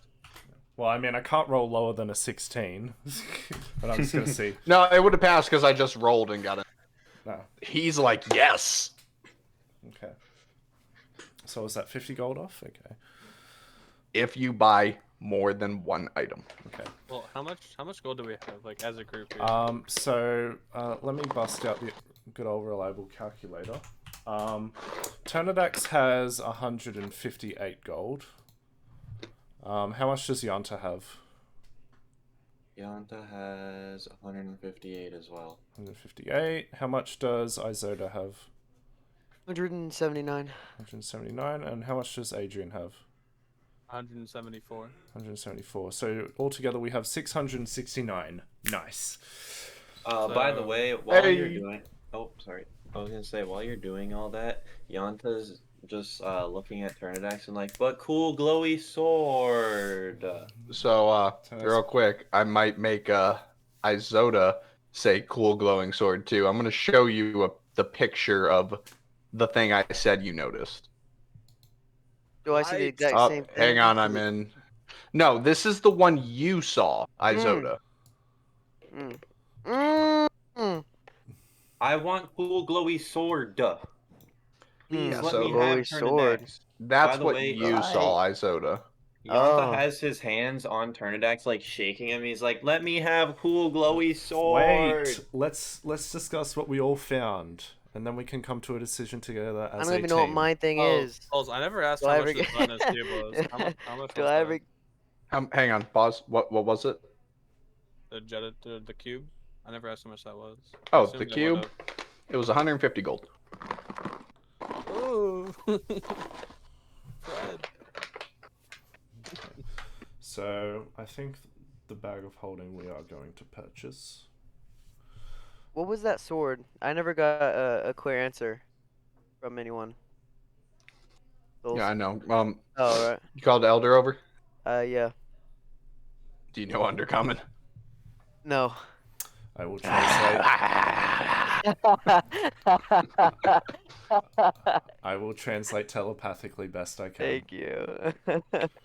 This is a sword. Give me. Oh, hang on. Watch is going off. Nope, don't care. Clear. Okay. Give me a second. Let me grab the shit so I can tell you what it. Oh my god, what do people want? Quit blowing up my shit, dude. Bitches to get off your dick. Damn. We get it. You're like a celebrity. Like, calm down. We get it. You voice act. We get it. Souls was like, damn, I wish these guys knew how cool I was, and turns his notifications on loud. Yeah. I wish, man. People just don't want to leave me alone. I bet they are all like game notifications for Clash of Clans. No, it's You're being invaded by King Chong. No, it's all my friends that live in Virginia blowing up my shit. Are you getting online? Are we playing Destiny? No. Fucking you fucking want to see porn? Like stupid shit. What the fuck? Just bro things. Dude, one of my friends that moved to Hawaii, literally, me and my buddy Daniel left our house just to go get food, right? 3 hours. We were stuck in traffic for 3 hours because of some dumbass accident or whatever. And for 3 hours straight, me and him are dying laughing because my buddy Frankie was sending me porn for 3 hours nonstop.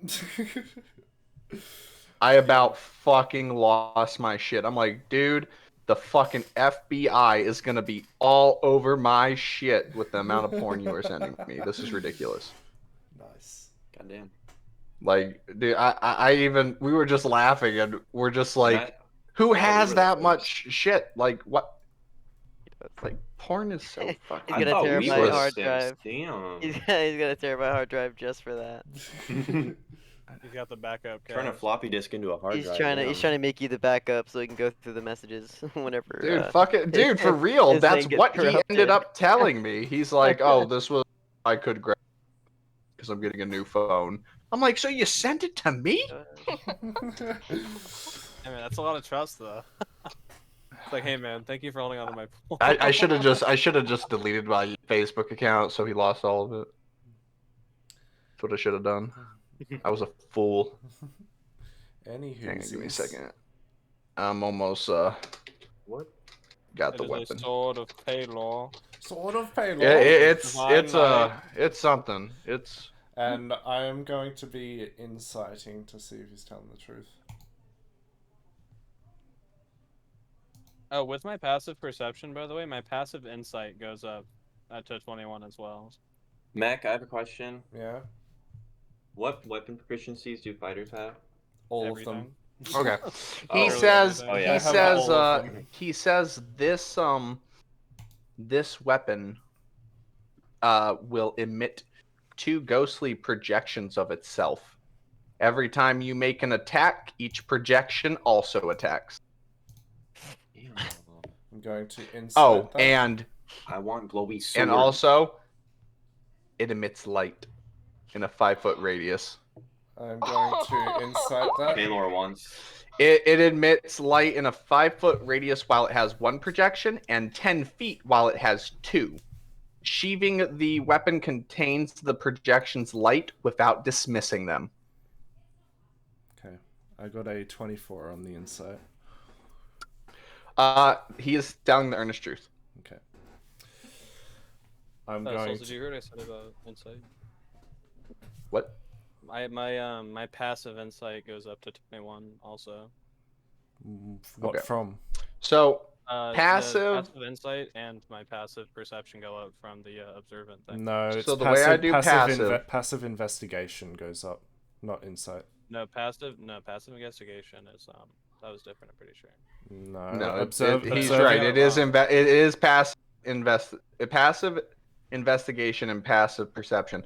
However, the way I do passives, just for everyone's sake, so no one blows a fucking nut or gasket later on down the line. Passive is at my discretion. Yep. And if you want to use your passive, you have to ask me, and I'll be like, yeah, you can use your passive. Because passive has always been ridiculous in D&D. If you just ran off passive for everything, you wouldn't have to ever roll for majority of things. Yeah. And there's no point in that. So I just want to make that clear. It's a discretion thing. Especially if you go Wisdom Caster plus Skill Expert into Perception, you can get like a 37 passive perception. Yeah, but you see me. I allow passive frequently, but for certain things, I'm making you roll. I'm not gonna say you just know things. Like when you were walking down the alley, your passive noticed this store. Yeah. Because you weren't looking for it, you know? Yeah.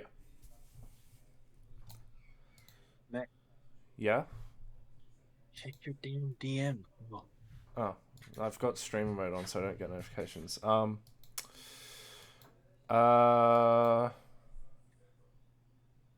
Do you use a shield? No. Then. But yes, those are all the items. Then probably. How much? I would like glowy sword. Okay, so. How much is my glowy sword? I'm stuck on the glowy sword. You're not gonna pull me off of it. Mayor's Edge is 175.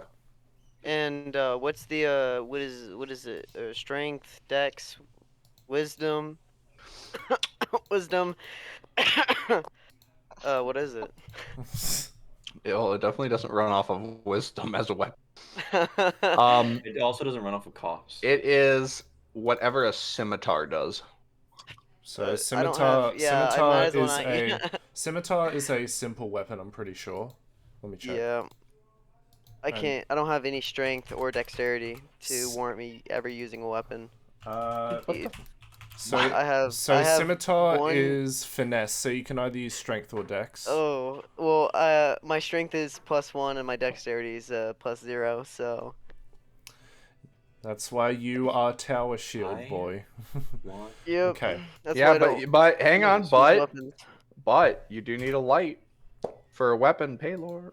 He can put a light onto anything my weapon, he touches. My weapon is Put a Christmas light on it.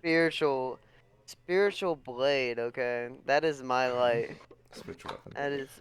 But this gives you 2 spiritual. I know, but that are light.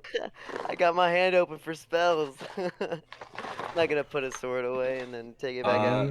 Okay. So I love Yanta's gonna raise his hand and be like, "Can I put a down payment?" No. Oh. So.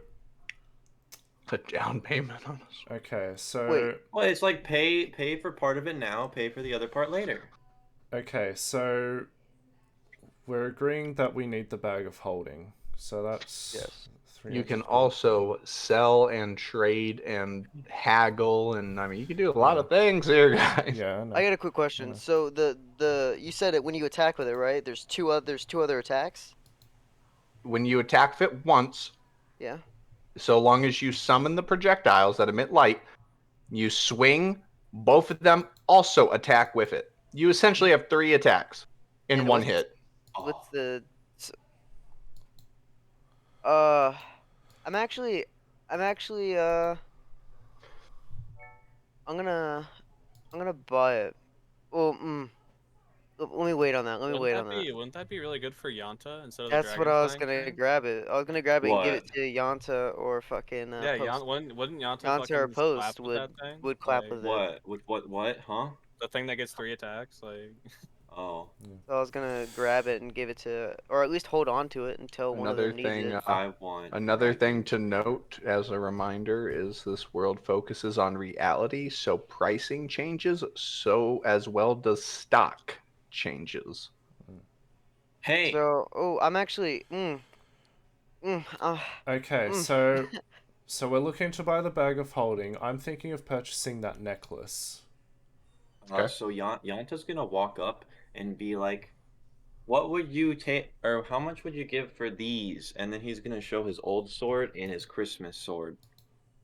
Christmas sword. Are they magical? This one no. This one I don't know. And he says I don't know to the Christmas one.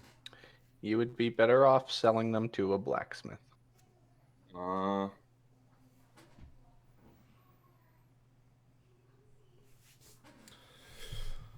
I don't know if I'll be able to get it in enough time to get back here. Adrian, what are you looking to purchase anything? The cube.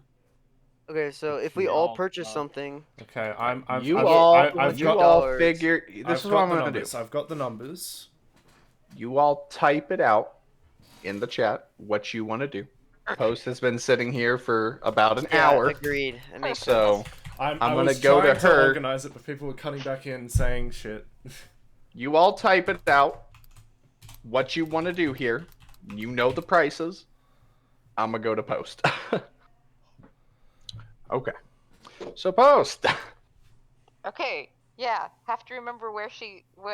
You were going into the Vulgar Tongue Inn. Yes. With Zenith. Yes. You saw your group go off into the merchants. They're like, Walmart!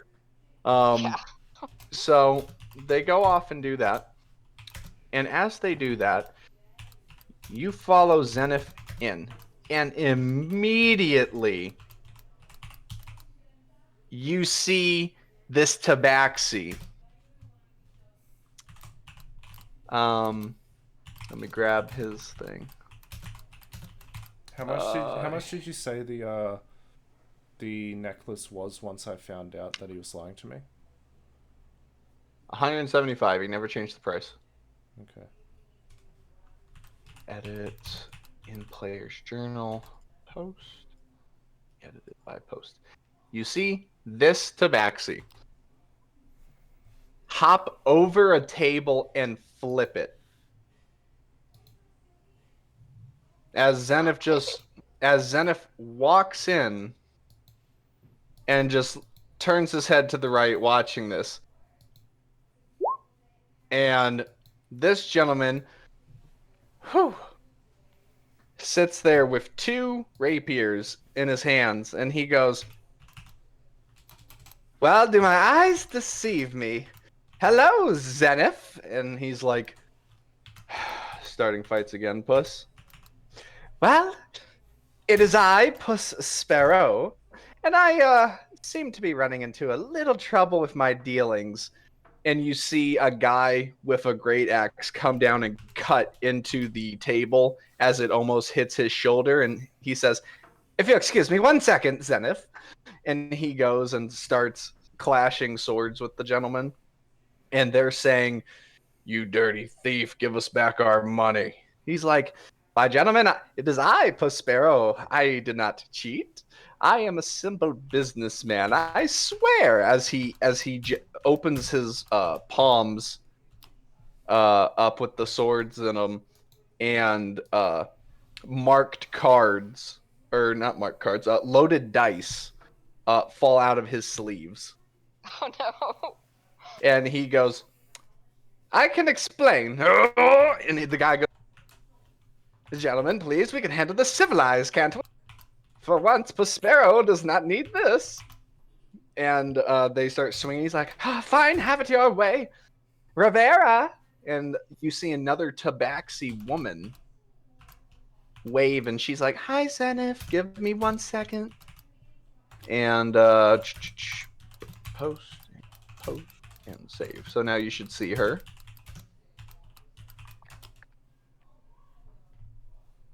Where am I looking for her? Under Prospero.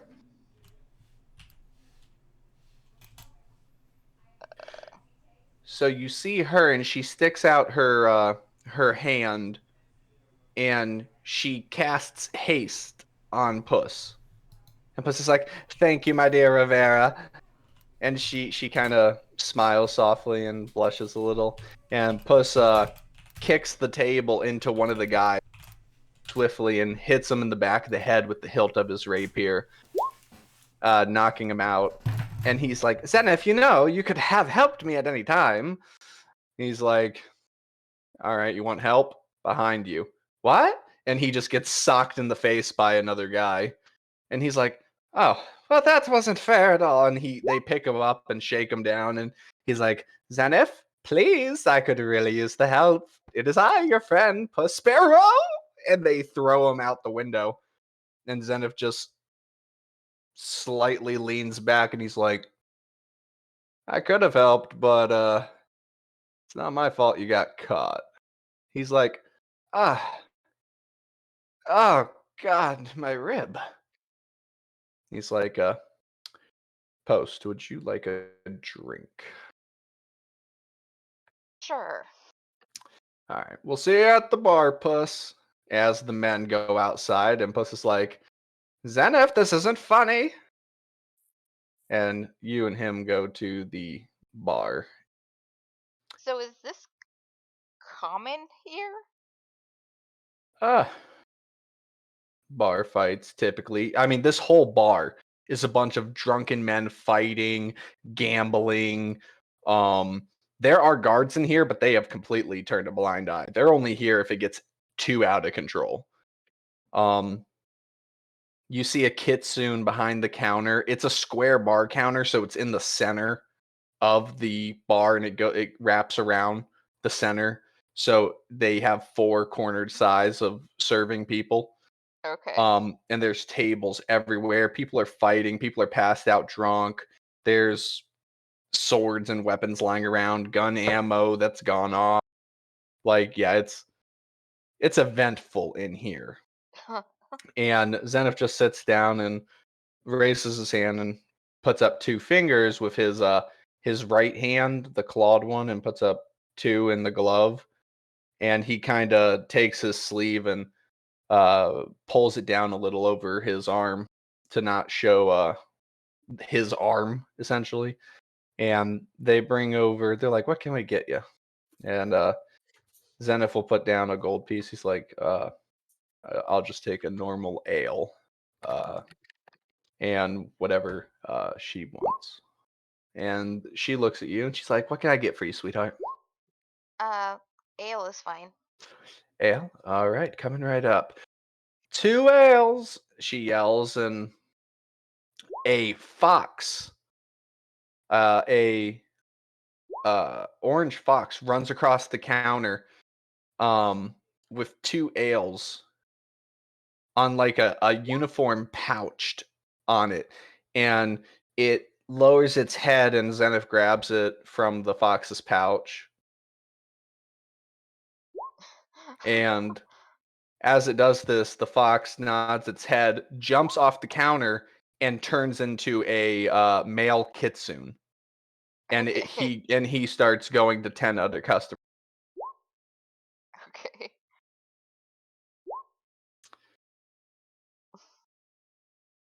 Okay. Yes. I'm just I want to get this down. An You're orange good. fox runs up carrying the 2 ales in a pouch. Yeah, you know how when people put their animals in like shirts and stuff? Yeah. Well, imagine a harness that has cup holders on the sides. It rolled up like that. Okay. And then he jumped off, turned into a male kitsune in a bartender uniform, and the belt has the pouches on it. So it literally went with his shape. Okay.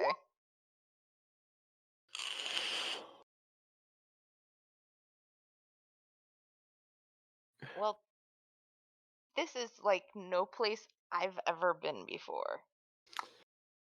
Quill's cloak will surprise newcomers, yes.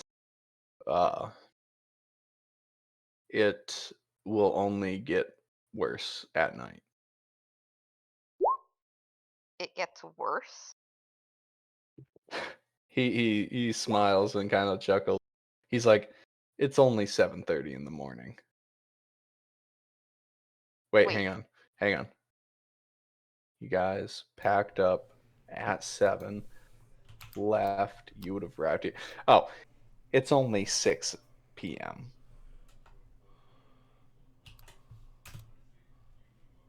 It'll get worse when it gets dark. Okay. You said something about finding work here? Yeah, there's definitely work here. In fact, someone who would probably offer you work is right now either being beaten the shit out of, or he's about to walk in and as before Zenith even finishes, he comes in. "It is I, Prospero. I have finished my dealings." As Zenith just turns around and there's a dude they're getting up off the ground like, "Oh," like Puss beat the shit out of him. And he comes and sits. I mean, when I say this man, you are sitting next to Zenith, he just booty bumps Zenith out of his seat, puts him in another seat, and he sits in between both of you and smiles, just like, hello, Zenith, it is I, Prospero." "Yes, Puss, I can see that." Well, I'm glad to see you, my friend. How long has it been?" Not long enough." He's like, you kid. And hello, mademoiselle. It is I, Prospero. It is a pleasure to meet another feline friend." And he takes your hand and gives it a peck. He's like, and he like gestures like he's hot shit. "And what do I have the honor to meet such a beautiful woman?" I'm speechless. Puss Sparrow has that effect on women, yeah? Oh boy. Well, it is I a pleasure to imagine- meet you. I imagine you have that effect on everyone. But I am flattered. Thank you, madam. For Puss Sparrow is captain of the sea, and all-renowned pirate swashbuckler, yes? And Zenith just, you see him slowly lift up his mug and just start drinking as he just puts it down slowly. So, Zenith, please tell me, your compatriot here who lacked to give me her name. Why, when did you start traveling with a feline compatriot? Hmm? As he nudges him, he's like, recently, actually. Her name is Post, actually. Post? Ah, I see. Well, I am Puss, we know. Everyone knows. Just stop, please. I'm getting a headache. He's like, but Zenith, please. You can't resist my charms. We've been friends forever. Remember that time we... Careful what you say, Puss. Remember, open ears. He's like, oh, you are right, you are right. Let me keep my wonderful voice down. For you see, remember that one contract we fulfilled together? The first time we worked together, actually. Yes, I remember. Ah, smuggling. That was fun, was it not? Yeah, it was definitely something. Hey, what can I say? Business is business, my friend. We will find it wherever it may be, whether it be across the sea or within land. However, smuggling that ore, that was a tricky one. Those bandits didn't know what hit them. Yeah, they didn't because they didn't think two guys were going to steal it back in the middle of the night. And then someone had to get very creative with exit, and they chased us. Ah, but please, they had to know who did it. Mm-hmm. And what happened Wait, you next? signed your work? Oh, sign my work? No, but shut up. No, this man did not sign his work. As we were contracted to go steal ore that bandits stole from a business, we'll say. As we were about to make a clean getaway in the middle of the night, this man decided to climb a tree, yell his name out, and say, what was it? You have been bamboozled, you bandit fools. And he starts laughing. He's like, yeah, what happened next, puss? Oh, we don't talk about that. That's the end of the story. It was hilarious. No, remember what happened next when we got on the cart? You want to think real hard about what happened next? Poor Rivera had to take a bullet out of your ass cheek. What? Listen. It was a lucky shot. Yeah, into your right ass cheek. You... Can I get a drink, please? It got super quiet. What happened? No, I'm... So, Post kind of leans around Puss and kind of looks at Zenith and it's just like, please tell me you only worked with him once.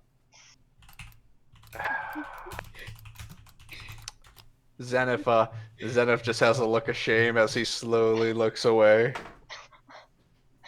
Oh, only once? We used to travel together as a merchant caravan, doing deals and trade such town to town before we parted ways because I had to go do a little bit of business back home.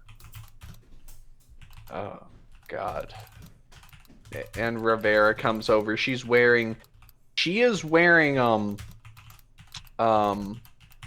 you would believe noble clothing. She is more well dressed than anyone in here.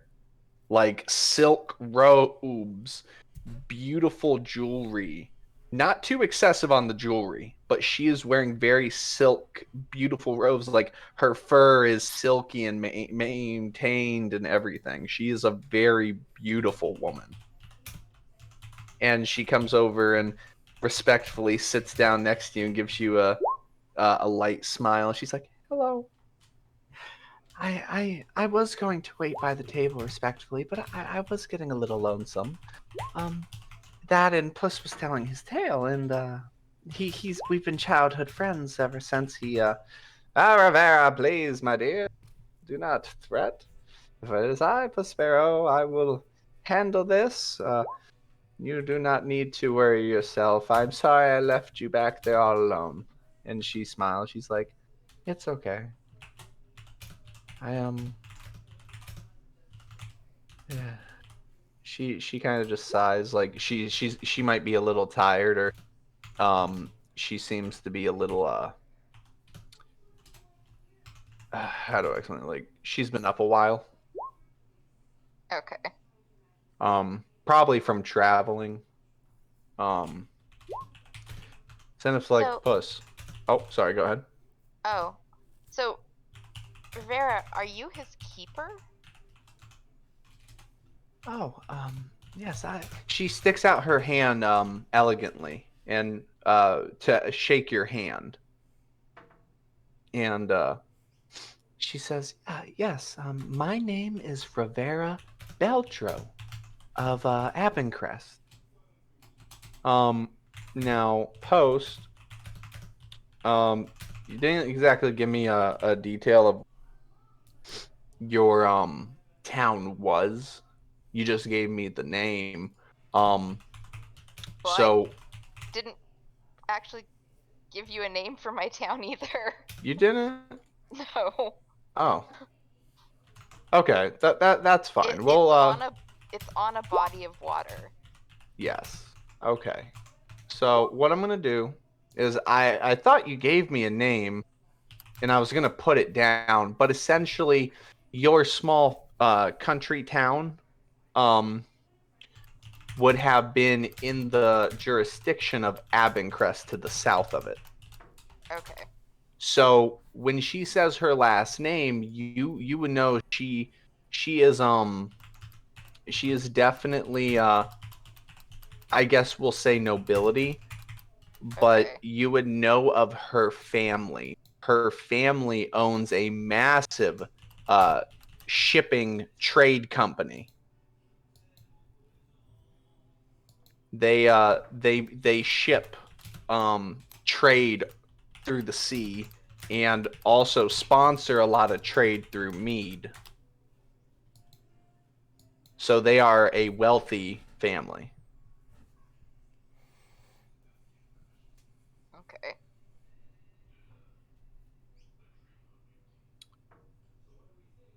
But your town, I'll mark it on the map soon. Okay. I'll put it down, and then we'll get together about getting a name for it.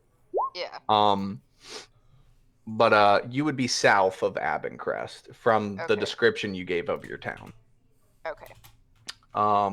So you would know her from that. But they basically say, I'm making Prospero a little too flamboyant, but that's fine. It's because I'm excited. I finally get to introduce new NPCs. But she shakes your hand, if you accept, of course. Yes, I do. Okay, so she elegantly shakes your hand, very soft and gentle, like she never tightens or firms her grip at all, and she's very respectful. But she's like, "It is a pleasure to meet you, ma'am. I wouldn't say I'm his caretaker, but we are childhood friends, and I grew up in the Beltro family, and well, it's actually kind of funny. When we were kids, Puss actually tried robbing our home when he was a kid, but for food. But instead of kicking him out or anything, my father employed him as a caretaker of our home, a butler. And eventually, he always wanted adventure and to go see the world and the open seas and everything. And it excited me to hear that. So I followed. I came along. Um, yes. Yes. That is definitely how it went down. But you left out the part where your father beat me with a broom. Well, you went into the kitchen and took like 5 loaves of bread. Yes, but your father beat me with a broom. I, Puss Sparrow, got beaten with a broom. Well, you shouldn't have tried stealing bread. I was hungry. What do you expect an orphan to do? Starve and die? No, you know what I mean. You could have just asked. You didn't have to resort to stealing. Ah, Rivera. My dear. Stealing's what I do best. It is I, Puss Sparrow. Anything that shines and anything I want, I steal. That or I'll just kill people for it, but whatever. It depends. They're not innocent people. You make it sound a lot worse than it actually is. Well, I have a silver tongue, my dear. After all, I, Puss Sparrow, man of the sea, man of the land, and feline with elegant taste for women. As he looks at you, Post, and Rivera narrows her eyes and pouts a bit. Post kind of scooches away from Puss. Fine. Don't worry, my charm will rub off on you soon, just like a drink spills, and Zenith just, oh my god. Puss, can we please just get down to business? Oh, that is right. Yes, business. So I do have a job, my friend. If you're still interested, that is. A high risk, high reward job. Ah, damn, Mike, I saw it cut. High risk, high reward type of job, yes? Yeah, just get to the details. What's the job? Well, I had a informant tell me that a shipment would be coming in the next half day. And when it arrives, he would like us to exchange products within hands, yes? From one merchant to another? Okay. And where and when is this supposed to happen? Well, the shipment will be arriving here in, like I say, half a day. And when it does, he wants us to take it to the original drop point, if you know what I mean. Okay. How much does it pay? Let's see. You get 25, I get 75. You mean I get 50 and you get 50. Oh, yeah, yes. Of course, that's what I meant. Yes, so silly of me. I forgot. Hard negotiator, you, yes. Oh, you're lucky I can't do this alone, you fucking cheapskate. Yeah, anyway. How much does it pay? 2,000 gold. 2,000 gold. Yes, 2,000 gold. 1,000 for you, 1,000 for me. And Rivera just silly of me. 500 for me, 500 for Rivera, 1,000 for you.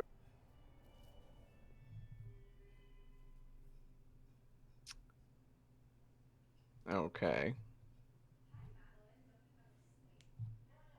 It is so silent. It is disturbing how quiet it is. Well, We're we are all- talking in the we're chat. Dude, we are typing up a storm in the chat. Oh. We're so- typing a Okay. story. I mean, Like Yata 12 and pages right Izoda, now. Writing our Yata own and D&D Izoda campaign are just right doing now. stab, stab, stab, stab, bonk, bonk, bonk, re kind of thing, you know?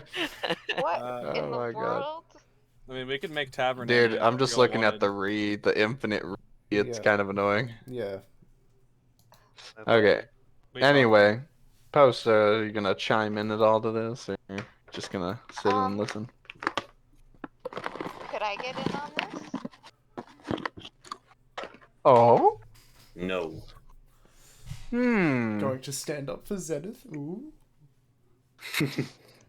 Zenith, Chicken? your one's in on this dealing. I, Prospero, will give you a moment to figure that mess out. Zenith says sure. And Puss freezes. He's like, what? Wait, heck, Zenith? What? You're letting her come? Did Puss Sparrow hear this correctly? Yeah. Oh, I see what's going on. Okay. I see. She's a decoy. No. Meat shield? No. Zen, if I'm confused at your game plan here, she's right here. She can hear this. Yeah. And he just looks at Post, looks at Zenith, looks at Rivera, looks at the bartender. He's like, huh. Well, it's a pleasure to have you aboard, my dear. And he shakes your hand. Well, in that case, would you be so kind as to let us finish our drinks and go meet in the spot to give her the briefing? He keeps air quoting like there's something else to this. And Zenith just drinks his ale. He's like,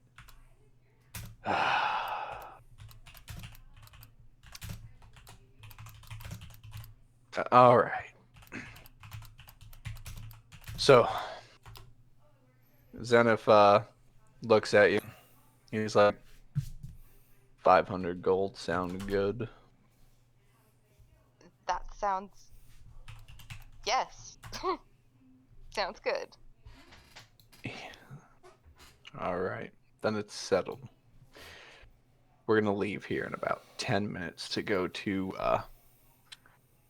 something I think you should learn exists in most cities. Okay. What? She doesn't even know it exists? Zenith. Oh my god. Who is she? Why is she? Why? Why is she? Just why? Put that in quotes. Zenith, you're killing me. She's gonna get us killed. She's more importantly, she's gonna get Puss Sparrow killed.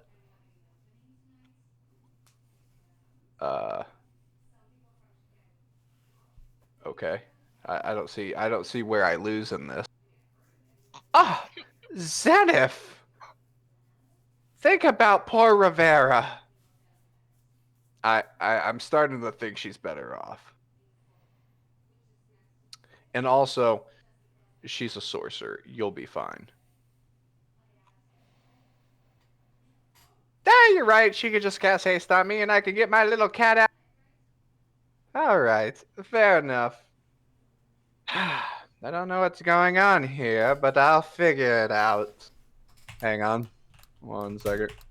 I gotta throw this in here.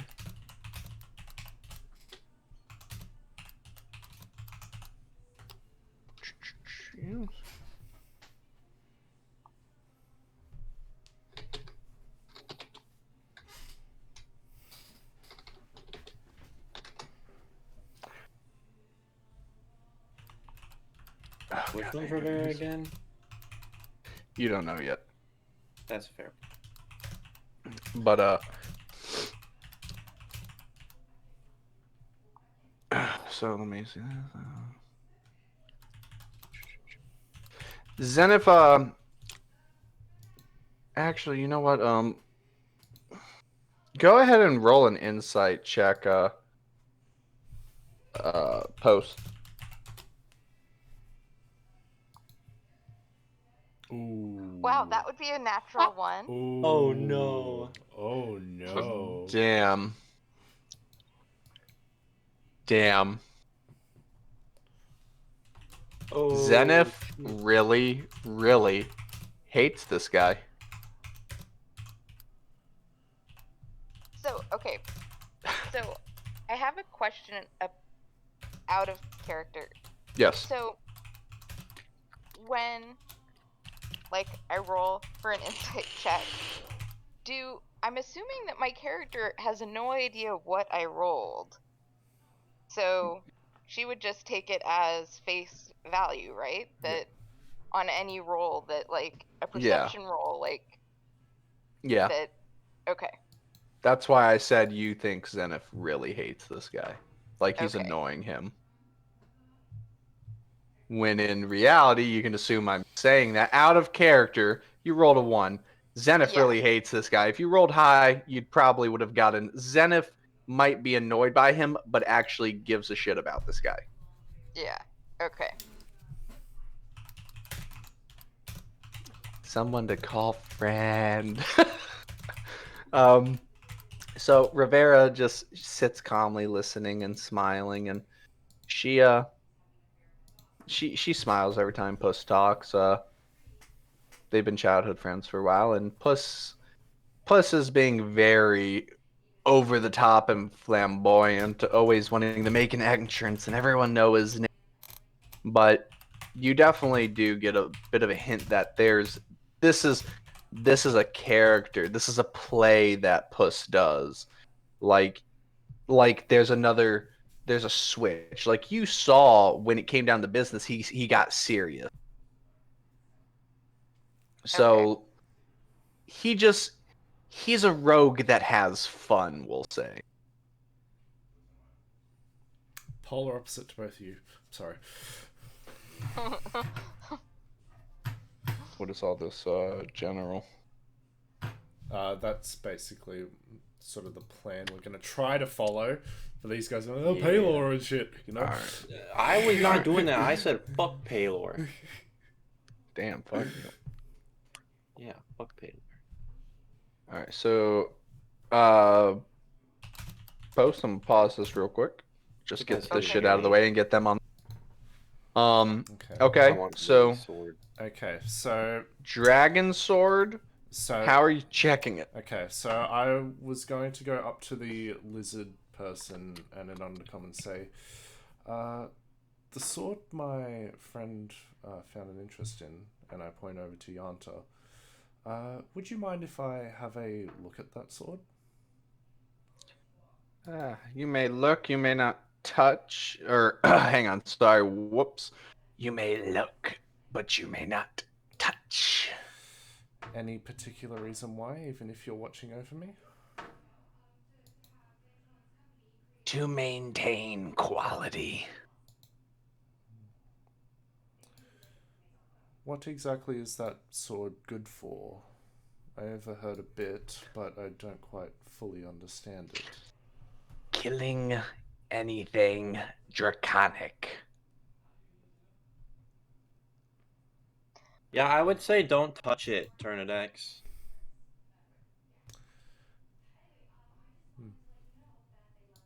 Okay.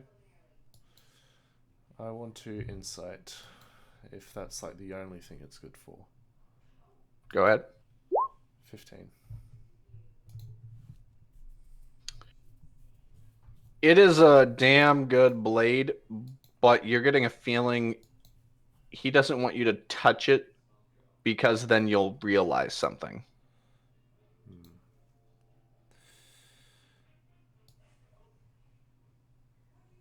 Yanta's gonna walk over to Turnidax and like whisper in his ear and be like, "What if I touch it?" What was that? What if I touch it? You don't understand what we're saying. We're speaking in Undercommon. Oh yeah, I forgot. Never mind. So, funny jokes. So Alex is gonna say,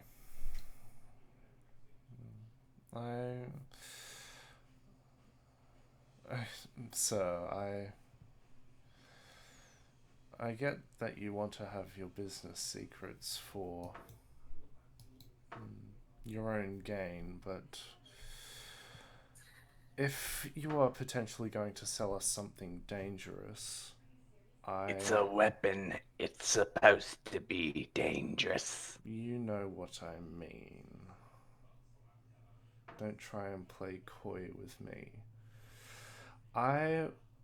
You being a well-versed in the arcane yourself, I was merely wondering if I could have a look at it with my own magic. Not tamper with it in any form, but just have a look. And if, in fact, I do tamper with it to make it worth less than what it is, I will happily pay a fee. But I merely just want to have a look at it with my own magic. He squints his eyes and says, 175 gold instead of 150, and I'll remove the curse on it.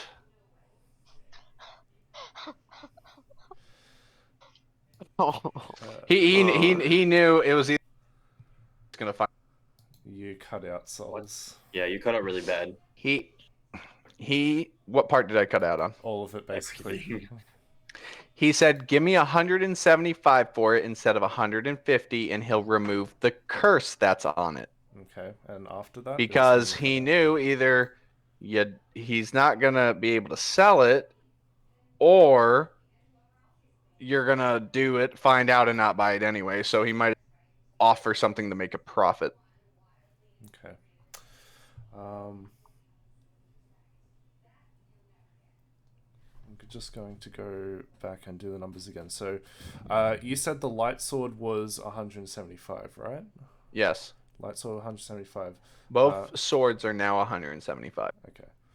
And then the bag of holding is 300. And that necklace was 175 as well. Okay.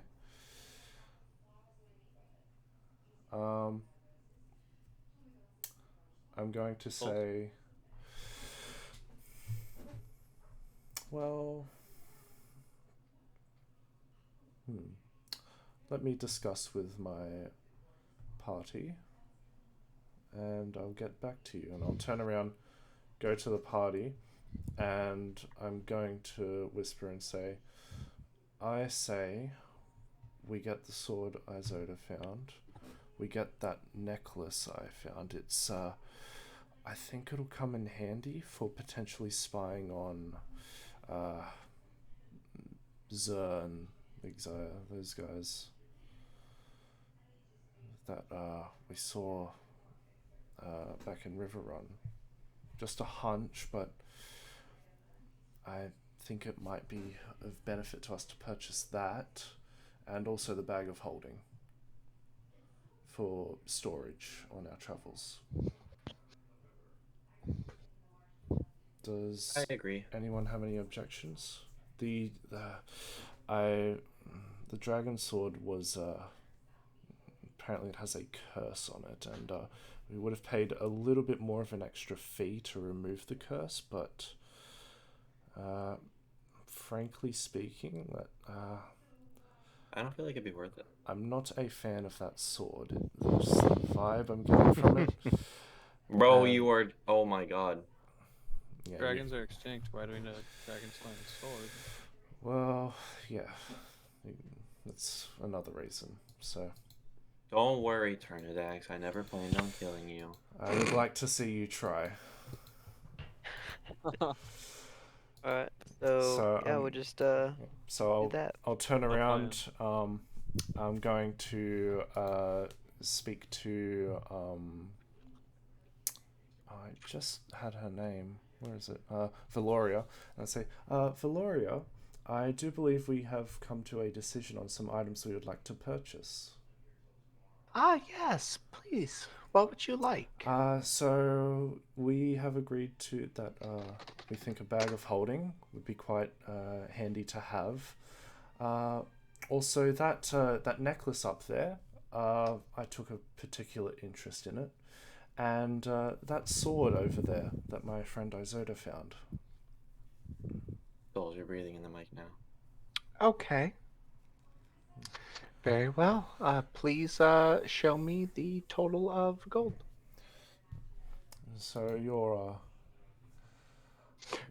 Okay, fuck the voices for now. She says, show me the exact amount of gold. So with that discount that we were offered, it comes to 550 gold, I believe. Let me just double check. So 300 for the bag, and then 175 plus 175, 350. So 600 gold.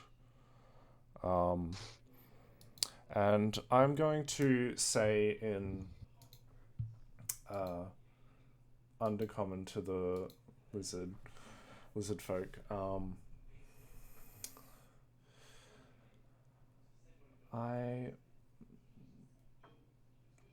just curious.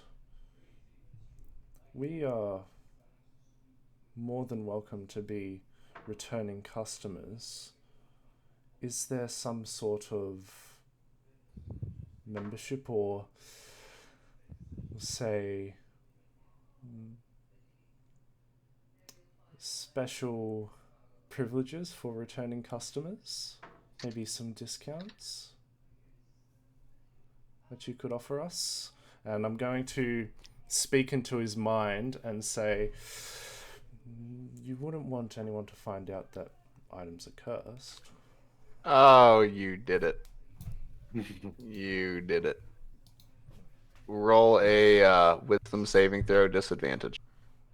Wisdom saving throw disadvantage. Okay, well, it cancels out because... Actually, no, it doesn't. Hang on. Enhance ability is... It would be a normal roll if you're already rolling at disadvantage. Or if you're already rolling at advantage, it would be a normal. Wisdom target has advantage on wisdom checks. I don't think a wisdom saving throw counts as a wisdom check, does it? I'll allow it. Just do a normal roll. Normal roll? Okay. Yeet! Ooh. Oh. So as you go to interfere, essentially, with this man's mind, to delve into it, to speak to him, in Abyssal... I do not speak Abyssal. That is fine. In Abyssal, all you need to know is you hear words come right back at you, and you take... I'll let you see the roll. 5 psychic damage. Okay. Which are you the one that is resistant to psychic? No, I resist force. Okay. So you take 5 psychic damage. You get a splitting headache. And he looks at you and says, in Undercommon, do not try that again. Thank you. I'm also about to make his sheet for you. Okay. So you all can see him. I want to see Lizard Dude. No, Tanis just holds his head for a moment. You see his horns sort of shift to a what color? They shift to a sort of sort of brownish color at the tips and then back to a light blue. Says, okay. So yes, about those returning customer benefits. You should be able to all see him now. He is the elder. Oh, he looks like a kung fu master. What about the tiefling? I am working on her, but Aye, aye. he says, in Undercommon, Valoria, give them our card. And she says, yes, elder. And she goes behind the counter, and she opens a small box that produces a magical card. And she hands you one. And she says, Valoria. if you are ever within a town that we are currently in, this card will glow.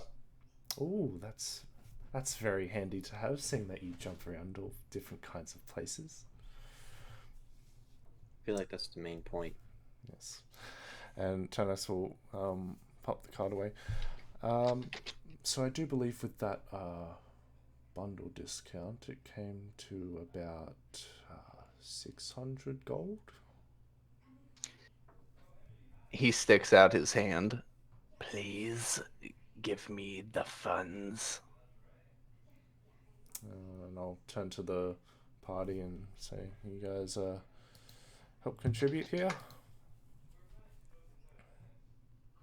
How I thought much we do already you need from pulled me? our money. So Yeah, I thought we did. there's 4 of us, right? Yep. So 150 gold each. I have 8 gold now. I have 8 gold as well. Tragic. 15? Okay. Yeah, 150. Wait, did we get the cube or no? No. Oh, No, that's- you got the necklace, the sword. I'm taking sword, correct? I'm asking. Yeah, I everyone. believe that was the That is your Okay, sword. I You just got wanted the to make sword, the bag, and the necklace. Now, tell me these stats of lace sword. Hold your penis. Give me a second. Oh, with my, pleasure. Okay. Lightsaber. What? That's what it literally is. I am getting Valoria's. So just give me a second. Oh, By the no, way- unmentionable. I think I might need to take proficiency in wisdom saving throws. Tieflings hit different. That's all I gotta say. I agree. Thank you. All right, I'm about to make her hand out.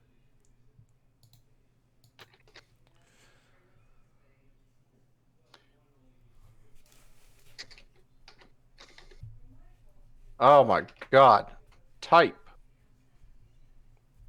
Water. Oh my god, why are my fingers having a stroke?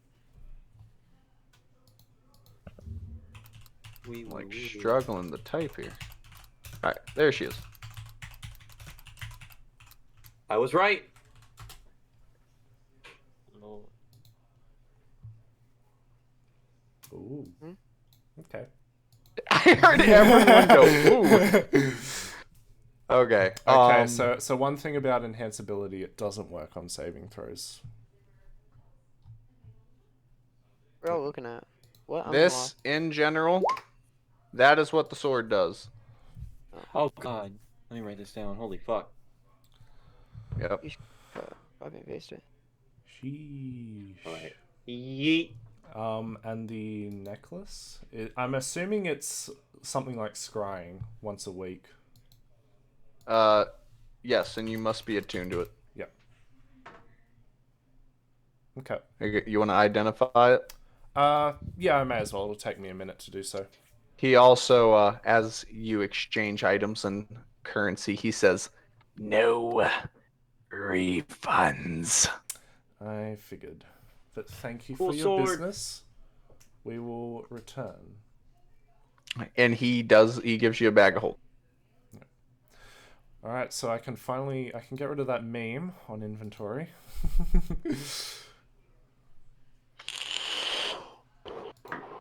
I love that meme though. When I saw it, I almost died. I was like, what the fuck? So, Mr. DM, is this versatile from 1d6 to 1d8? Oh, it's not versatile. You said yes. Scimitars. I thought you were talking about the dragon sword. No, I said lightsaber. Oh, no. What the fuck? Scimitars are You get 3 sunlight. attacks with 1 swing. What the fuck do you want? More swords. Like, Yes. More Stop doesn't matter complaining. if Stop it's complaining. versatile. It doesn't. This Versatile- means that he can get a shield and get more AC. And this is a magical weapon. So it, just so you know, it does magic things. Okay, so as you all leave the store and the door is shut, she says, Wait. As we leave, I want to wink at Valorian. Just roll because performance. Performance? No. Okay. I want to see if you do like the. I'm gonna die. Yeah, I'm do gonna it. die. I'm You're gonna like. die. Yanti gets confused and he blinks. No, I'm joking. You wink at her. She smiles and waves. Bye, come again. And when the door shuts, it flashes. Oh, wow. Oh, and your card stops glowing. Hey, so as we're walking, Yanta's gonna be like swinging the sword around and be like fume fume like a glow stick. Are you sure? Well, not like he's gonna watch what he's doing. He's not gonna purposely hit He's it. not attuned to it. Have you heard public display of decency? Oh right, okay. Yanta's not gonna do that. So Yanta, what was that? You were just I'm cast winking at identify any on people the, of the dark. on the necklace. What? So we're just gonna start winking at random people. What do you Who mean? happen to be followers of the dark or come from the dark? Who just Oh my god. what's up with that? Okay, so Yanta's gonna get all serious and get in Izota's face, and he's like, "Shut the fuck up about dark and light. I hate it. People are fucking people."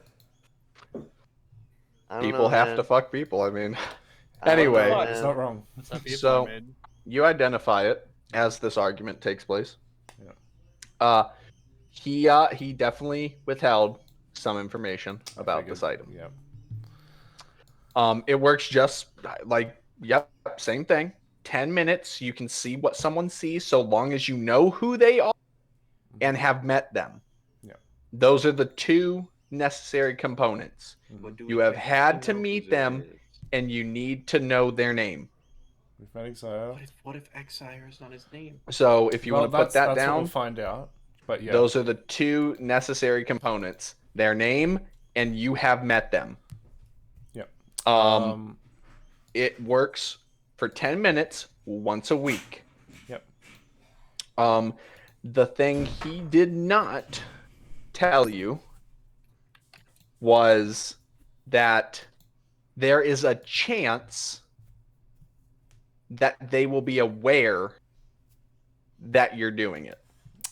And what is that chance? A 5%? It's more like a 15% chance. Okay. That's alright. So they will know that I am the one doing it? Or whoever's using it? No. Here's the thing. If they know you're doing it, they can, depending on how powerful this person is, there's 2 outcomes.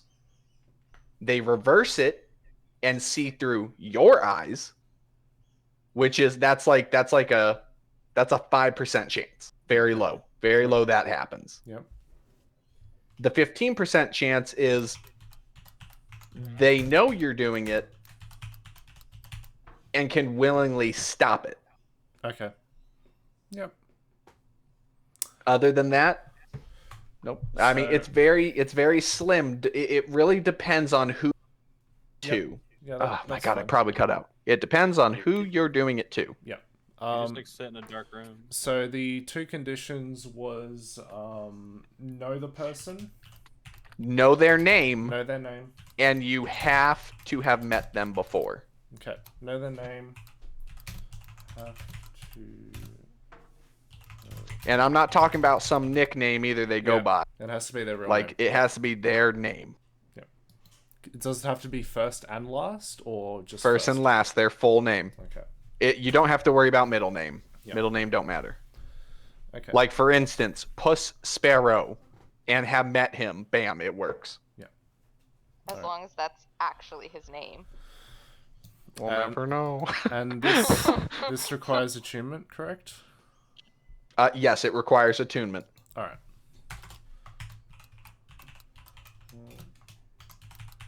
And I believe I go off of the D&D's limit as well. I think it's 3. You can be attuned to 3 items at a time. Yep. But yep, that's everything you guys got. Cool. Where are you going now? Well, we saw Post head into the tavern, right? Yes. So I guess we'll head there. Okay. Post, we're gonna pick back up with you real quick. Okay. Obviously. So, I actually have. Oh yes. I'm guessing that the place is like a thieves' guild of some sort. That they want to take you? Yeah. No. Oh, okay. That exists. That exists. You would know about this. You don't. I mean, you don't know where it is, but you know it's a thing. Okay. You just have no clue where it is. This is this is more so. It's sounding to you like it's the underground community. You know. Okay. Real quick before we continue, who is able to go longer? I'm able to go longer. I cannot, for about 2 hours. Yeah, I say like 30 more minutes, but that's max for me. 30 more minutes, then yeah. Because I just kind of finish up what we're doing right now and then call it good. Yeah. Okay. Unfortunately. That's fine. Who is available for Thursday? Possibly. I don't know my schedule yet. I should be, but we'll see. Brain check. I'll probably know. Why do I have glitter on my hand? What the fuck? Wednesday. Where'd I get glitter from? I don't know where you got glitter from. Oh fuck! I opened presents today. Late Christmas. Okay. So Post. Yes. You are talking to Pusperos and F. Rivera. Yes. Anything you want to say, or you're just gonna go with them to the place? I'm just gonna go with them to the place. All right. So you all have a few drinks. Not a lot, like one, really. One drink. Puss is going off telling stories and stuff. Zenith is just sitting quietly, trying not to lose his mind. You all end up going to the back of this establishment, where Puss and Zenith slide a gold piece to the 2 bartenders. But they do something a little different when they do. They look at them, slide it to them, and then they flip the coin over. They look at them and nod and gesture their head back. And when they do, they go to this door, this back room. As they do, there's a ladder going down into. You look like you're in a storage room. Okay. But you go down a ladder from a hatch in there. And underneath this tavern is a tunneled out community of cloaked figures moving around, talking, bargaining, trading, doing deals, and there's a whole nother society down here. Cool. And it's pretty tunneled out. It's deep. Like you're going down here, and as you go down, you're walking through everything like that, the streets. Puss is like, if I go over here, it'll take us to where we meet the contractor. And when you go through, there is a building down here. there is another tavern inn.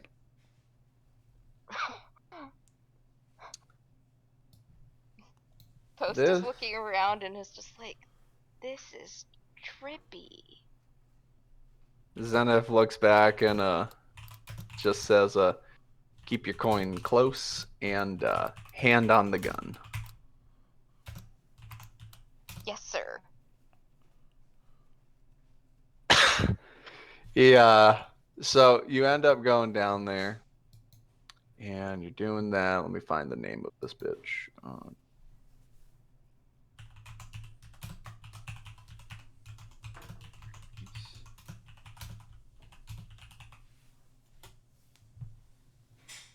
Building's name is Shoot First, Ask Later.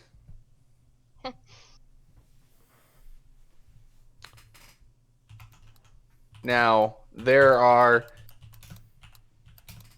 quite a few buildings down here. Little shops, rogue shops, stuff like that. There, to the right, there's like this hollowed out area underneath that has almost like a canal system where you see carts coming into it and people getting off and parking up a ramp into like a cart area. Like there's a secret way in. Okay. To smuggle, essentially. All right. Zenith and Puss and Rivera and you go to the tavern door. Puss is like, yes, come this way. He's inside. Now, there are holes in the door. Bullet holes? You don't know. There's just holes in the door. Let's see, what was the name of the tavern again? Shoot first, ask questions later.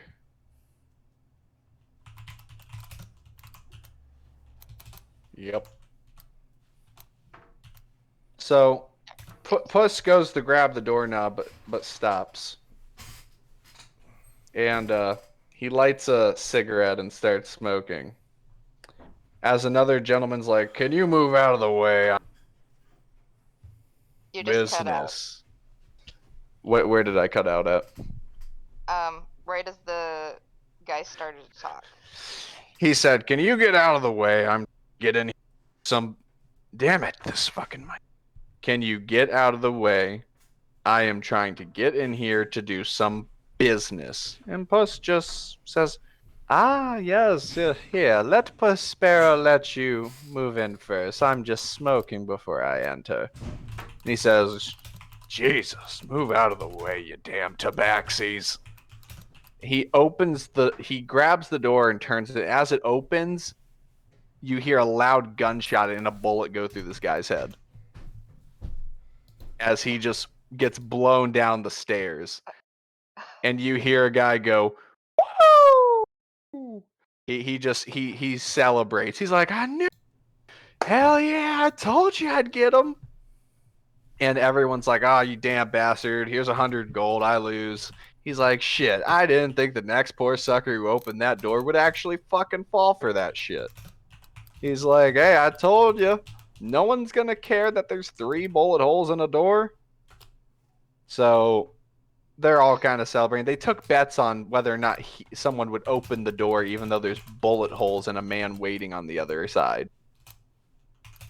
So Puss opens the door and says, ladies first, as Zenith just kind of shakes his head and goes in first. And he's like, ha, I always knew you were a pussy. And he's like, hurry the fuck up. So Puss smiles to both you and Rivera and gestures for you to go on in. Post follows Zenith. And then Rivera goes through and Puss goes through, shutting the door. And the guy's blown out his gun. Ooh, that was awesome. Everyone's cheering, and some people are firing off shots into the ceiling. And yeah, they're just... It's Wild West up in this bitch. But some people they're playing that fucking finger game with the knife. Oh, yeah. And one guy slaps the dude's hand and he cuts off a finger and he's like, ah! He starts screaming and everyone starts laughing. The fucking and Puss goes to a table where there's a cloaked man, very cloaked up. Like he's even wearing like a mask. Like it covers from the nose down, so you only see his eyes, and he's wearing all black. And Puss takes a seat in front of him, and everyone sits down.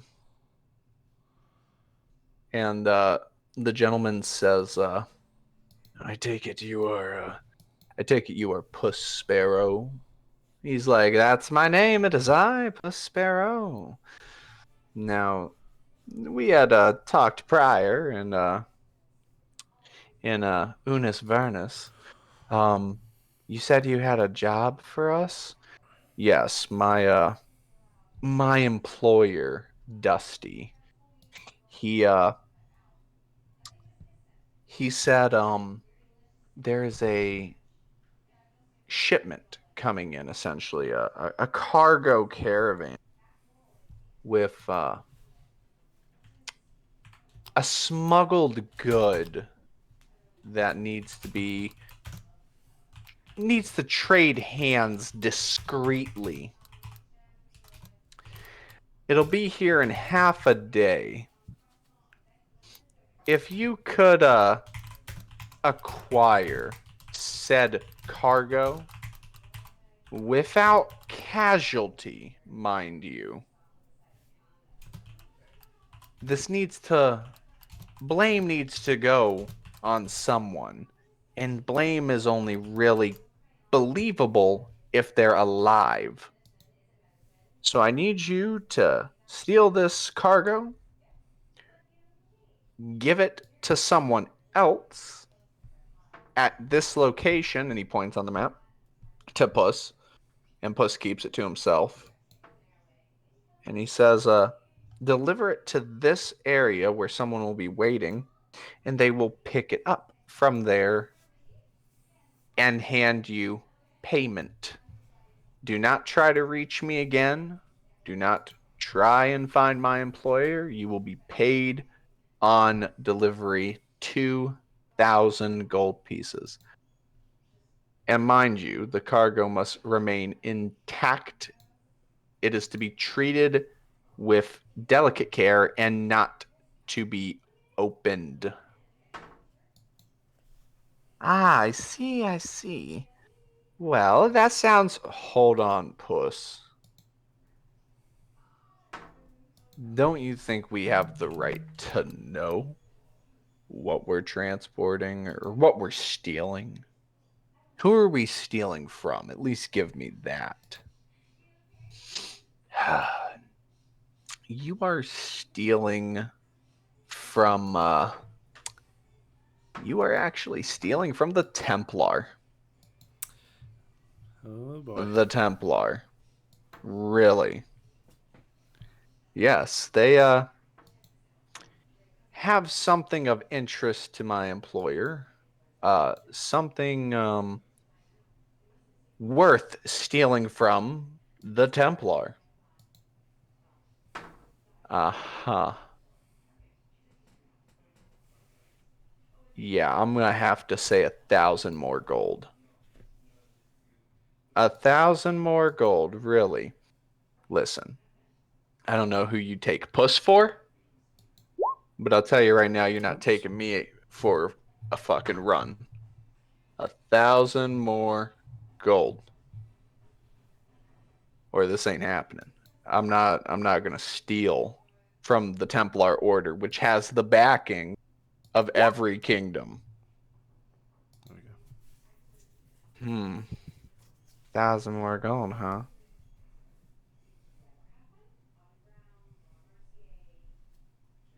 Puss is like, yes, 1,000 more gold. That is where this was going, where I would have led this conversation is more money. I like that. More money. Good eye, Zenith. Good. Puss is proud. Yeah. Puss, you've never been good at this, have you? Hey, I find deals, I accept them. Yeah, well, you find deals that you're getting paid way less than you should. Hey, I get paid. And besides, I technically don't even need the work. Rivera will just give me money. Right, Rivera? Uh, um, uh, yeah. Yes, Puss. Of course I'd give you money to help, but I, adventure's about making our own money. Ah, you're right, my dear. I apologize. So Zenith, keep at it. Get this man to give us more money. I know I'm not there, but are there pictures for what's his face, Tabaxi and Sorcerer? When they come back up, you will be given. Okay. Because when they're done here, you'll have be coming back and. All right. So next session, I'd say. Yeah. All right. So they talk about the deal, and he looks at a post. So both 1,000 more gold stealing from the Templar sound right to you? Are you still in?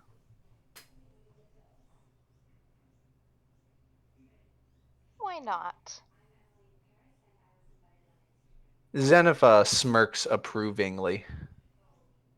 He's like,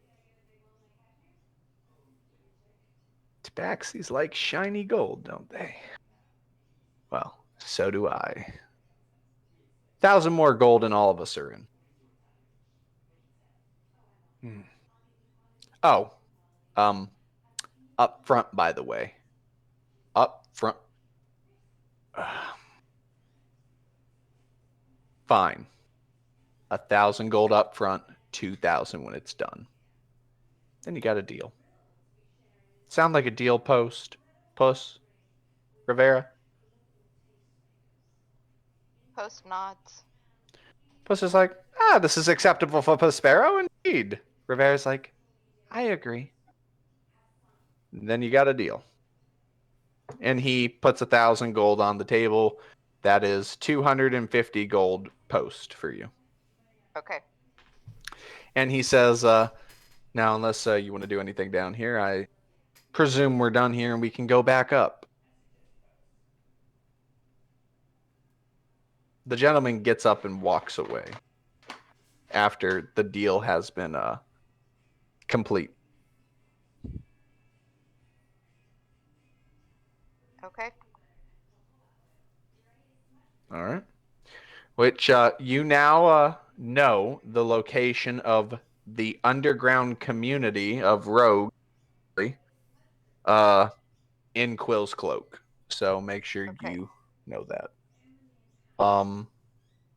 And you all head back up. And as you head up and you get out of the room, bar, your party comes in and sees you and everyone. And I will go ahead and real quick share all players. At all players. There. You all should be able to see Puss and Rivera now.